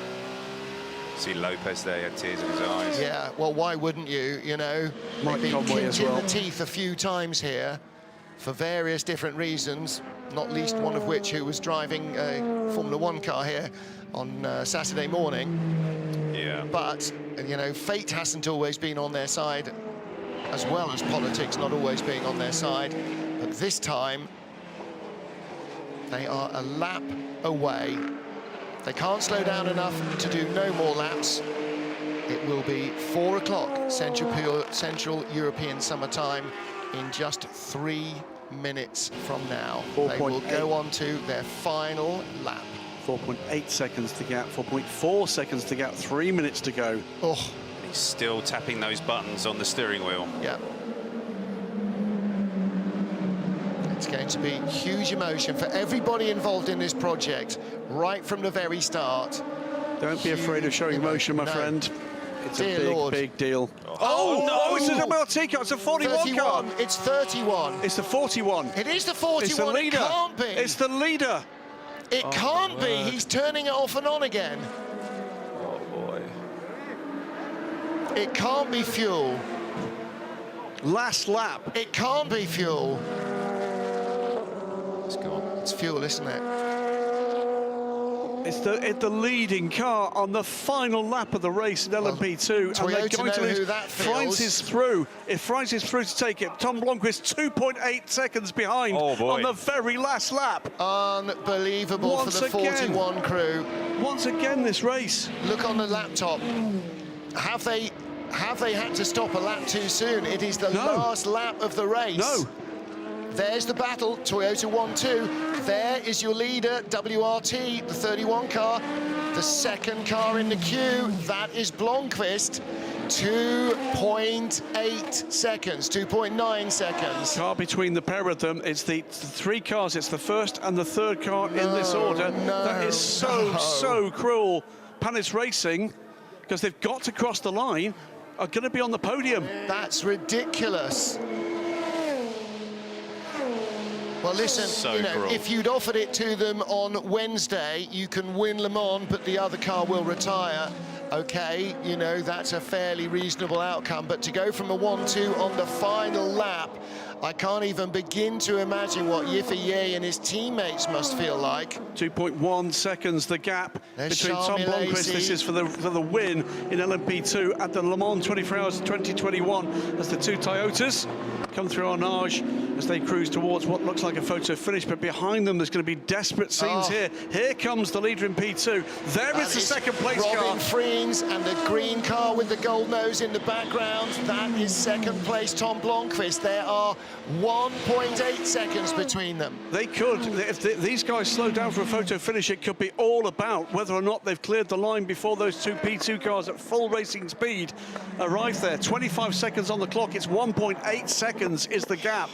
Wow. Astonishing scenes. Oh my goodness. This race does it every year to somebody, not always quite as dramatically as this. The Toyotas are taking no chances going by the Inception Racing Ferrari, but they will pass him. They don't want to go that slowly. Out of Arnage now comes the LMP2 leader, Robin Friens. Still 1.7 seconds, only a 10th gain by Tom Blomqvist. The last lap of the 89th Le Mans, the first of the hypercar era, is going to see Toyota Gazoo Racing claim a remarkable 1-2 result with all 5 hypercars that started still running at the flag. Equally remarkable.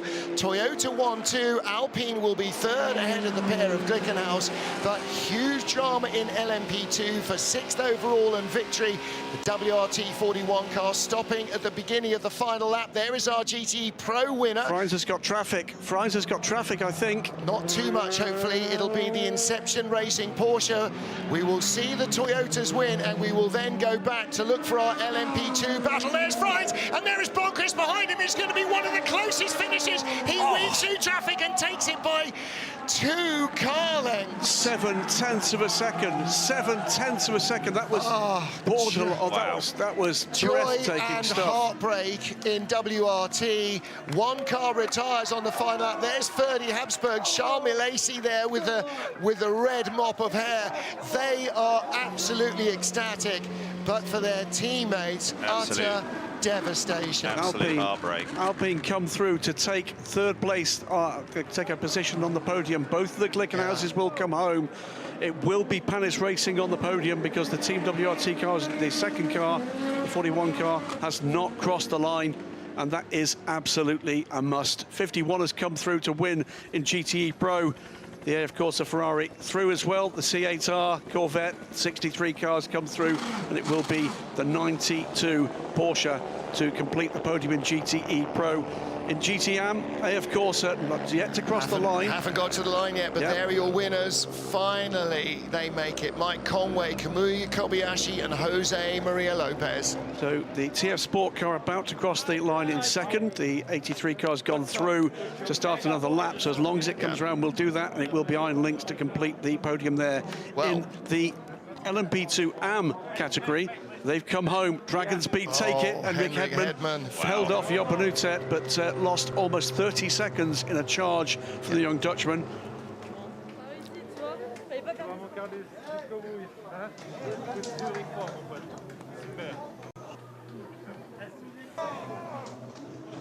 I'm trying to hear from Duncan and Mike Conway in the Toyota garage.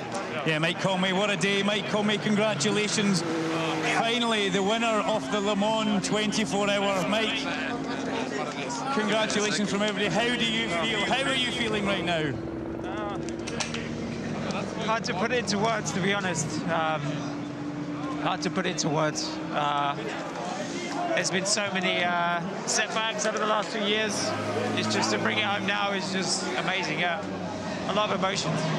Fabulous to see for you. We're so happy for you. Congratulations and enjoy the moment. Thank you. Cheers. Kind of hard almost to enjoy it. You can hear he's absolutely choking back the tears. Ollie Gav, you know what that's like. Yes, it's for Mike, it will just be an amazing feeling. I mean, it has been heartbreak for so many years for him. He's always been, you know, the bridesmaid and never the bride, and now finally the day has come for him to get that first Le Mans victory. We're watching on TV as the 82 car is coming through. 82 cars coming through the Pretty much on his own. What a way to have your final lap to win your first Le Mans in GTE AM. Nick Nielsen comes through.